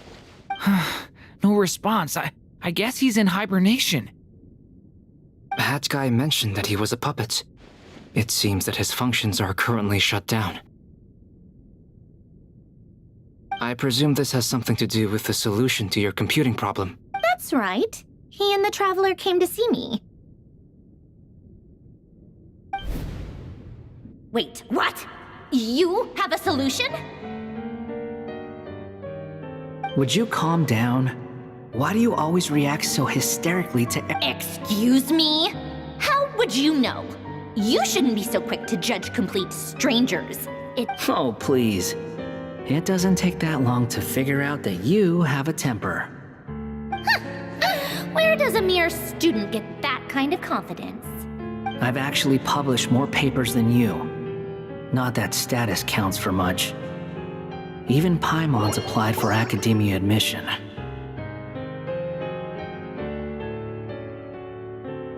Huh? Are you serious? See? This is why I can't be bothered to explain myself. She recognizes no one's skills but her... Okay, fine. I'll hear you out. So, tell me, how do you propose to solve my computing power problem? This world itself is constantly processing all kinds of information. If it's the world's future you're trying to calculate, you need a processing device that's designed to cope with that volume. Easier said than done. Only Irminsul can handle that kind of... Wait, is that what you're suggesting? But surely we can't just plug my formula directly into the... You should be able to tell that I'm not human. Yeah, I noticed. The technology, though, seems pretty ancient. Very different from Pontaine's. It's a completely different system. Conrian, to be precise. I'm what they would have called a puppet. Puppets need an energy source and processing power.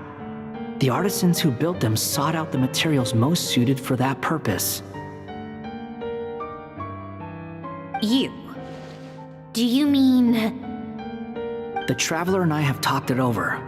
He's willing to vouch for you. So, I'll allow you to borrow my core for your calculations. It was built using wood from a silver-white tree, which makes it a small part of Irminsul. Conrian technology and Irminsul wood. Who in the world? Are you sure about this? A puppet without its core will cease functioning completely. And if it's left in that state for too long, it might not recover. You could die if you do this. You do realize that, don't you? I can put two and two together, yes. I won't lie to you. This has never been done before. I cannot guarantee your safety. Doesn't matter. I'm prepared for the worst. Did you two actually talk this through? Is he... Are we really considering... Yes, we discussed it. The bottom line is, he trusts me, and I trust you. Let's give it a shot, shall we? Honestly, I have no clue where this kid even came from. But for whatever reason, he lent me his core to use in my formula.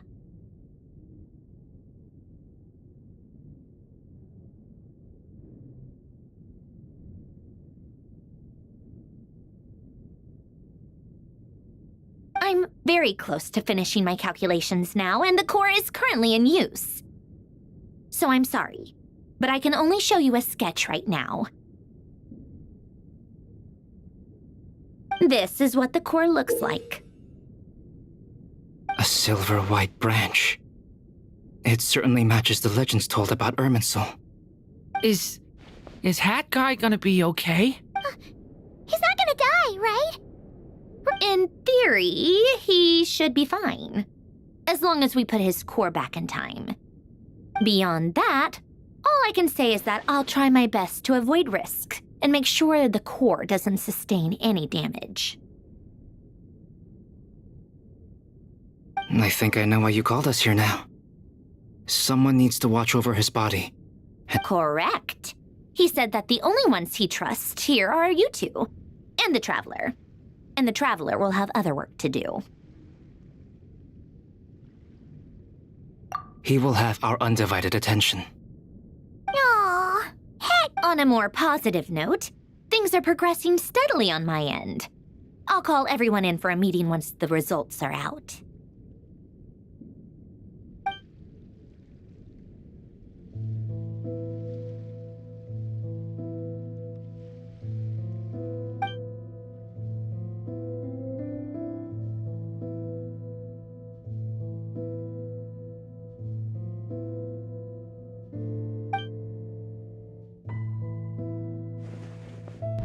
The worst-case scenario with the core removal is either a system reset or a total loss of function. But I'm not afraid. A quiet death should have been my fate long ago. A core is completely different from a heart. It's like another vital organ entirely. I never believed it could be a true replacement for what I sought. But in the end, it turns out the core was more useful to me. Pretty funny when you think. Do you think there's any difference between a puppet and a human? If not, then this would just be another samsara.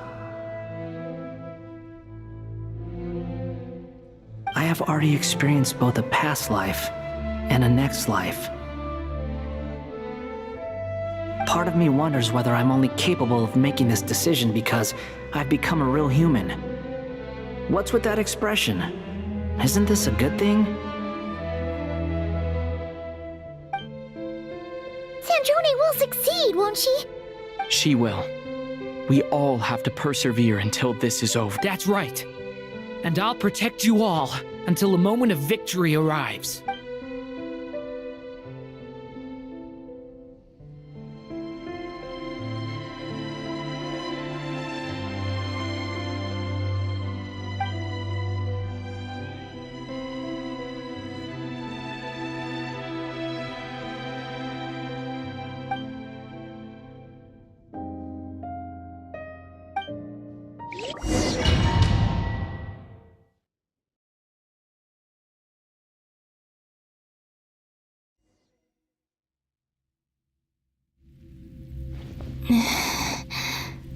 Who are you?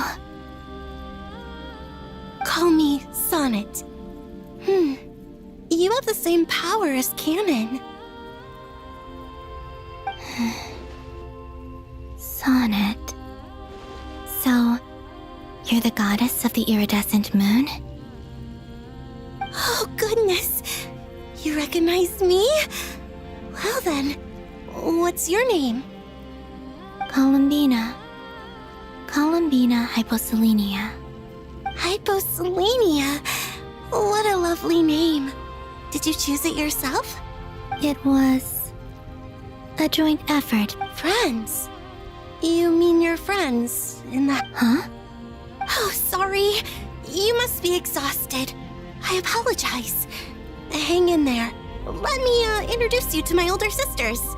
Do you mean the other two moon goddesses? Arya and Canon? Wow, you sure know a lot. Hey, does that mean that our story... Oh, I guess that wasn't the best... It's alright. We were prepared for that possibility. You could say we were too prepared. I can't even remember how long my sisters and I have been here by this point. When did you get here? How long has it been? I can't say for sure, but it feels like it's been forever. I see. Are you feeling all right? You look a little unwell. I can hold out a while longer.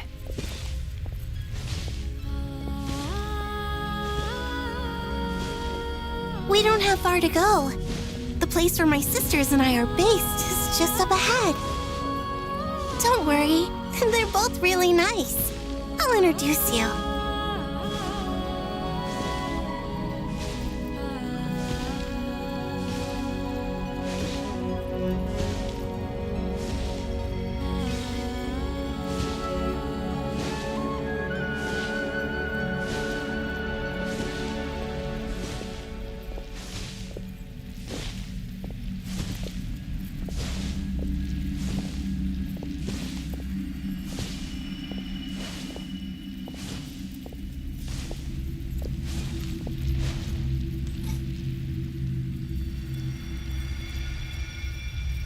Sisters! I'm back!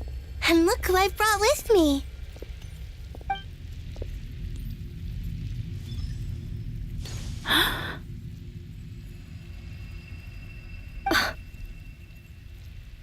It's our lovely little sister, born in the far future.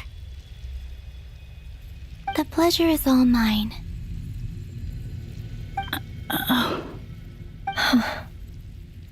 Allow me to introduce you to Columbina Hyposelenia. This is Arya, the goddess of the eternal moon. And this is Canon, goddess of the frost moon. Canon, don't you think Hyposelenia's power is Hello, Columbina. I apologize for our startled reaction just now. And please, forgive our little sister if she's been annoying you. She tends to talk a lot. It's fine. You seem shy. Don't worry, Columbina Hyposelenia. No one can hurt you here. Could you tell me where here is? Please. I must know. My dear sister, this is where Teyvat's original ruler, the Dragon King Nibelung, imprisoned the moon goddesses. What? You're scaring her, Canon. No, I'm fine. Please, continue. Nibelung, our original master, created us in the distant past to maintain Teyvat. But he left this world and traveled into the dark universe beyond, to explore worlds vaster still. Day and night, we fulfilled our duty in the heavens, until the day that the first descender arrived. The great ruler of the firmament. The heavenly principles. Is that what later generations call them? I see. But we did not reject them at first, nor did we coexisted in peace. They were like a guest in our home. Slowly, however, we came to realize that our guest had a growing desire to change and dominate the world. And you didn't stop it? No. There was an order to the rules they set up that Nibelung never taught us. We wanted to know if this order would bode good or ill for Teyvat. All right. Canon and I wanted to know. Sonnet was against it from the outset. Later, we discovered that this great ruler of the firmament bore an almost paranoid hostility toward the desire of certain life forms to seek power. Or perhaps they feared them. They would even cast down celestial nails as manifestations of their power, to punish the civilizations of the world below. Only this was far beyond mere punishment. Right. Their rules brought order, but the price people paid for merely testing the limits of those rules was far too great. I did everything in my power to help the punished escape catastrophe, but still, too many lives were lost. The ancestors of the Frostmoon Scions were some of the ones you helped. But just when we had decided to take countermeasures, the Dragon King, Nibelung, returned. And so began the War of Funerary Flame. So, that's the name the world gave that war in the... Well, who won in the end? As far as I know, the Heavenly Principles won, although it came at a great cost. They remained in Teyvat, and the world's original master, the Dragon King Nibelung, was destroyed. And what of the moons? Are there still 3 moons in Teyvat's skies? You can tell us the truth, Columbina. We know we are but remnants of a bygone age. We are prepared for the answer. Only the Frost Moon remains, but it has been cast beyond the false firmament by the Heavenly Principles. The eternal and iridescent moons were both shattered during the war. So death finally came for us in the end. Sonnet.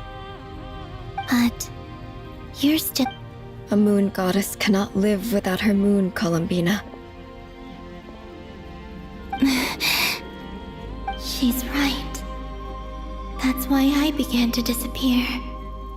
Because the Frost Moon is cut off by the false sky. How much worse... Our souls may endure within this lunar palace, but if our moons are destroyed... Then we shall disappear the moment we depart from it. I'm sorry. There's no need to apologize to us, dear sister.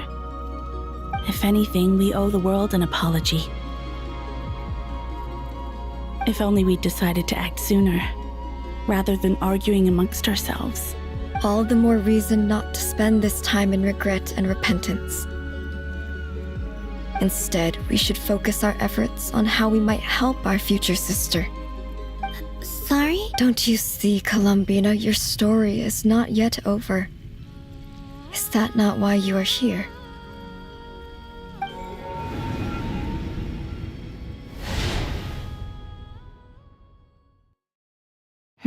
It's done. Initiate numerological array. Continue running primary process. Calculate the world's fate through extrapolation. And identify nodes of secondary process. Scan for moons. Still 4. The number of moon marrows hasn't changed. Wait, let me think.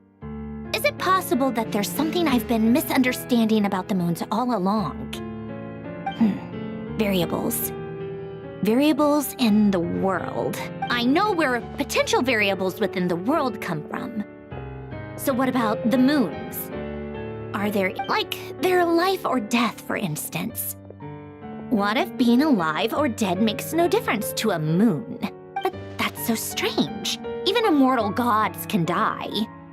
Why would the moons alone... Wait! If alive or dead is considered a variable, we might have had this wrong the whole time. No one ever said that a moon marrow equals a living moon. We just made that assumption ourselves. Initiate secondary process. Scan again, this time filtering out interfering perimeter, moon marrow. I don't care if they're natural or artificial. Get them out of my search results! Why? It says 3 moons still exist in Teyvat, even after excluding the moon marrows. But we know for a fact that redo the scan. Narrow the results to living moons and real moons. No, scrap that. Narrow it down to moons that have lunar authority and remain... Why? Why is it still 3? What is this, Columbina? Has the world lied to us? Or are you the one pulling the wool over our eyes?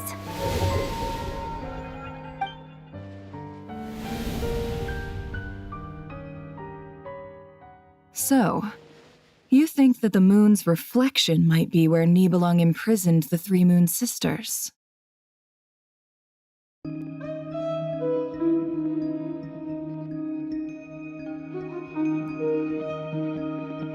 Yes, it would explain a lot, such as why that space would respond to a moon goddess's power, opening the moon gate at her command. It would also explain why Miss Columbina has been unable to leave, and why time flows in reverse there. In the messages she sent, Columbina promised us she'd find a way to return, but we have no way of knowing how, when, or where this might happen. The fact that she still has yet to reappear in this world indicates that returning from that place is no easy feat. We cannot afford to simply wait for her. So you're saying, if she could return by her own power alone, she would have done so long ago. Yes, she certainly wouldn't leave it to this late stage when it's so touch and go.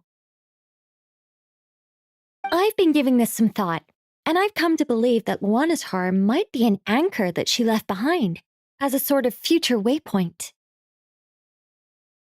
This could also explain why Luana's Har is always by the traveler's side. Sounds like a plausible theory. If that's the case, there must be some criteria we need to fulfill to allow Columbina to return to the present. The question is, what could they be?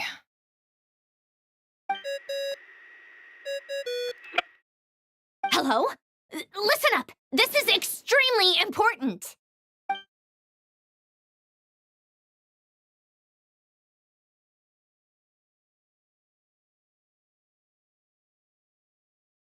Not only is Columbina alive, but she may well exist in a form unimaginable to us.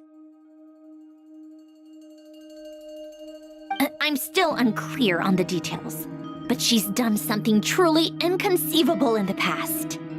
And the clue to what she's done lies in the moon and Teyvat's sky.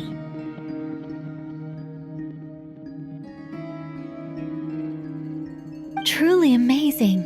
Oh, I'm so delighted for her. I'm sure we all feel the same. And I'm sure Columbina is ready to get back here and fight by our side. I'll keep my calculations going and try to find some way of coordinating with her. But that's not an excuse for everyone else to slack off, okay? All of you had better keep trying to think of— How can the dead moon still live? And Luanatar?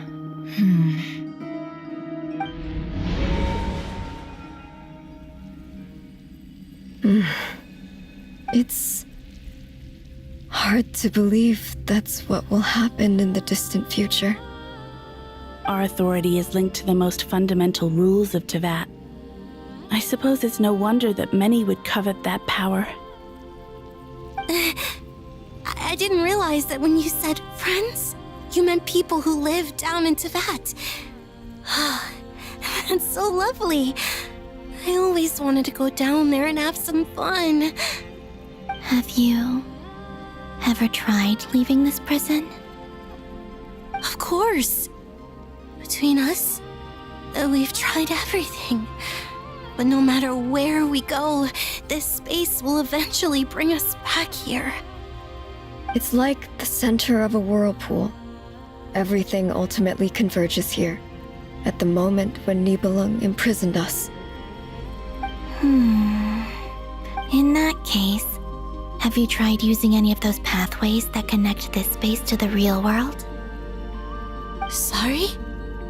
What are those? They're passages through which you can make small-scale changes to reality by using Kuvaki. Or am I the only one who can use those passages? Because part of my soul remains in reality. Kuvaki. What is that? You don't know? It's A unique kind of elemental energy found only in Nodcry, the land from which the moons arose. Oh. Well, it's true that the moons first rose up from the part of Teyvat you say is called Nodcry. But there is no difference in the elemental energy between there and anywhere else. What? Could you show us some of this Kuvaki hyposelenia? Maybe if we see it, it'll make more sense. Okay.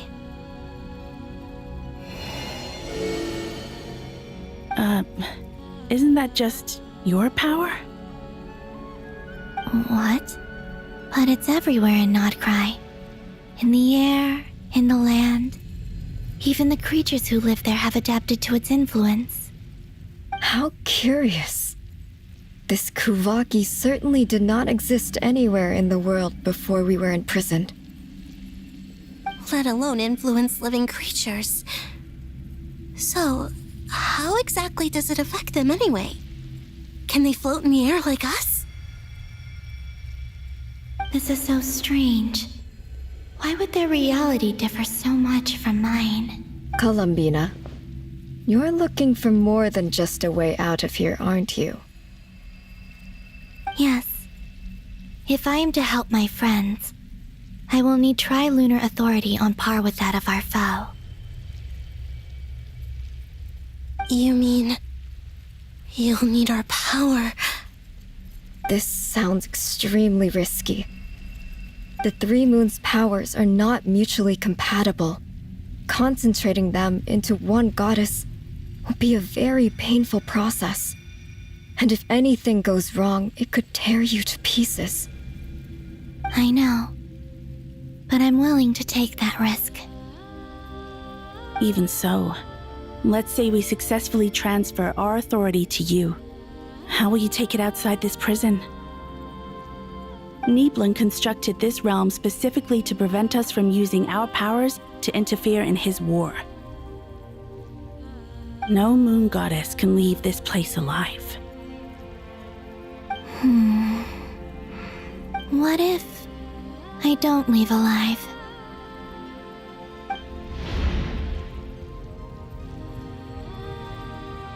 Where do we even start? How are we supposed to figure out what we're meant to do to help Columbina?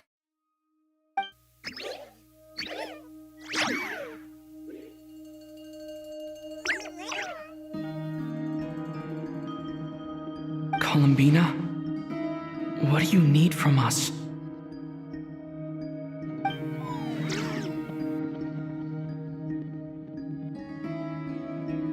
If she really got to the beginning of time in there, how do you think she'd leave us a message?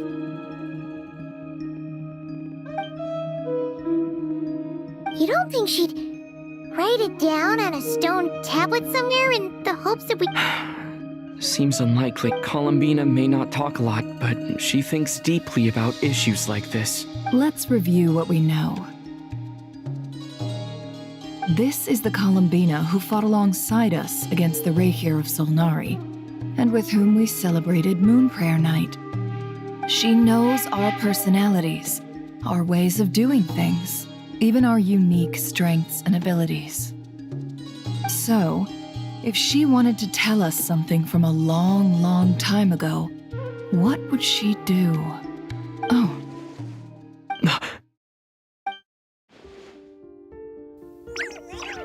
Traveler, you once said that those golden ripples also appeared when Luanatar was born. What if Columbina left Luanatar here, not just as an anchor to the real world, but for some other purpose? If she is part of Columbina, and Columbina knows that I can see past events through her... Oh yeah! Like when you peeked into Rarer's past through his heart! Nefer, wait. If you're right about this, and you can really see past events through Luanatar, your eyes, they'll... Oh, I know. Looking at Rerir's past in Conria was already enough of a strain on my eyes. Looking this far back into the past, it'll surely blind me. But it's our only chance. This is the only way. Boss. We spoke about this once, a long time ago. Do you remember what I said, Yehoda? The day I lose my sight, the Curatorium of Secrets will... But... What's wrong? I'd be overjoyed if I were you. This day's come a lot earlier than either of us expected. I need to know you'll honor our agreement, Yehoda. Promise me. Yes, Boss Neff. I promise. Are you sure you don't want some time to think this through? What is there to think through? I should have gone blind after our battle with Rerir. Frankly, it's almost criminal that I got away with it for this long. Then at least let me take some precautions on your behalf. And if you really do lose your sight, I'll visit your office every day and make sure you're well looked after. Oh, please, anything but that. I was actually ready to go through with this. Are you trying to scare me into backing out? As if I could ever scare you. I'll assume you're just joking to calm you. All right, enough chit-chat. Let's do this.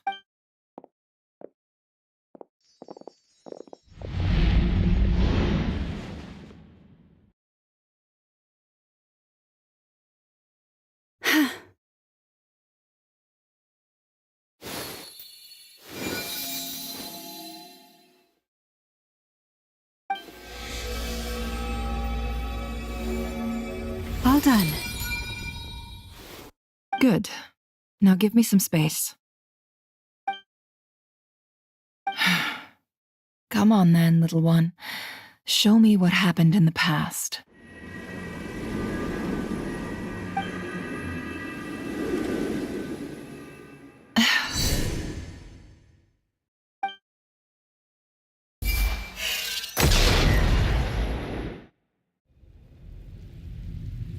Between the Trilunar Authority, Kuvaki, and the sole-surviving moon, I think I might know how to get back.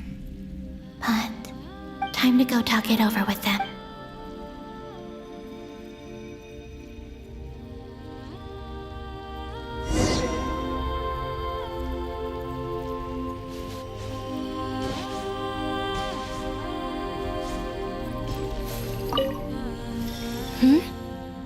Have you decided what to do?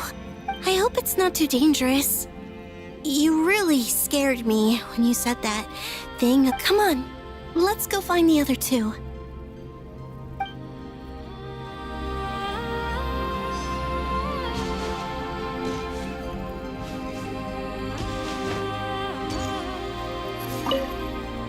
It seems you have reached a decision. I'm all ears. What do you propose?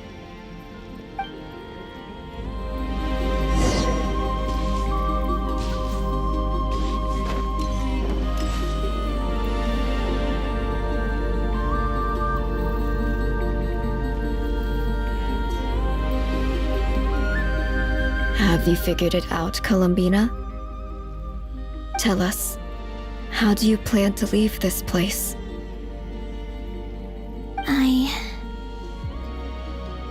I intend to die here, in this moment, and then be reborn in the future with the help of my friends. What? What are you saying? How can the dead be reborn? And how will you inform these future friends of your plans? You can't exactly leave oracles. Nothing can escape this place. Not a single ray of moonlight. And even if you found a way, what if they never find the message you left for them? No, that won't happen. Come again? They will find my message. I'm sure of it. I'm not following. How exactly will you achieve this? It's quite simple, really. First, I will leave my soul here.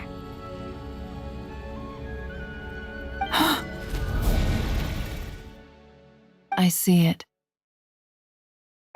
Your soul? You mean you're a divinity?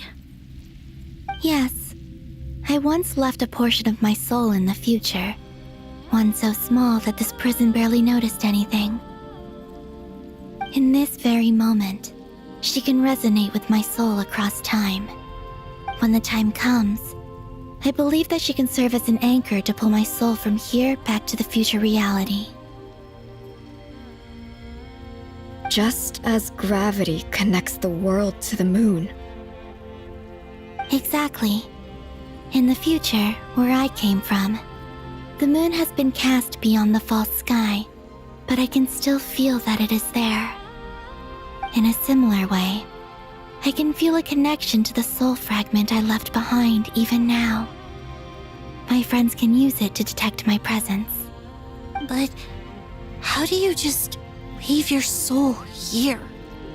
Is that even On my way here, I met an ordinary mortal who entered this place long before I did. Her body is long gone, but her soul remains. And before that, I encountered an old enemy whose entire soul survives here intact, while the power that once corrupted his body has faded away. So, perhaps this space is specifically designed to imprison divinity and authority, but not the physical body. Still, even if your body can escape, would it not just be a lifeless husk without the soul inside? Wait, is that what you meant when you said you wouldn't leave alive? Yes. I shall turn my body into moonlight and pour it over Nodcry. That power shall protect the land and quietly blend into it, awaiting my soul's return in the future.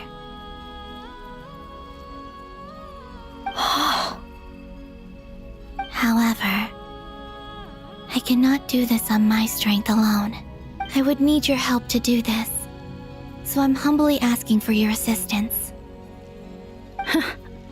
Oh, dear sister, you need not be so formal. As I said before, we are but remnants of a bygone age. You, on the other hand, were born alone in that distant future, and you have walked a long and lonesome road since then. How could I bear to let your story end here in this dungeon? Don't forget, we are your sisters, your family. Arya's right.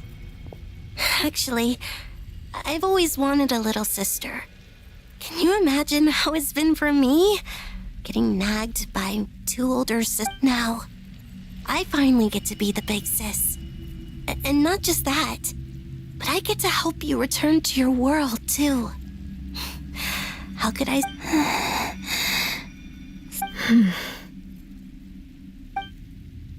Kennen? I'm sorry. I know this is a bold request. The Frost Moon is rightfully... Oh, no, please, don't misunderstand me, Columbina. I was just... thinking back on the years that the three of us once spent together. You cannot imagine how happy I am to hear of the future world you describe. The Frost Moon Scions, your lovely, kindly friends. For the three of us, whose purpose in life was to maintain the peace in Teyvat, it is a great relief to know that the people of this world live in such an... If your plan can save them, and save Nodcry, I will gladly give you all that I can. Besides, the three of us have been together since the day we were born. I could never abandon them to live on alone without them. Cannon.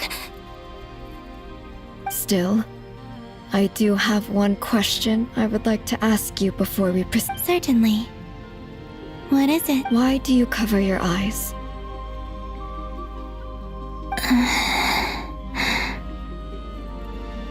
Yeah, I was curious about that too. But it seemed personal, so I didn't want to intrude.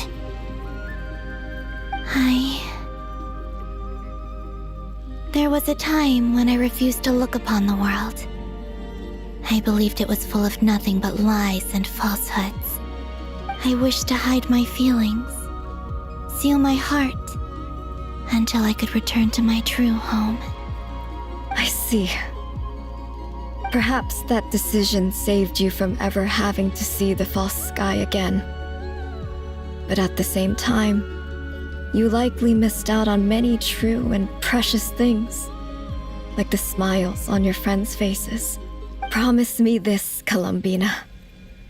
When you return to the future, open your eyes, take a look at the world around you, and see your friends. I'm sure that you know this already, given that you long to return. But that is your true home. Give me your hand, Columbina. Aria, Sonnet, you too. Okay. All right.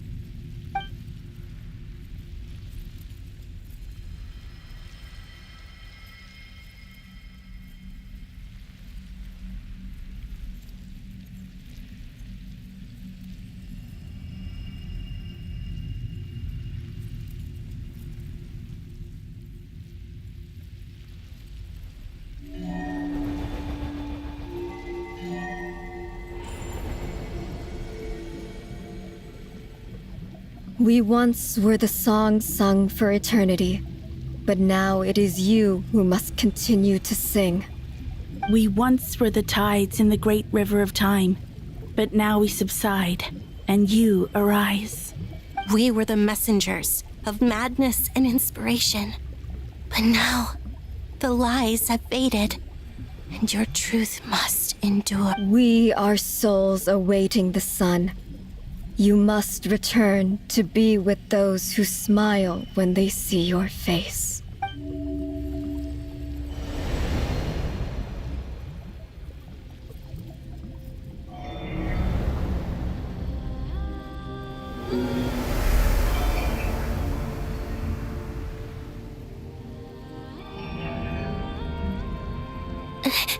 Is it done?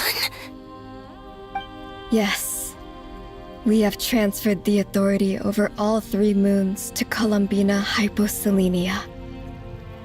From this moment on, she is the Tri-Lune Goddess, the one and only moon goddess of this world.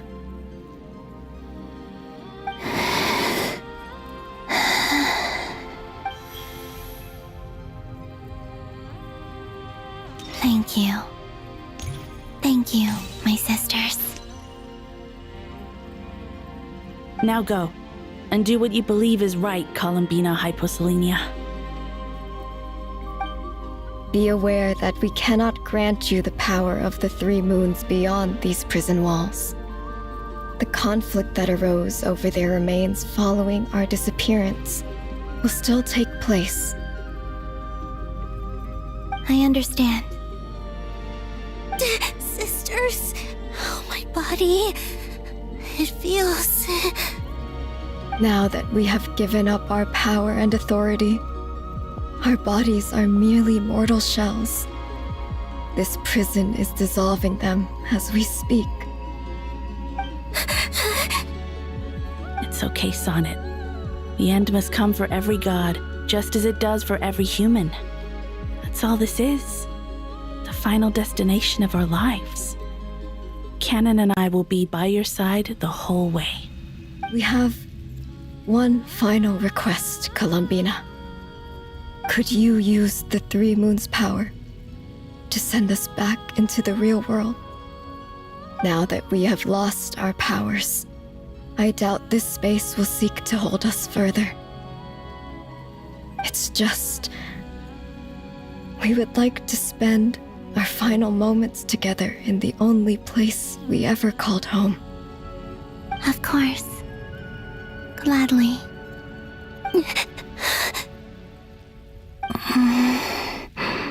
Sonnet? Yeah? Yes. Don't... I wish I could tell her not to give in to the abyss. Not to be afraid. But is this really what I should say at this moment? Don't forget. I'm so glad to have a big sister like you. No, Hypo. Thank you. I'm okay. I'm not afraid.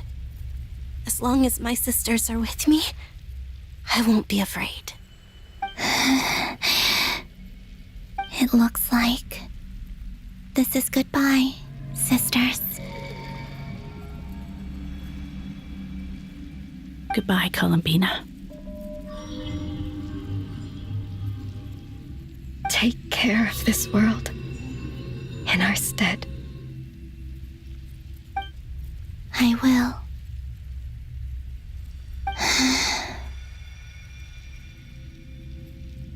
And now, it's time for me to bid farewell to my body, too.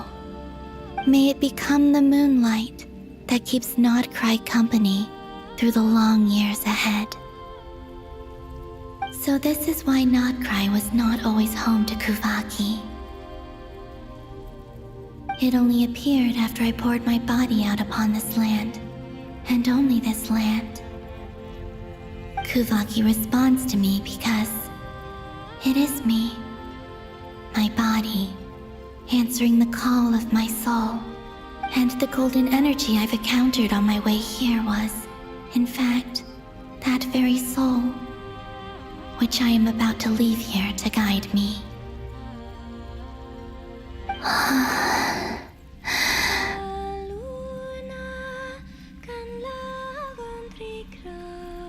O power Trilune, eternal moonlight. I, Columbina Hyposelenia, lay aside my body. Let it be cast into the dark night to illuminate the future. May it be a companion to all who dwell beneath the moon.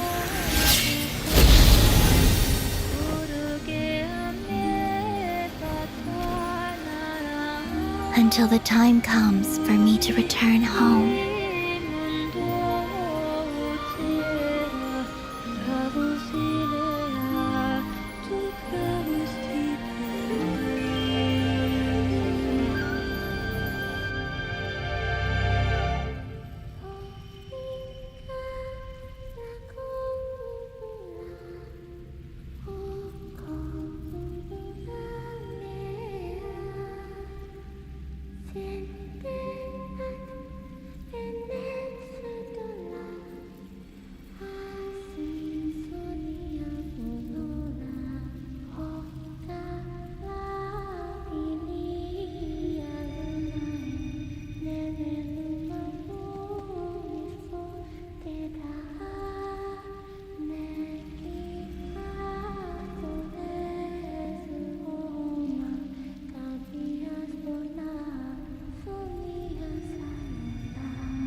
Were we even allowed to see that? Is anyone? Can you still see? How many fingers am I holding up? I see 2 fingers, and a look of sheer terror on your face. Truly astounding, Miss Nefer. Your eyes have glimpsed the very ends of the world, and yet they remain as sharp as ever. Or is the credit for this miracle due to Miss Lauma? It seems that even time itself is no match for your medical skills. Surely you jest, Mr. Flins. I suspect we have Columbina to thank. She must have realized the immense toll that the ritual would take and purposely set aside some of her power in the past to protect Nefer's eyes when this moment arrived. There is always a great price to pay for witnessing the truth, but it seems that this time Columbina has shouldered that burden on. She chose the perfect method of getting a message to us. Though her eyes were always shut, she was clearly so perceptive. She knows us well. She knew exactly how we would think, and what we... Despite being separated by time and space, we're seeing the same possibilities and seizing the same opportunities. We still don't even know if she's okay right now. But as long as there's a chance we can do something, we'll fight to make it happen. We'll get you back somehow, Columbina.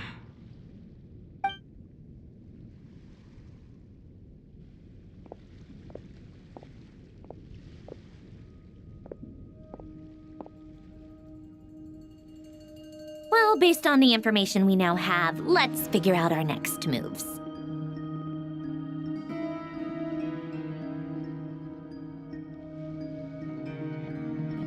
Thanks to these gentlemen, we have a much clearer picture of the situation with Dottore. The civilian population has been moved to safety, so we no longer need to hold back. Miss Androne, how are the calculations going? So far, so good. I'll keep seeing how far I can push the system, though. Can't have Hatman being powered down for nothing.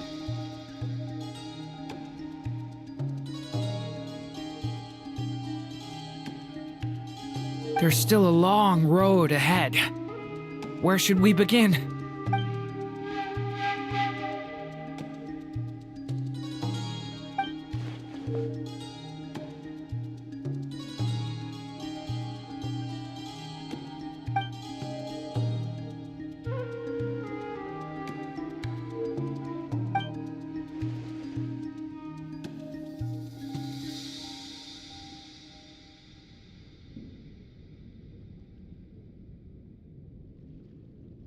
Our plan is clear. Time is short, so let's get moving. There's just never enough time, is there? Time is the bane of my existence. Ugh. Anyway, I'm gonna get back. All right, we'll do our part too. Yeah.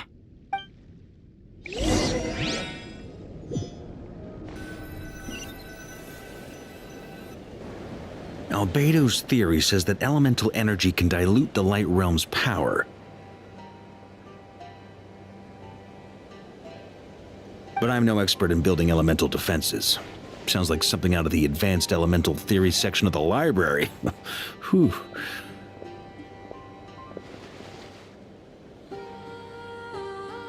You seem quite troubled. Well, yeah. I mean, who doesn't get a little flustered when they're completely out of their depth? You were the very picture of confidence back when you approached the Hexen Circle. Yeah, I could have been faking it through that whole meeting for all you know. Who's to say I'm not just a ball of nerves in a charming and gregarious package?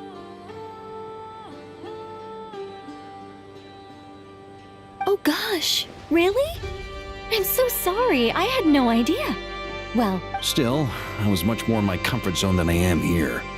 At least in Mondstadt, you can cry for help from a cliff top and actually stand a chance of summoning Barbados himself.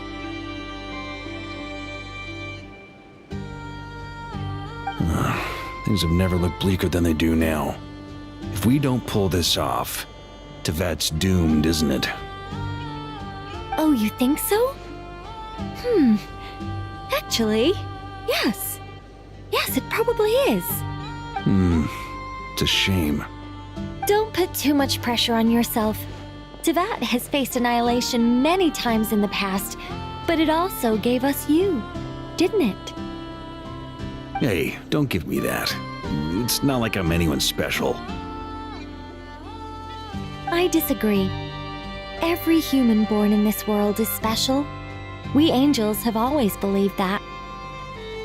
In that case, this humble human being has a big favor to ask of you. I thought you might say that. I'm sure Alice, in her great wisdom, sent you here precisely to help us in this difficult time, yes? Well, that has less to do with her wisdom and more to do with my power. Of course, of course. Well, the thing is, these elemental defenses we're about to build, I don't think it's a question of if they'll fail, but when. Durin's findings from his patrols make it clear that Dottori is constantly expanding his territory. First it was his lab, then the design bureau, and now this. It's not realistic to completely stop him encroaching on the rest of Nagcry. Rather, our goal should be to stall him for as long as possible. If Miss Sandroni's calculations are correct, well, they're the closest thing to certainty we have in this situation, so let's assume they are. Anyway, her calculations suggest that our best hope for victory lies in Miss Columbina's return. It's up to us to slow Dottori's advance and buy time for her to make a return. Are you asking me to help you with building the defenses? No. I'd like you to prepare for what comes next. When he eventually reaches us, we will have to fight him. You were an angel once and a mage now. I'm asking you to lend us your protection. Oh. Can I take it that you're triggering the terms you fought for during our three-way talks? Well, technically those terms were about protecting Mondstadt. But if you're happy to agree to the change in location, then yes, let's do that. You're cashing in on this much sooner than I'd imagined. Well, yeah. The way things are going, I might not get another chance.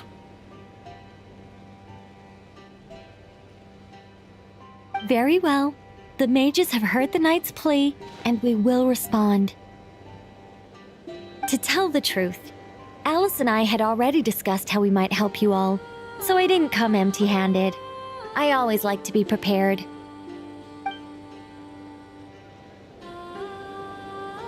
This is... wow. Yeah. This is great. Seriously, thank you.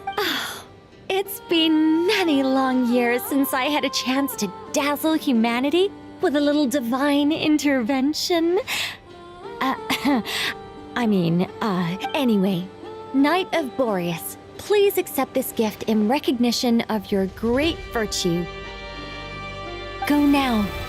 May the angel's blessing deliver you safely to your destination.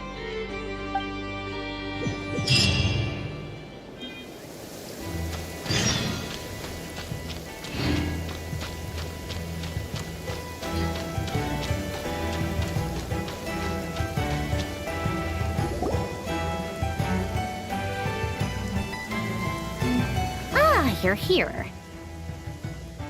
Sandroni! How are things going? Glad you asked. You two are about to become the first people to lay eyes upon my masterpiece. Or should that be the first person and the first, specter? Hey! Whatever. Come, feast your eyes on this. Wow! We've never seen something like this before! This meter displays the progress of my formula. Currently, it's still making the most important connections. Once it's finished running, I'll deliver it right to your side. And then, we can finally bring Columbina back. What do you mean, deliver it? Can't you just tell us over the Dodo communication device? It'll just be some numbers, right? You're such a greenhorn. This isn't the kind of formula you solve in math class. It's a highly complex algorithm. Whatever. We'll be here all day if I start trying to explain it. All you need to know is the formula must be completed before we can bring Columbine. I'll share the data with you. Nicole's agreed to let me use her information channel, so we just need to use the Dodo communication device like so. And... there. Now you can check in on my progress. Wow! Look at that! You're amazing, Sandroni! About time you recognized my genius. Took you... Anyway, that's all from me. You should check on the others if you have time. Make sure we don't have any weak links in the chain. That might sound harsh to you, but close supervision is a common practice in the Fatui. Not looking to catch anyone out. I just care about everything going smoothly. I'm kinda stuck here while the formula's running, so I need you to be my second pair of eyes in the meantime.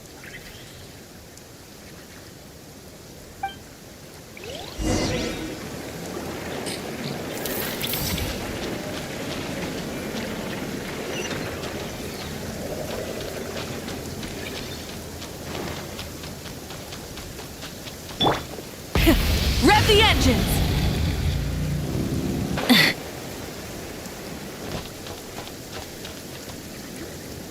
Thankfully, Miss Nicole has come to our aid. Nasha Town is now looking very well defended. Golden Flame. Yes, that's Nicole's power, all right. Based on the latest message from Grandmaster Varka, it sounds like they've reached an agreement. The situation should be more stable with her assistance. Everyone will have at least some degree of protection. Albedo! Durin! Hello there, you two. Are you well rested? That's good to hear. As per the plan, Albedo and I will be in charge of Nasha Town. As Dottoro's energy field expands, it's creeping ever closer in that direction. But we will do our best to hold our position. We fought side by side many times before, and always with great success. I believe this time will be no different. So don't worry about us. Focus on fighting Dottore.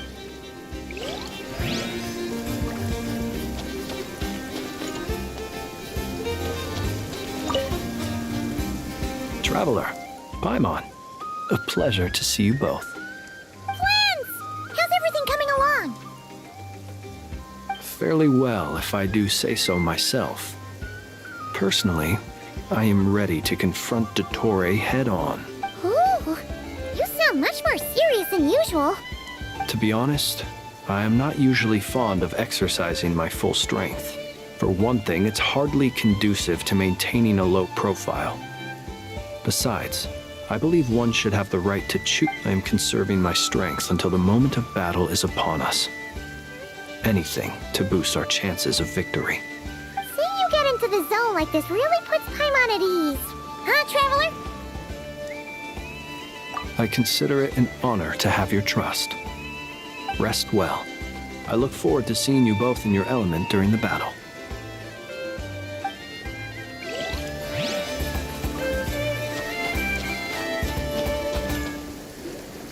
Yes, Miss Moonchanter? What are you staring at? You always address me in the strangest ways. Lady Moonchanter one minute, Miss Moonchanter the next. Yes, and? Are either of those incorrect?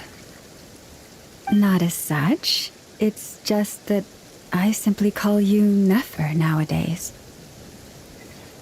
Uh-huh. That's my name. What's your point? The point is I don't add any honorifics or titles. Meaning what? That maybe we're on friendlier terms now than we used to be. Is that how you see it? And I thought I was the one with eye damage. Never! Wilma! Paimon, Traveler. Just swinging by to check in on you. How are things going? Did you manage to get some rest? Don't worry about me. I won't slow us down. And I give my all to ensure our victory. Ah, yes. Allow me to give you two a quick checkup. All done. You're both in good shape. You're welcome. You'll have your work cut out for you in this battle against Dottore, so make sure to get some rest in first. Paimon will keep an eye on him, don't you worry. I'm glad to hear it. Take good care of yourself, too, Paimon. Sure thing.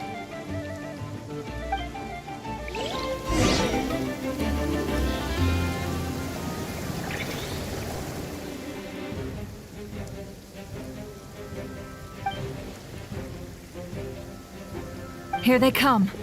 That's quite a horde. As we expected. Get ready, everyone! Take your positions and prepare to engage. Let's begin.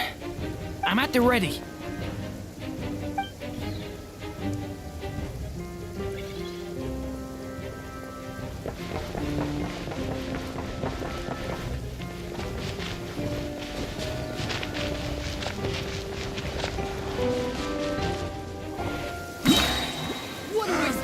It's your skull! Bombs away! Close your eyes. Observe. Do you fear the dark? Be silent. Another one?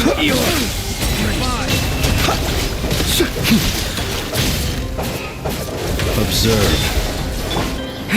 Go! Beware the creatures of the night.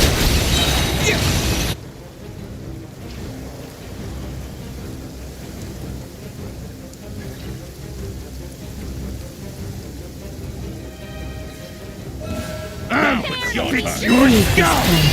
With one heart, we pray. These creatures cannot stand against us. Oh, fighting talk. Just don't let your guard down. That goes without saying. I'm hardly the risk taker in this move. Excuse me? For the everlasting forest. Let's see what you're made of.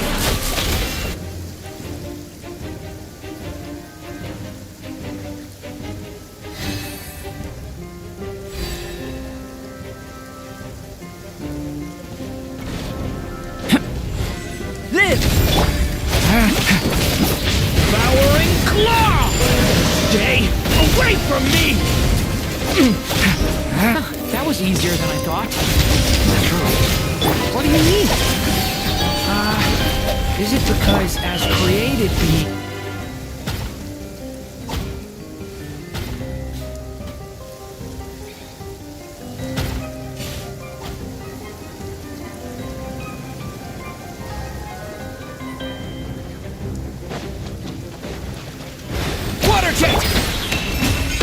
Can't hide the truth.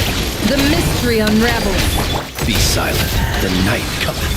Observe. People have always used fire to drive away wild beasts. Wouldn't a lantern work just as well? You read my mind, my dear friend. I was just about to say that. All right then, dear friend. Bring the light. Speak within.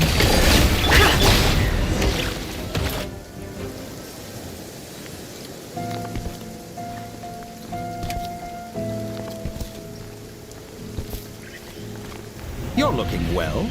I trust you've had a good couple of days. Dottore. It's actually a good thing, in my view. If the subjects of my experiment were to die prematurely, it would throw quite a wrench in the works. And so, I must thank you all for your resilience. We are no longer on the same level, but you are nonetheless worthy of my respect. A creator god should be merciful and gracious after all. And in any case, it is only right that before I end your lives, the world is informed of the arrival of their new god.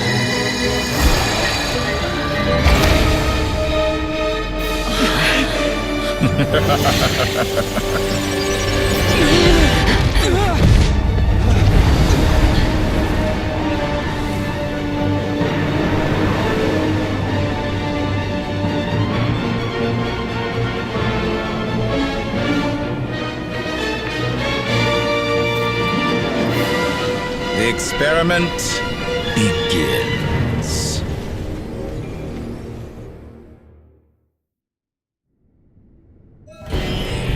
With the marrow of the 3 moons in my hand, behold the false moons fall!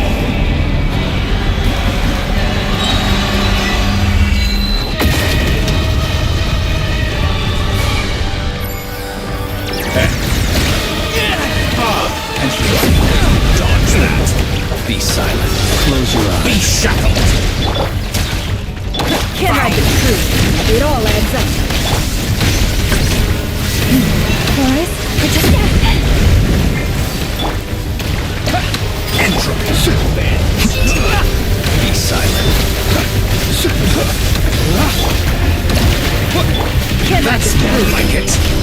results of No that. more lies. Almost for the everlasting forest. Outdone.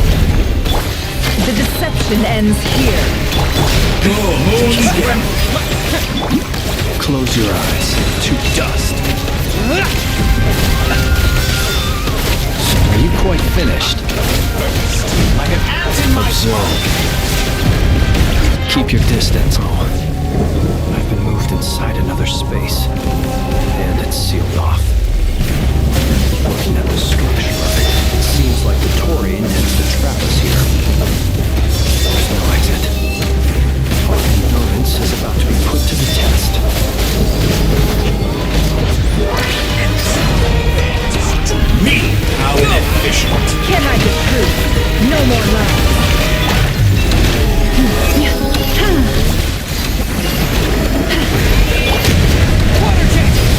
Can I be true? Honestly think that would hit me. By the frost moon hold. Seek within. Found. It all adds up. Excellent. Water jet! Almost there. Stay your hand. Can I be true?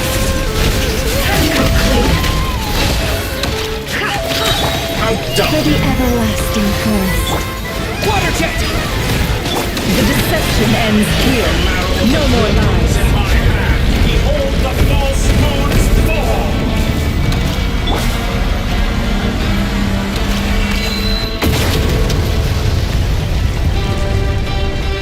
Be shackled. Yeah! Water jet! Seek within. Can I be true? It all adds up. Tell me, where will you try swerving off to next? Looks like Dottore has opted for a divide and conquer strategy. But we will not allow him to triumph.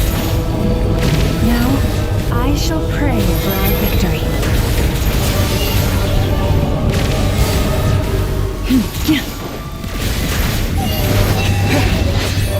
Entropy bends to me. Can I be true? It all falls into place. The deception ends here. It all adds up. Good. Keep it up. I'm still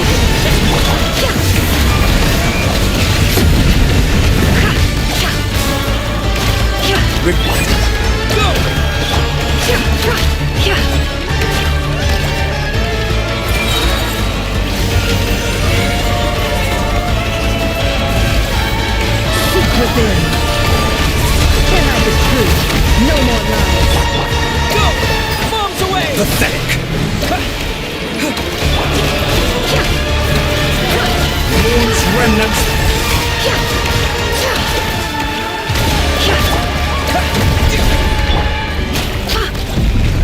Can I be annihilate that which cannot stand against it.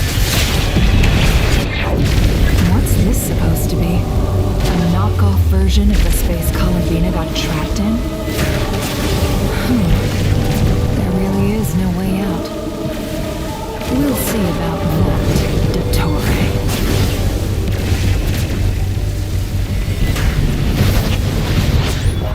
My apologies. I had not intended to take your team. But you have a choice. Obey, and I can release them.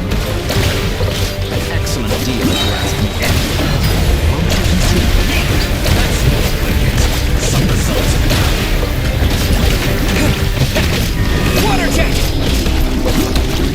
Water jet! Go! Yeah!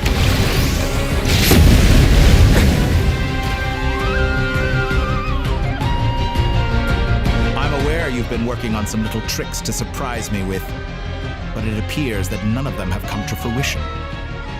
My guess would be that you're trying to bring Columbina back. But then, where is Sandrone? Or are you trying to buy time for... I always found their friendship to be a curious phenomenon. Two highly incongruent personalities. Speaking of Columbina, I once saw her as like a younger sister. We got along quite amicably while she was with the VIII. But then one day she suddenly decided she would refuse to take part in any further experiments. To this day, I truly don't understand what I could have done to upset. It's such a pity. I could have had a sister, a family. But alas, she grew to dislike me. You're not fit to be family to her. That I can't deny. So many people, all obsessed with playing out the same tired old dramas. This world is rotten to the core. And then there's you. You had every opportunity to reach the right conclusion. But I maintain that I approached you in good faith, so I will offer you another chance. Will you work with me? You have until I count to 10 to make your choice. 1, 2, 3. Not in a million years.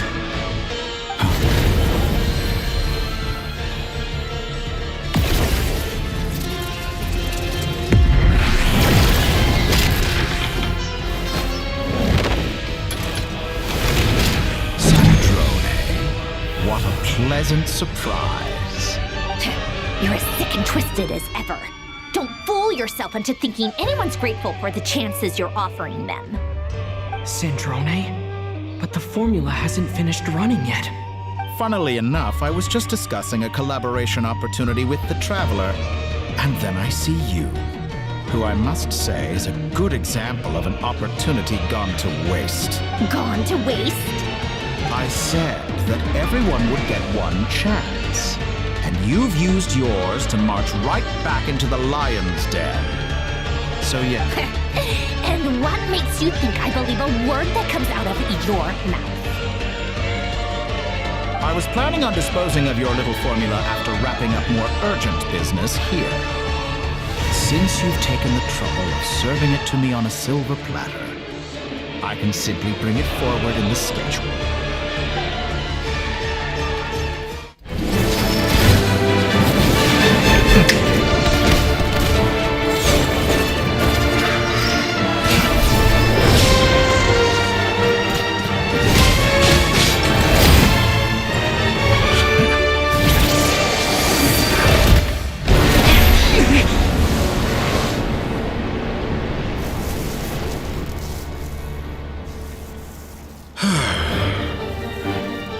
Is this your life's work?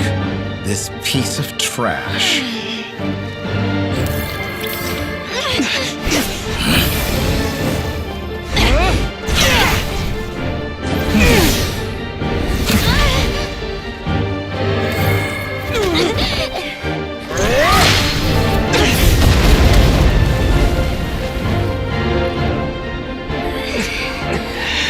Your formula runs too slowly, Sandrone. You put your hope for success on others instead of fighting dirty. That is why you have failed. Now, whom should I slay first? Any volunteers? No one? How nice of you to leave the decision to me.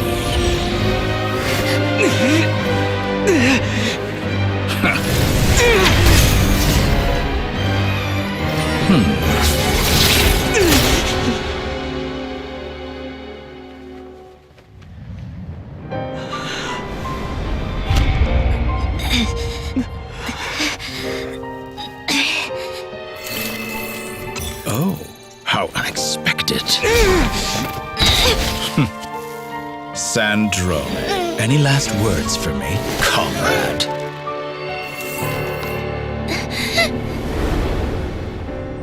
Is there anything you wish for? Not really.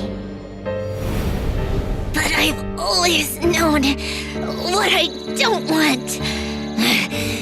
Go to hell, Dottore.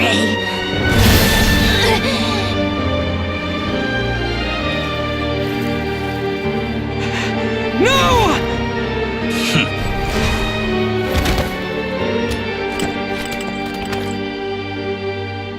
And now, you have failed.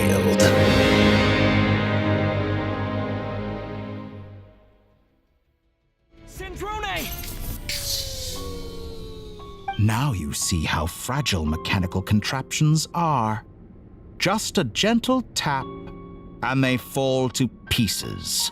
However keen of an inventor Sandrone may have been, her death spells the end of the formula that was running inside her body. Of course, I have to commend her for making it this far.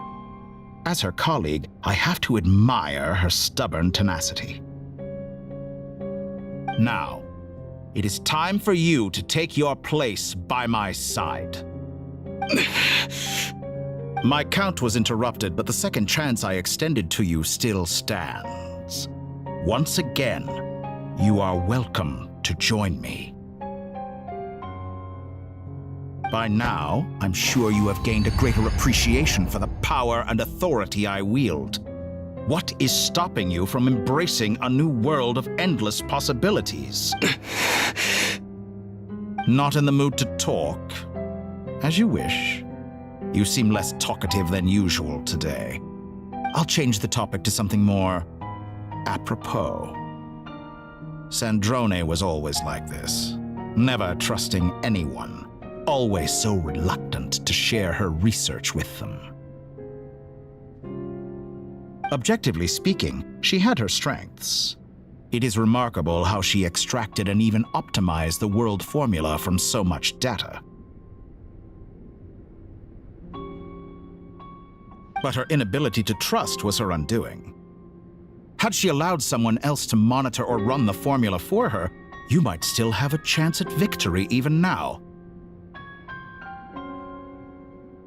But regrettably, she was a stubborn fool.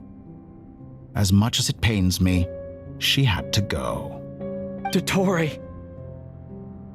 Maybe this is news to you, but people can change.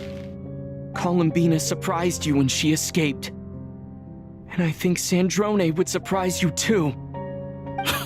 Change? You can twist the truth however you want, but I see it clear as day. You're the one who can't trust other people. Is that how you see me? By this point, what can you hope to do about it?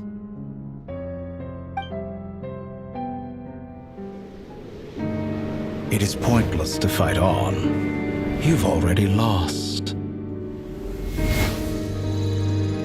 Wrong. You can't win this, Dottore.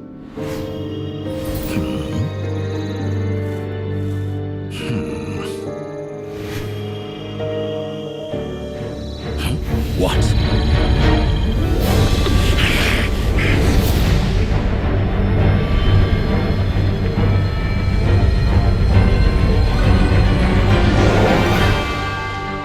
My formula can get us 90% of the way. It will connect you to Columbina. Then, I will bring the formula's output to the traveler's side. For the last 10%, do whatever it takes. Just bring the moon down.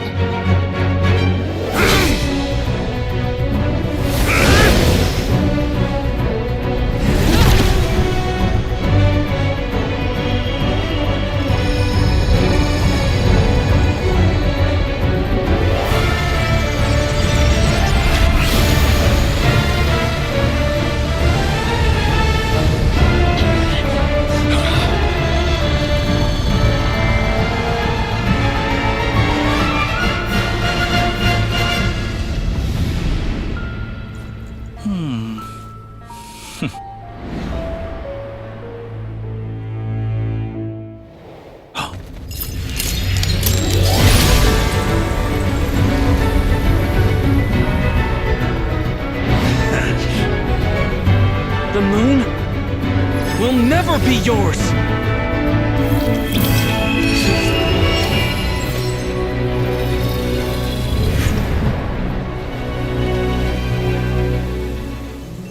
I turn my body into moonlight and pour it over Nodcry. My soul, I leave here to inform my future friends. Lastly, I will hide the Trilune Authority within the Frost Moon. And when my body, soul, and authority are reunited, Finally. Columbina!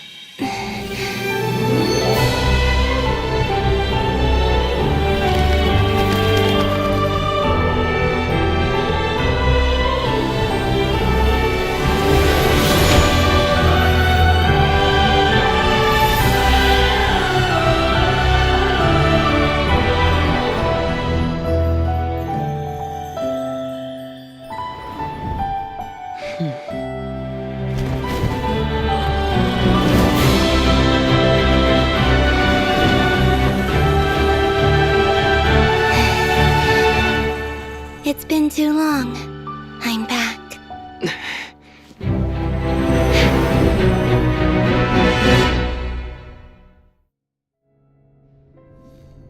Stay focused on the battle, Traveler.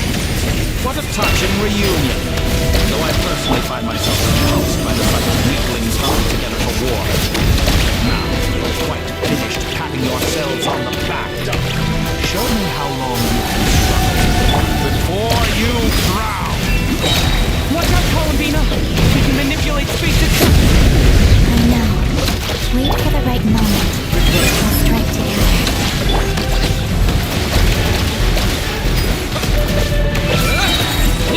Moon's remnants fall!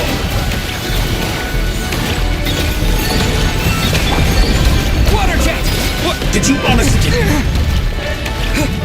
Water jet!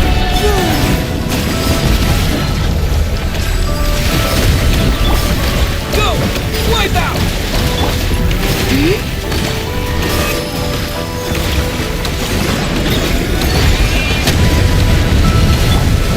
Enough! First, like an ant in my palm.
Decaying world!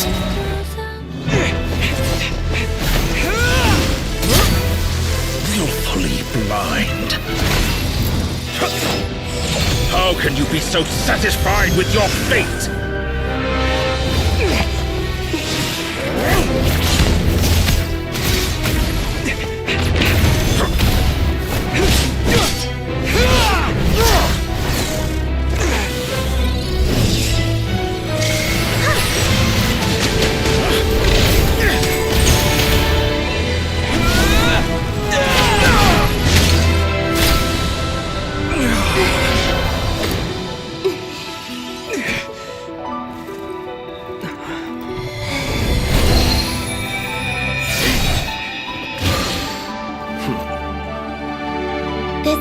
Was never about fate. It's about friends, family, and the home you stole from them. So dull. Only the weak rely on each other for comfort. You shall see. Once I transcend fate, you will be nothing but fodder for my grand experiment! That will never happen.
No. This world is our home.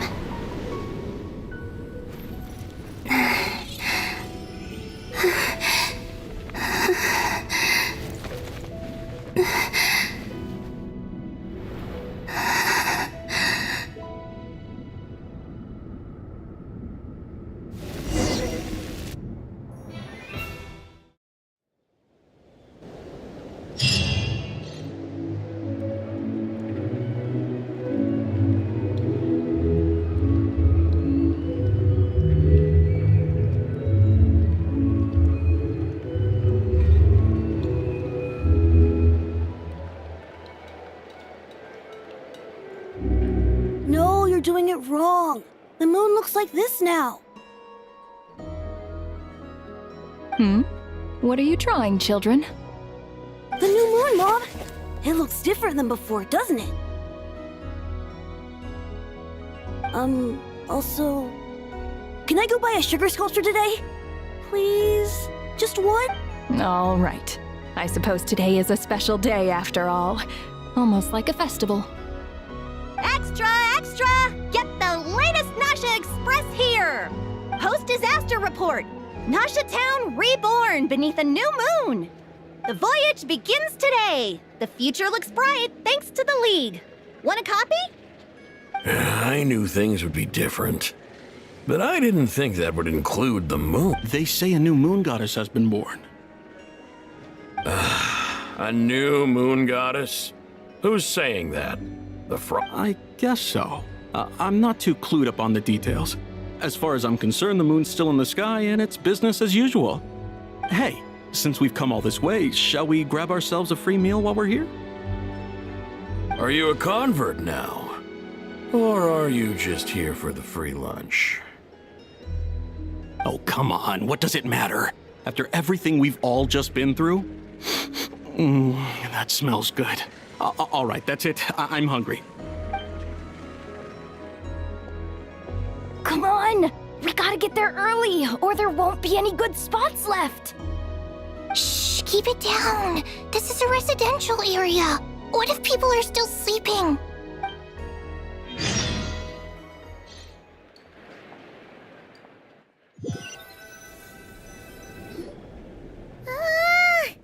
Why is it so noisy outside? It's okay. Paimon was pretty much awake anyway. It's been so long since we last had a chance to relax, huh? What about you? Did you rest well? Still winding down from everything that's happened? Or are you wondering how our friends are doing? Or is it about what Dotori said to you?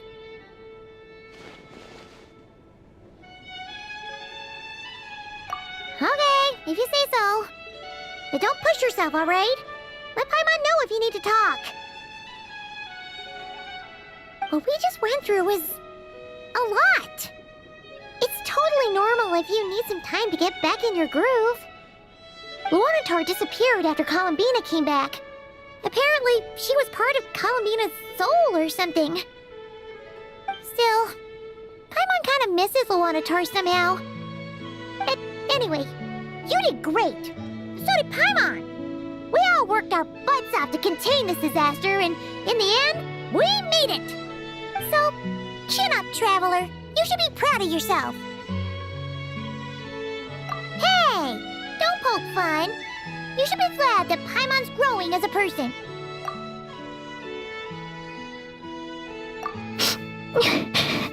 Paimon didn't think you'd mention it.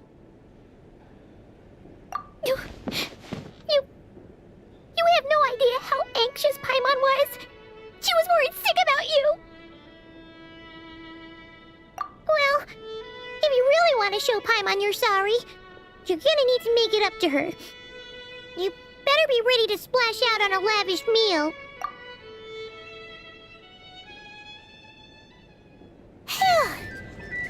Okay.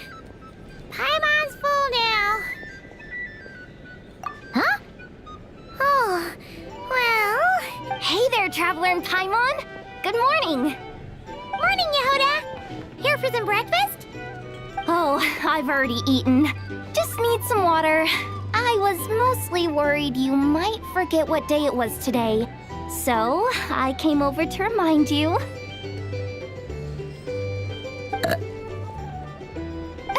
Careful there, Paimon. Too much food will make you drowsy. Don't let anyone catch you hiding at the back and... You should probably be saying that to Aino. She's the baby of the group, if anyone.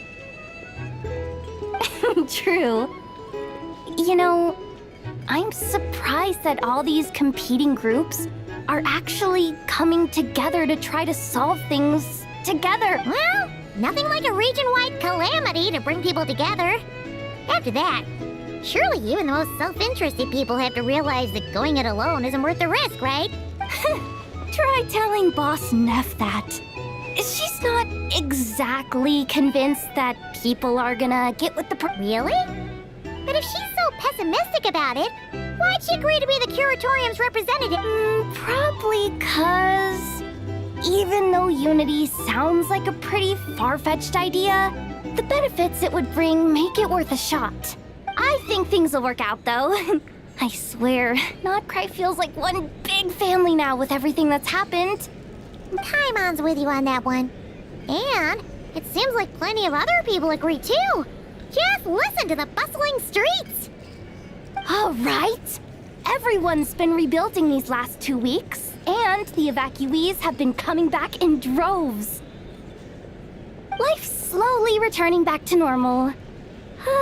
Which means my workload's probably gonna shoot back up. Were you about to head out? There's still some time before the ceremony begins, you know. Yeah, we were gonna take a stroll around the square and say hi to some friends first. Sounds good. See you later then.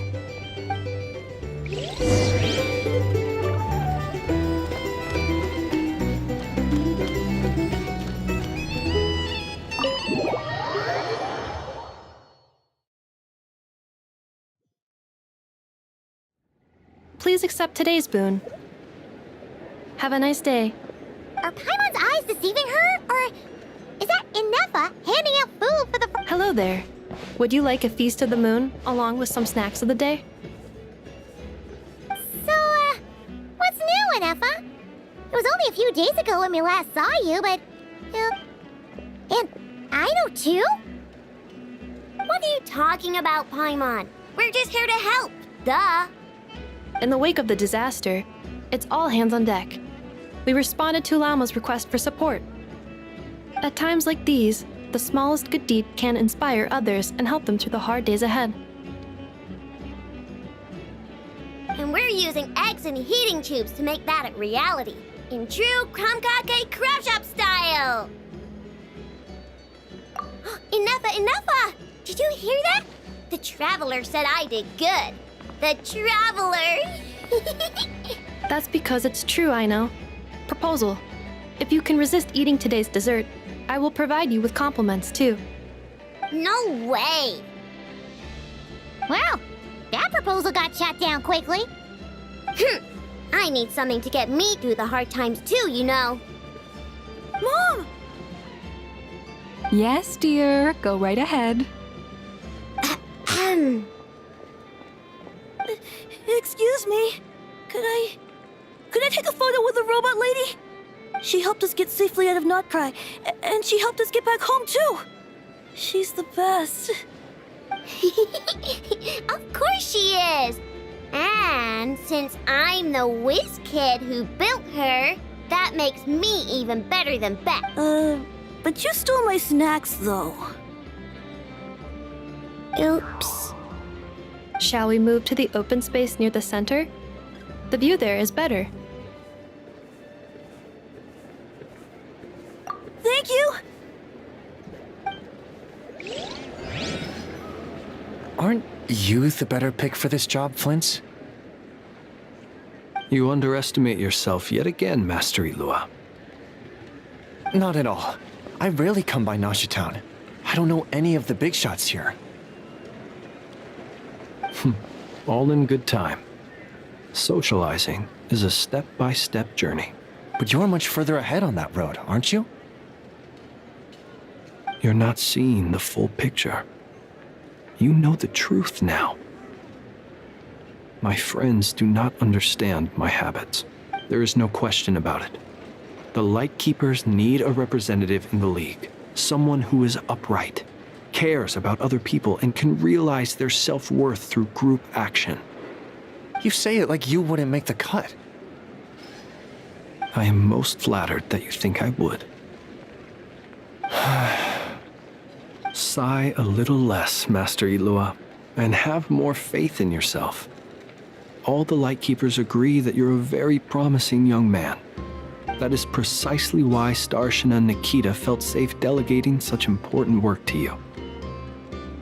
I'm sure we all also agree that we would sooner die of dehydration than manage to wrangle anything out of you in a discussion.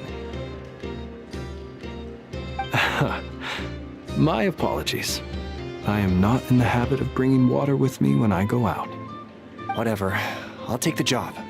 By the way, who else is part of this? Oh, it's quite the who's who of Nodcry. There's the Moon Chanter of the Frost Moon Scions, the boss of the Curatorium of Secrets, a representative of the Voynich Guild, and even, I'm sure you will find speaking with them to be a genuine pleasure. If you say so. I've never done this work before, so I'm honestly a little scared of making mistakes. But I'll do it. Not only is it our duty as Lightkeepers, but because I want to make Nodcry a more welcoming place. An admirable attitude to take. The beacons are lit, Ilua. We're but one step away from breaking through the blizzard. We have the chance to band together and build our shared homeland into an Elysium. This is unprecedented for Nodcry. Yeah, you're right. I'll do. Quite a few familiar faces have arrived. Let's go, shall we?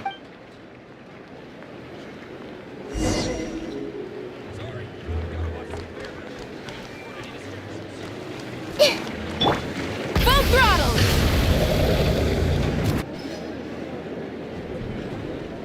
Wow! Everyone's here!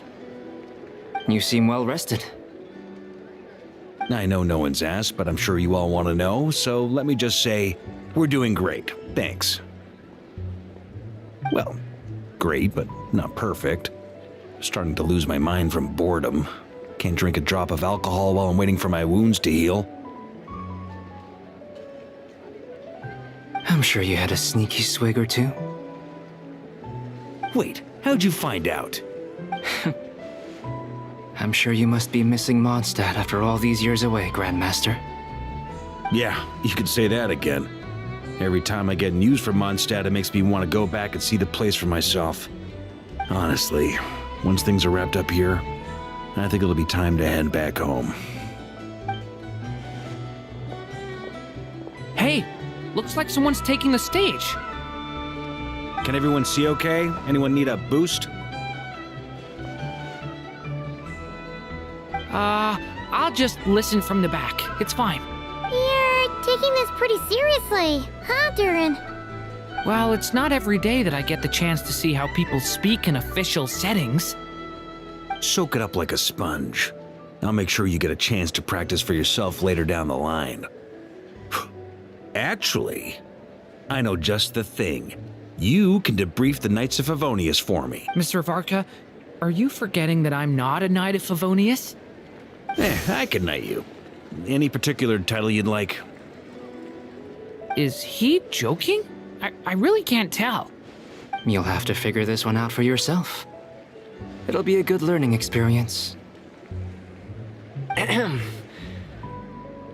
is my honor to host the opening ceremony for the League, and to have this opportunity to speak to you all in my capacity as Voynich Guild representative. Could this person also have been pushed onto the big stage by the real big shots? Guess I'm not the only one then. We come here today, having weathered the trials and hardships of yesterday, and having learned from them the importance of unity and cooperation. All right, here we go. Uh-oh, looks like Aino's off in Dreamland already. Wait, Boss is looking kinda drowsy too. Come on, get this speech over with already. Nodcry is our home, the land we rely on for survival. And as we chart a course for the future, may we persevere through the storms ahead as we sail towards a new era of prosperity, freedom, and hope.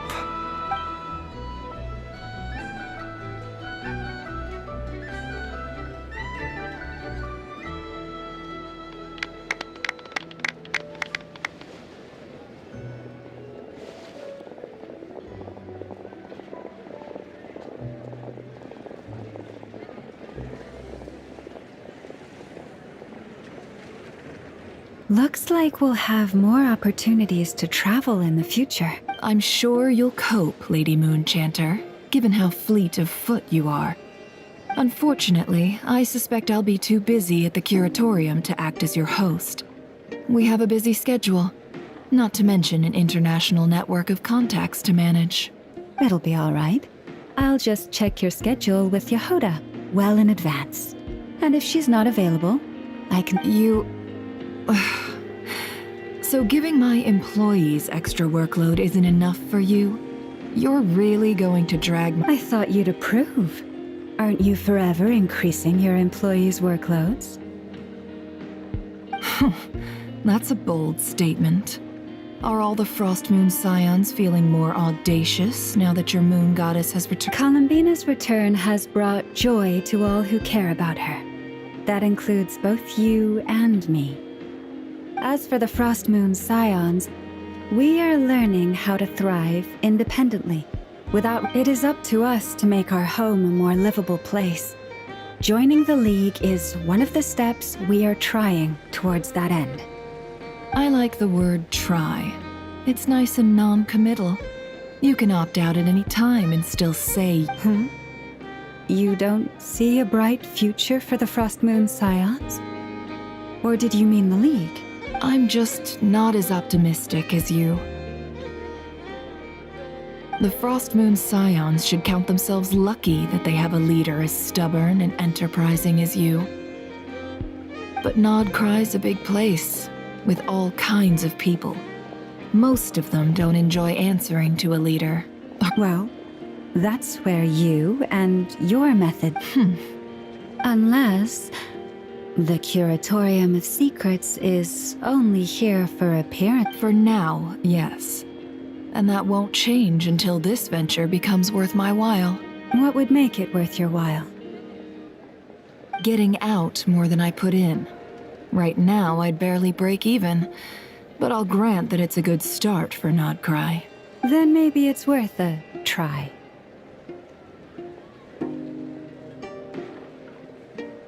All right, you can stop now. Or do I have to join the Frost Moon Scions before you'll get off my back? You'd be very welcome to join us. Hey, you two! Congrats on all your hard work! What are you chatting about? Nefer was trying to dissuade me from adding to her employees' workload. Also, she's considering joining... Sorry, what? Your conversations are always the most interesting. Would you two care to join me for some tea before heading to your next destination?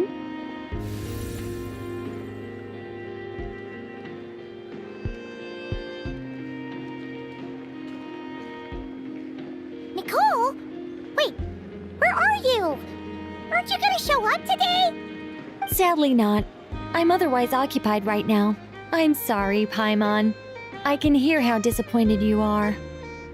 If it's any consolation, let me say that how things appear on the surface is a far cry from what they are at their core.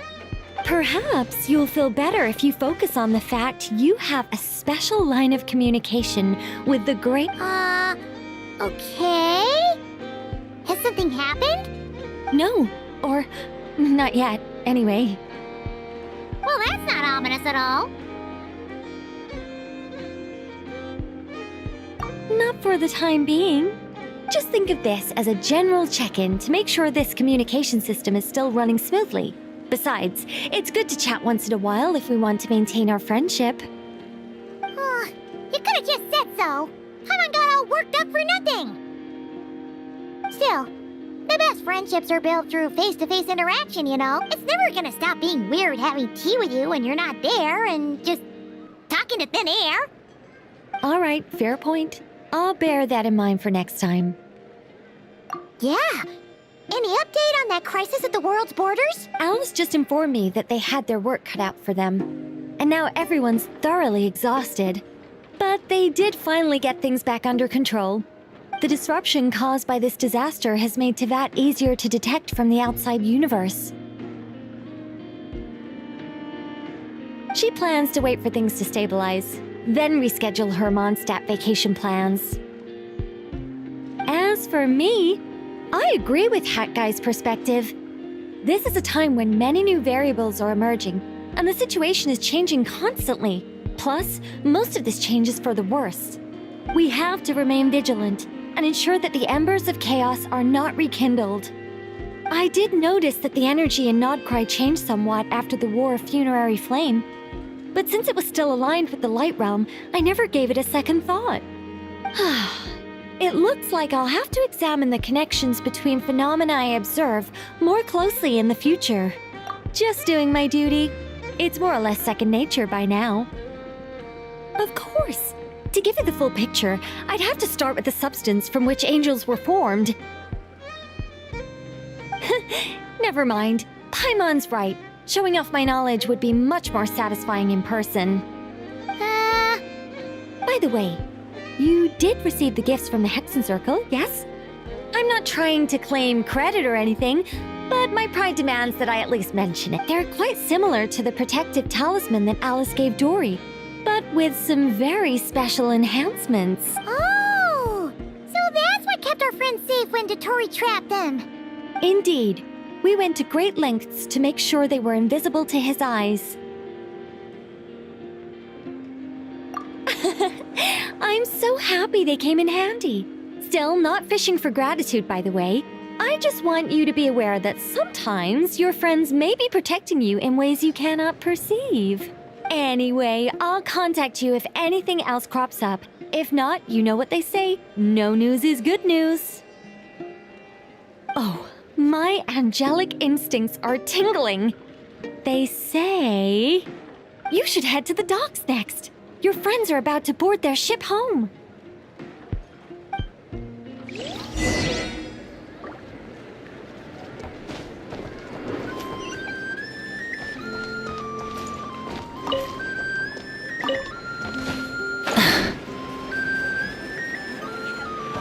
Hip. Rev the engines!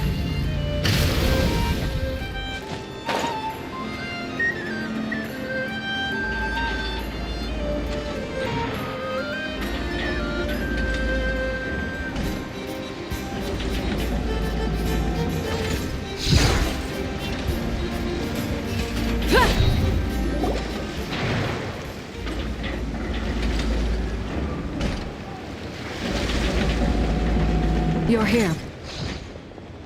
You're here too, Hat Guy! Are you heading back together? No. I'm bound for Sumeru, and she for Fontaine. We just happened to cross paths at the... Everything seems fine. Sandrone may have an abominable temper, but she's always been very responsible with important calculations, and things entrusted to her by value. You always speak as if you know us inside out, Mr. Hat Guy. Maybe I'm just a good judge of character. I certainly hope that's all there is to it. Regardless, you have been a significant help in this matter. For that, you have my gratitude. I didn't do anything special. Sandrone's the one who completed a seemingly impossible formula and turned the tide of the entire battle, even giving her life in the process. She's the... Even we were unaware that Sandrone had hidden the real formula inside Polonia's body. She managed to fool Dottore into thinking the formula was running in her system by installing an identical-looking decoy within her. She probably realized that she didn't have the strength to stop Dottore. But this way, she could at least get him to lower his guard. She always worked like that. Always had a... Well, That's why I'm traveling to Fontaine. She made a request of me long ago, and the time has come to fulfill it. She said that should she ever fail in a mission, she'd like me to deliver her core and Polonia's to the Fontaine Research Institute. She also mentioned that she had made arrangements for people there to set her affairs in order. Some of her personal effects, such as her notes, were left to me. I've decided to take them back to the House of the Hearth, for safekeeping primarily, but also as mementos, I suppose. However, there is one book among them that I'd like to leave in your care. I'll have someone deliver it to your residence at the flagship at a later date. No, I was specifically warned not to tell her. This is her last wish, and I will abide by it. I can only hope so, but none of us here can know for certain. I bade farewell to Columbina earlier today. As promised, she turned the iridescent moon's marrow over to me. She spent a long time with Sandrone's body, saying her goodbyes.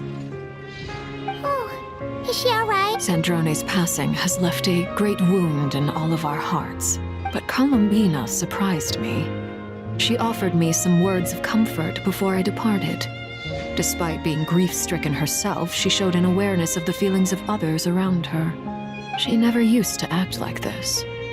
Clearly, she has grown. And I suspect that we have you to thank for much of the change we are seeing in her. Huh. After these recent events, the Tsaritsa has revoked the Pale Star Edict. Snezhnaya now realizes that the arrest warrant for Columbina was just a ploy by Dottore, who coveted her powers.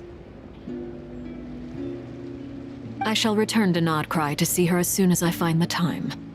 I hope that from now on, she too will explore more of the world. Columbina Hyposelenia's journey is only beginning. My ship is here. Traveler, Paimon, we shall meet again. You too, Hat Guy.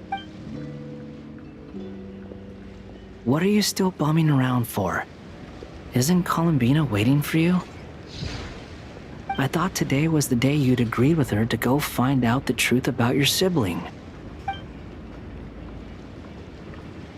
You're afraid you won't like the truth when you see it. Well, this is new. I was starting to think that nothing could Don't say that! Wouldn't you be if you were in this situation? Fair point. But I'd say I have more experience facing up to unpleasant truths than the Traveler. They say blood's thicker than water. I know how much you need your family back. More than you need any of your friends. And I'm sure that all your real friends understand that too. No matter what the truth turns out to be, they will stick by you and support you, whatever decision you make. Finding the truth is important. But more important still is what you choose to do once you've found it. At least, that's the life lesson I've learned from my experience, grappling with the truth. What? Now that Dottore's dead and gone? A little, I guess. But it hasn't solved everything. Maybe I regret not getting to end his life with my own hands. Or maybe it's something else. But for whatever reason, I still feel like I have a chip on my shoulder. Either way, I'm going back to Sumeru. Lesser Lord Kusanali is gonna need help dealing with all the chaos Dottore left in his wake. Not just from this incident. You should continue with your journey, as you've always done. Who knows? Maybe we'll meet again someplace else. So, what should we do now? If you want to explore a bit more to steady those nerves, Paimon, after all, when Columbina said she knew where your ship was hidden, Paimon promised to give you two some alone time with the truth. It hasn't been all that long since we were last apart, sure, but with Columbina there, Paimon's sure things will be just dandy. Ain't no biggie. Paimon might be all about that food and fun, but she knows how to do right by people. sure you'd prefer to digest the news about your sister in peace. But, no matter what you see, just know you can share it with Paimon. Of course, as long as it's not super private. If you can't make sense of something, let's give it some thought together. And even if we both can't figure it out, Paimon can at least treat you to a nice meal.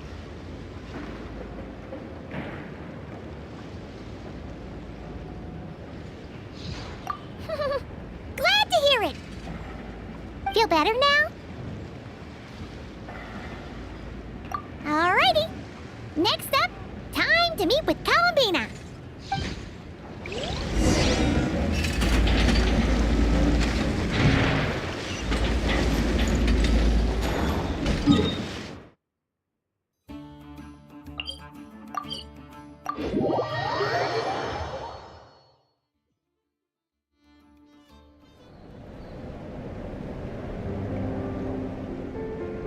Columbina, we're here!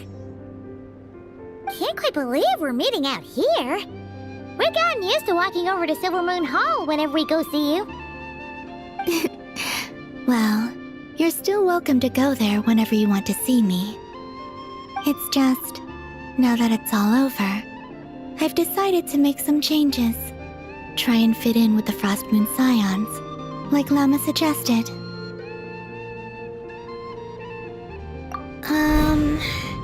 The older generation are still timid around me. They don't dare get too close, and they bow their heads when I walk by. But things are much better with the children. I see more curiosity in their eyes. Hopefully, by the time the next Moon Prayer Night comes around, I can enjoy the festival with them as myself, without having to pretend that I'm only dressed up as the Moon Goddess. You'll do fine, Columbina. Paimon's sure they'll realize you're super nice once they get to know you better. You really think so? When we first met, you thought I was a little up in the clouds. We were just starting out then, come on! I'm only teasing. I know that I have you to thank for pulling me back down to solid ground. It feels good to finally stand firm on the earth where I was born.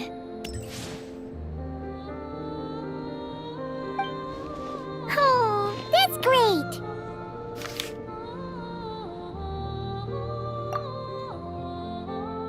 Thank you. I'll make sure not to lose it this time.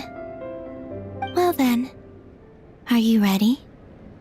Lumine, what happened to our spaceship back then? Why did you leave? It's time to learn the truth at last. Ready as I'll ever be. Good. Then let me open the way for you.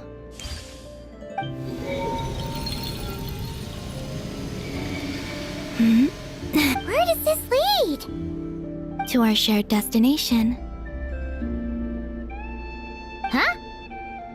Do you remember me telling you about my missing prologue back when we just met? I said that my story began on the moon.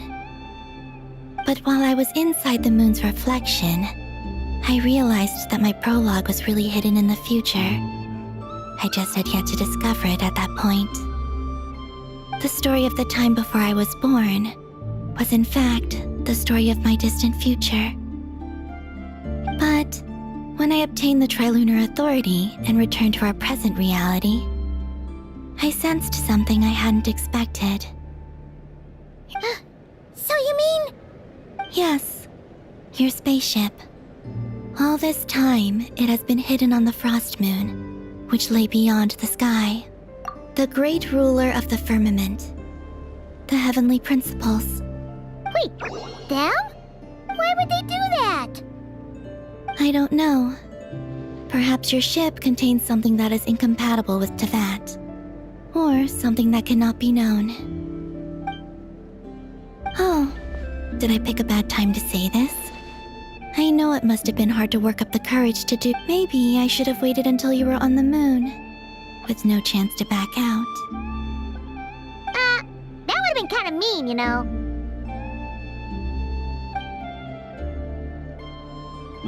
Take me there. Oh?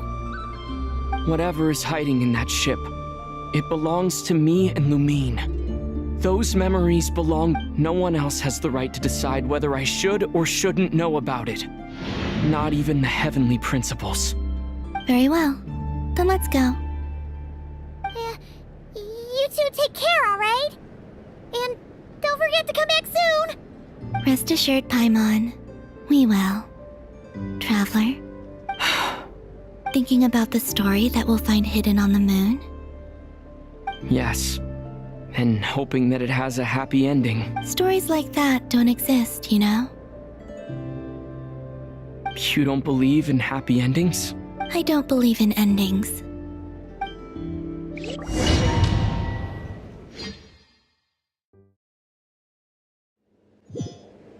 Where am I? This is the pathway I built between Teyvat and the Frost Moon. The moon is very far away from us, so it could be a long journey.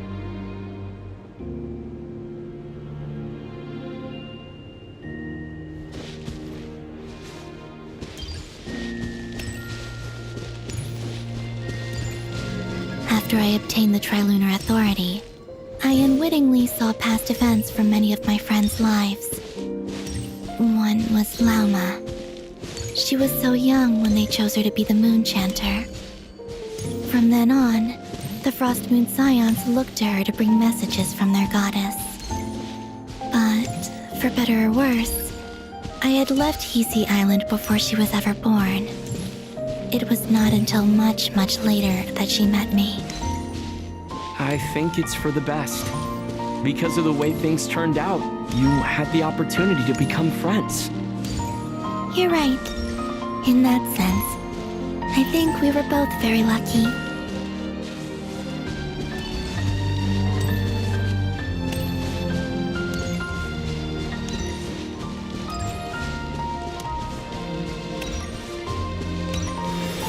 Oh, and about that mage, Nicole. I only recently learned that she has lived in Teyvat since the time of the Three Moon Sisters. The Moon Goddesses always had a good relationship with the angels. I suppose our friendship continues that tradition.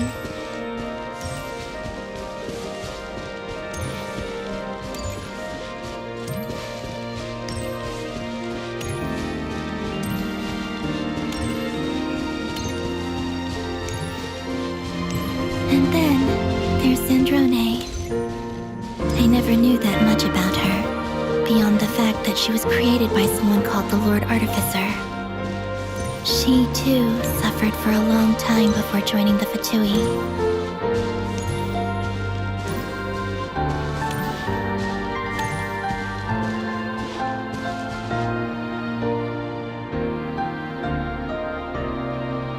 How I wish I could talk to her again, even if only to hear her say nasty things to me.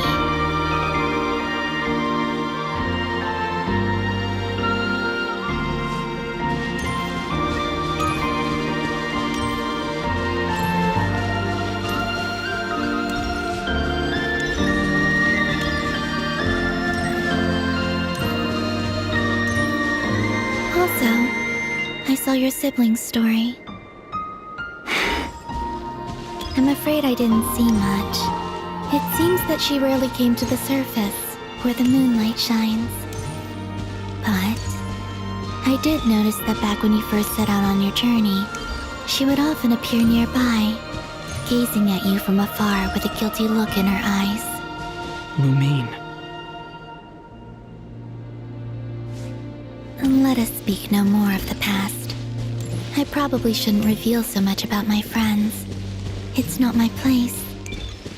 Let the moonlight carry us forth. We are very close now.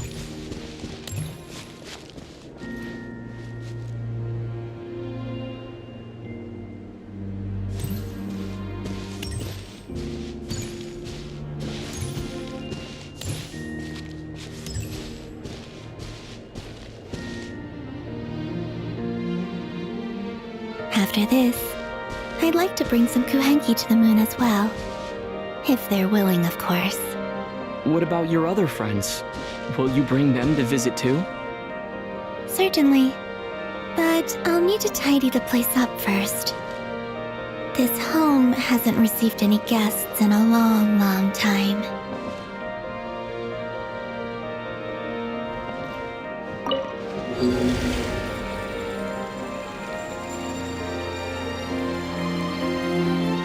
I remember writing something similar with you on Moon Prayer Night. I believe it was called... Dodoko's whirligig. Yes, that was it. You asked me if I was afraid to return to the moon, and I said that I was. The idea that I had gained something precious, only to lose it so quickly. That frightened me. But I'm not afraid anymore. Besides, this time, we're traveling together.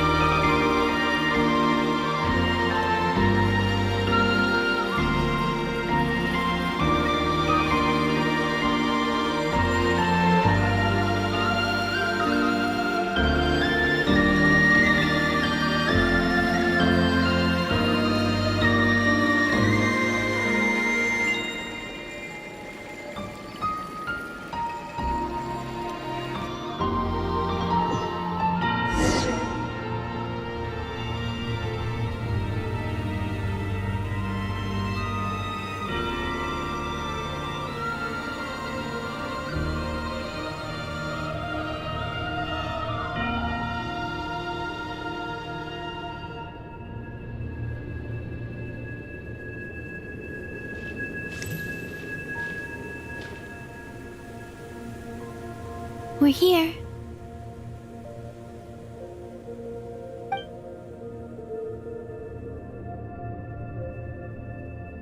Over there.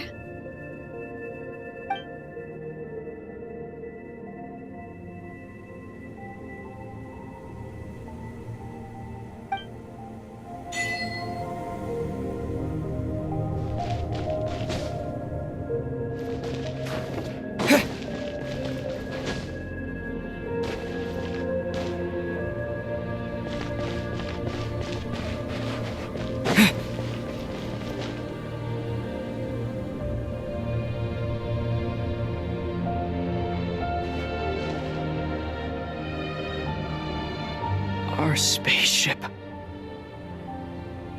It's huge. I suppose that the moon is the only place one could hide it.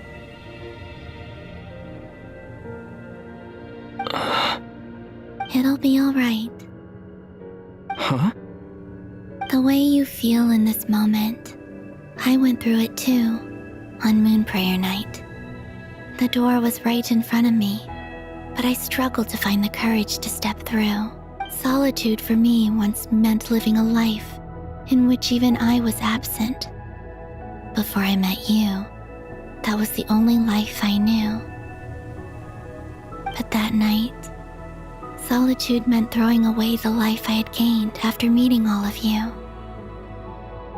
Columbina. Go. Retrieve the part of your life that was once lost. Trust me, you will lose nothing by doing so. Look, Teyvat is right there. All of our friends are down there, waiting for us. You're right. Thanks, Columbina.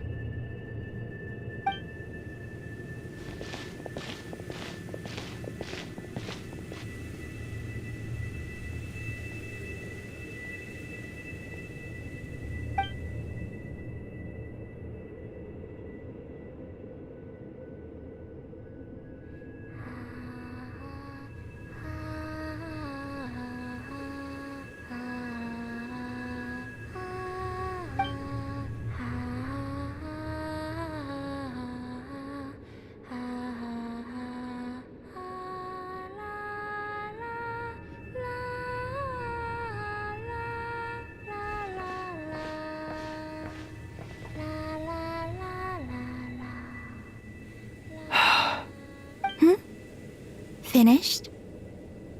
Yeah. Why did you take your eye mask off?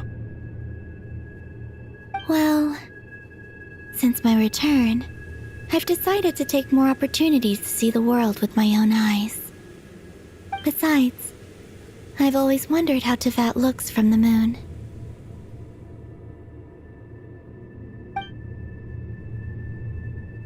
And what do you think?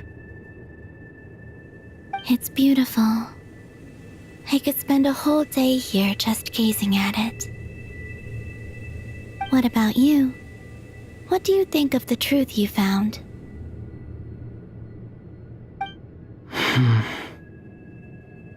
I haven't looked at another person's expression in a long time, but I think yours is saying it was neither good nor bad. Keep this up, and it won't be long before you give Nephra a run for her money. Oh, I don't think that's going to happen. I'm much more used to sensing what's going on around me with Kuvaki. I think I'll save my eyes for seeing special moments I really want to remember. I read the spaceship's flight logs. I always assumed that this was my first time in Teyvat. I thought that Lumine and I must have been hibernating in space for centuries on end. But the logs show that our spaceship flew over the skies of Teyvat once before. A long, long time ago. Flew over? So you didn't land? No, the ship barely came to a stop before flying on again. After that, it continued traveling through space for a long time.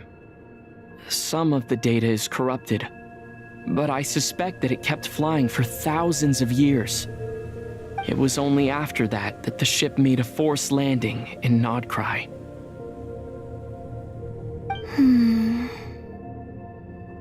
When Lumine found me, she came from outside the ship. Could this mean that she left the ship long before I did? Maybe even during our first pass over Teyvat. Are you alright? Yes, I can feel that the truth is coming together, one small piece at a time. I remember Lumine telling me that when she first arrived in Conria, she could not recall the past. So this might be something that even she doesn't know.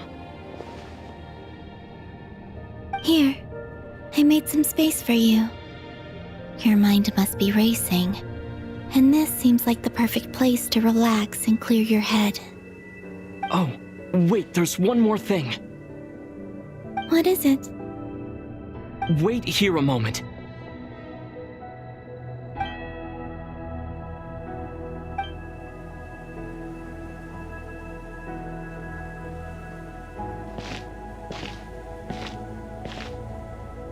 Hey, Columbina.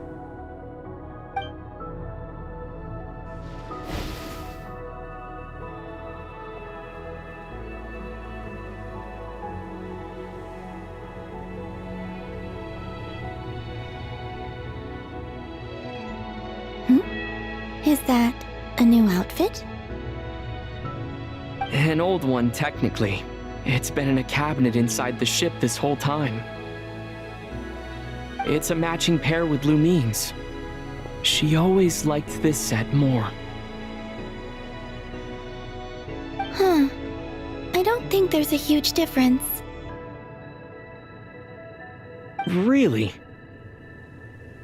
Yes, it's still the same you. You're the same person, no matter what clothes you wear. Only Columbina would make an observation. Traveler, do you consider Teyvat your home? Home is wherever Lumine is. But then after all the time I've spent here, and everything I've been through, yes, I'd say it's my home. Would you change your answer if Teyvat changed appearance? I mean, if the truth about Teyvat turned out to be different than what you thought.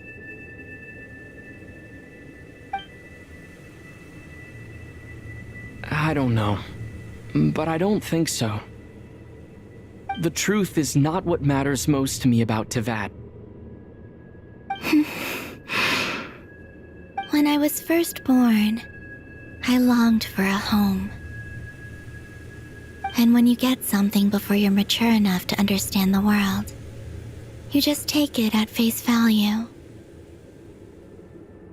I thought that a home was a transaction. You give me what I want, and I'll do the same for you. But you and your friends taught me what a true home should look like. You never asked for anything, yet you gave so generously to me.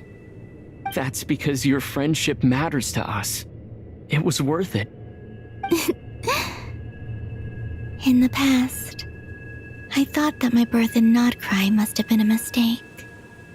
But after journeying to the distant past where the story began, I realized that it was I who chose Nodcry to be my future home.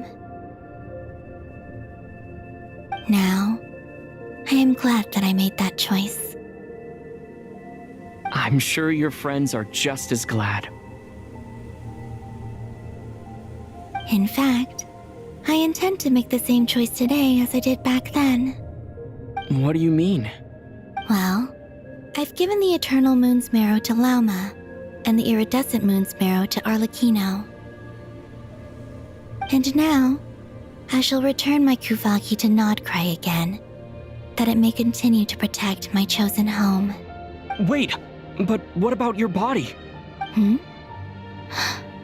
Oh, are you worried that I'll disappear again?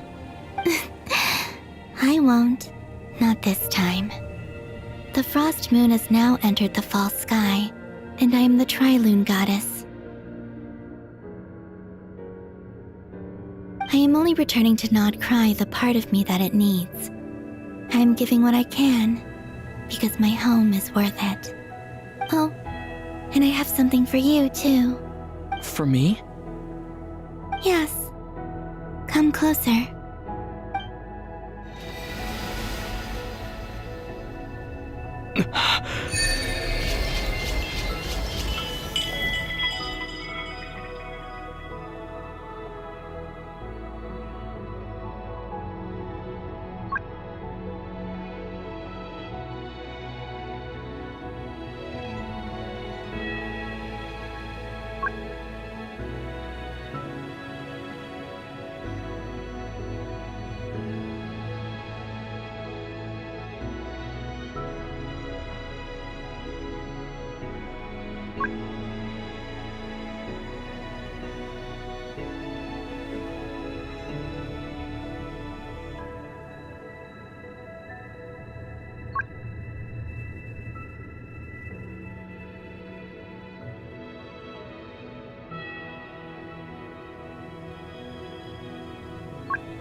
What was that? I lifted some of the restrictions this world placed on you. I trust this will help in your future adventures. My power. It feels like it's grown. I can use the elements more freely now. Thank you. This will be a great help. You're welcome. I see you as family, and after everything you've done for me,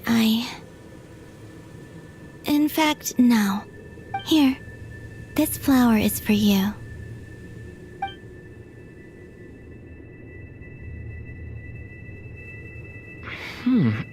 Isn't this a moon prayer blossom? Yes. Don't worry. You will never see these flowers lose their color again. I'm finally discovering the joy of giving. How I wish I'd learned this sooner. Hey, better late than never. What are you thinking about now? Why don't you take a guess? You get... one I don't think I'll get it in one guess. But I'm sure it's a happy thought. That's kind of a sneaky answer. I can't say you got it wrong. Down in Teyvat, the moon seems so far away. I felt it might always lie beyond my reach. But on the moon, everything feels so close by. The haze that once enshrouded the skies has finally been dispersed. I feel like a traveler on a winter's night, starting a new chapter in my tale by the warmth of a bonfire. I don't have a lot of luggage, but I do have a lot of hope for the future. Well, what's next? Next? To start with, I want to stay here just a little longer. After that, let's return home and continue our journey.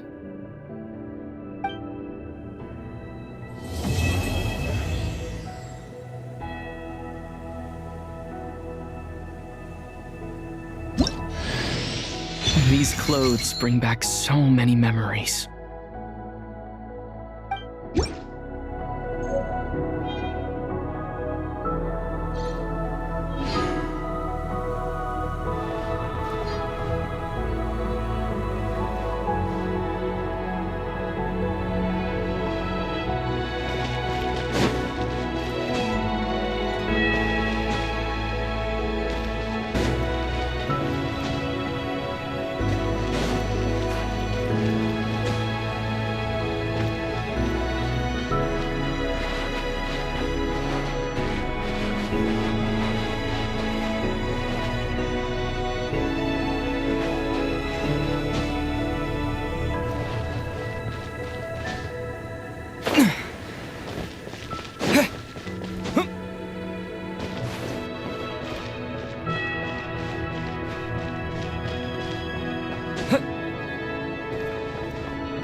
The journey goes on, for you and for me. Like I said, this is not the end. I don't believe there has to be an ending. Oh, is that your next destination?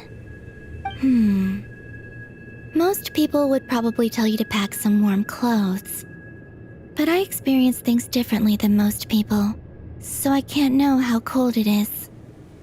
In fact, it is home to quite a wondrous heat source. I think they call it Kreshnik's torch.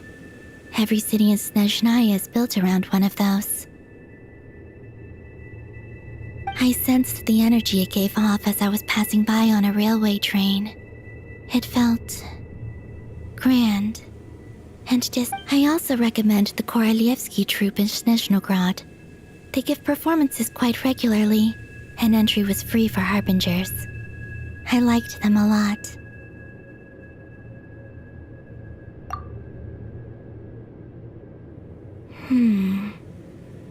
Ice cold and sharp.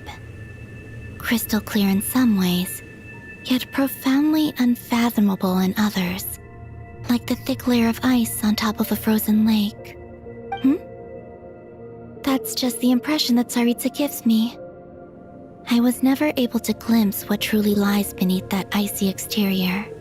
In fact, I don't think the people of Snezhnaya even know what kind of power their god wields. Maybe that's because the Tsaritsa herself has never acknowledged, nor accepted that power. There's Regrator, the Rooster, and the Jester. Between them, they control a lot of what happens in Snezhnaya, but I can never wrap my head around how exactly power is split between them. I just know they are each responsible for many specific domains. I noticed that the Rooster and Regrator often appear to get along on the surface, while working against each other in secret, and theirs is not a friendly rivalry. But I wasn't particularly interested, so I tended to keep my distance. Now that I think about it, the term Mistelton often seemed to come up in connection with Project Stuja.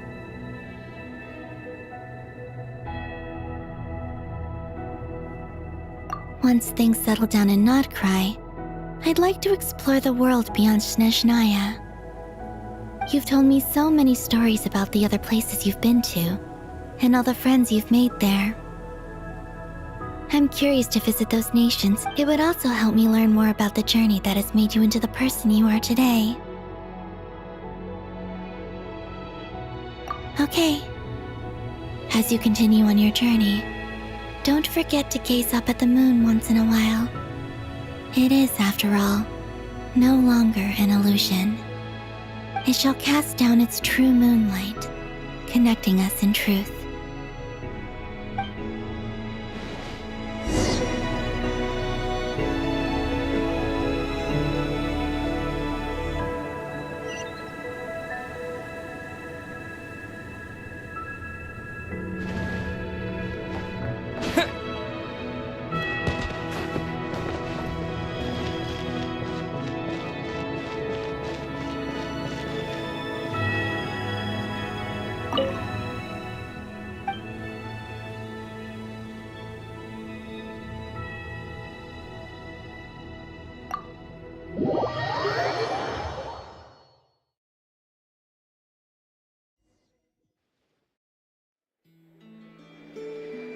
To Jean, acting Grand Master of the Knights of Favonius. This preamble is such a pain to write. It's probably high time we got rid of this acting business.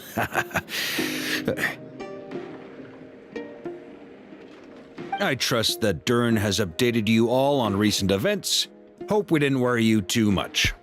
The good news is, we managed to come together and put a stop to the Doctor's evil schemes. With that, I think it's safe to say that Notcry is finally, as for the Fatui, not counting the Damselette, aka the Moon Goddess, who has left their organization, we found ourselves allied in this instance with both the Knave and Marionette. May she rest in peace.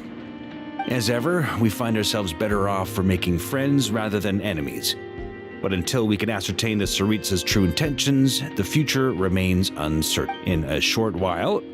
Wait. How am I meant to surprise everyone if I tell them in a letter that I'm heading home?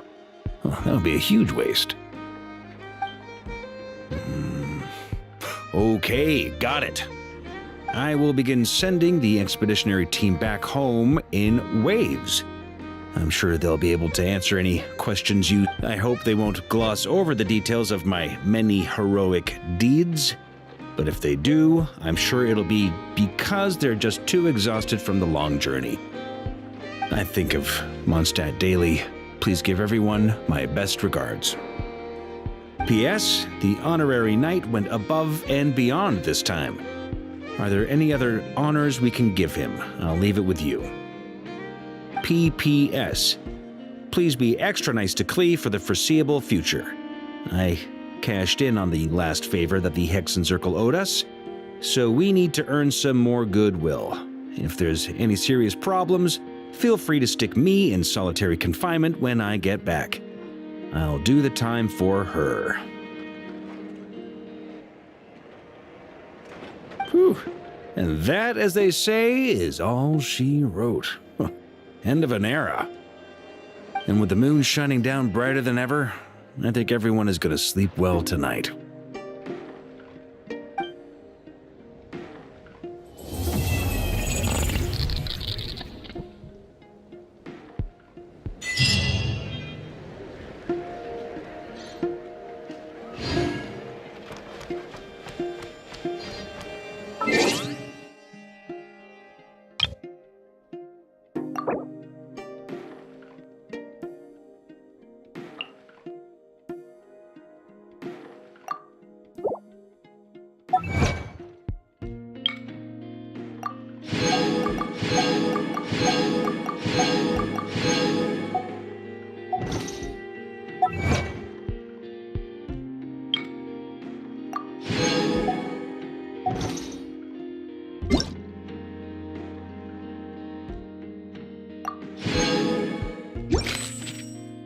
If you're not sure what to do next, how about I take you on a walk?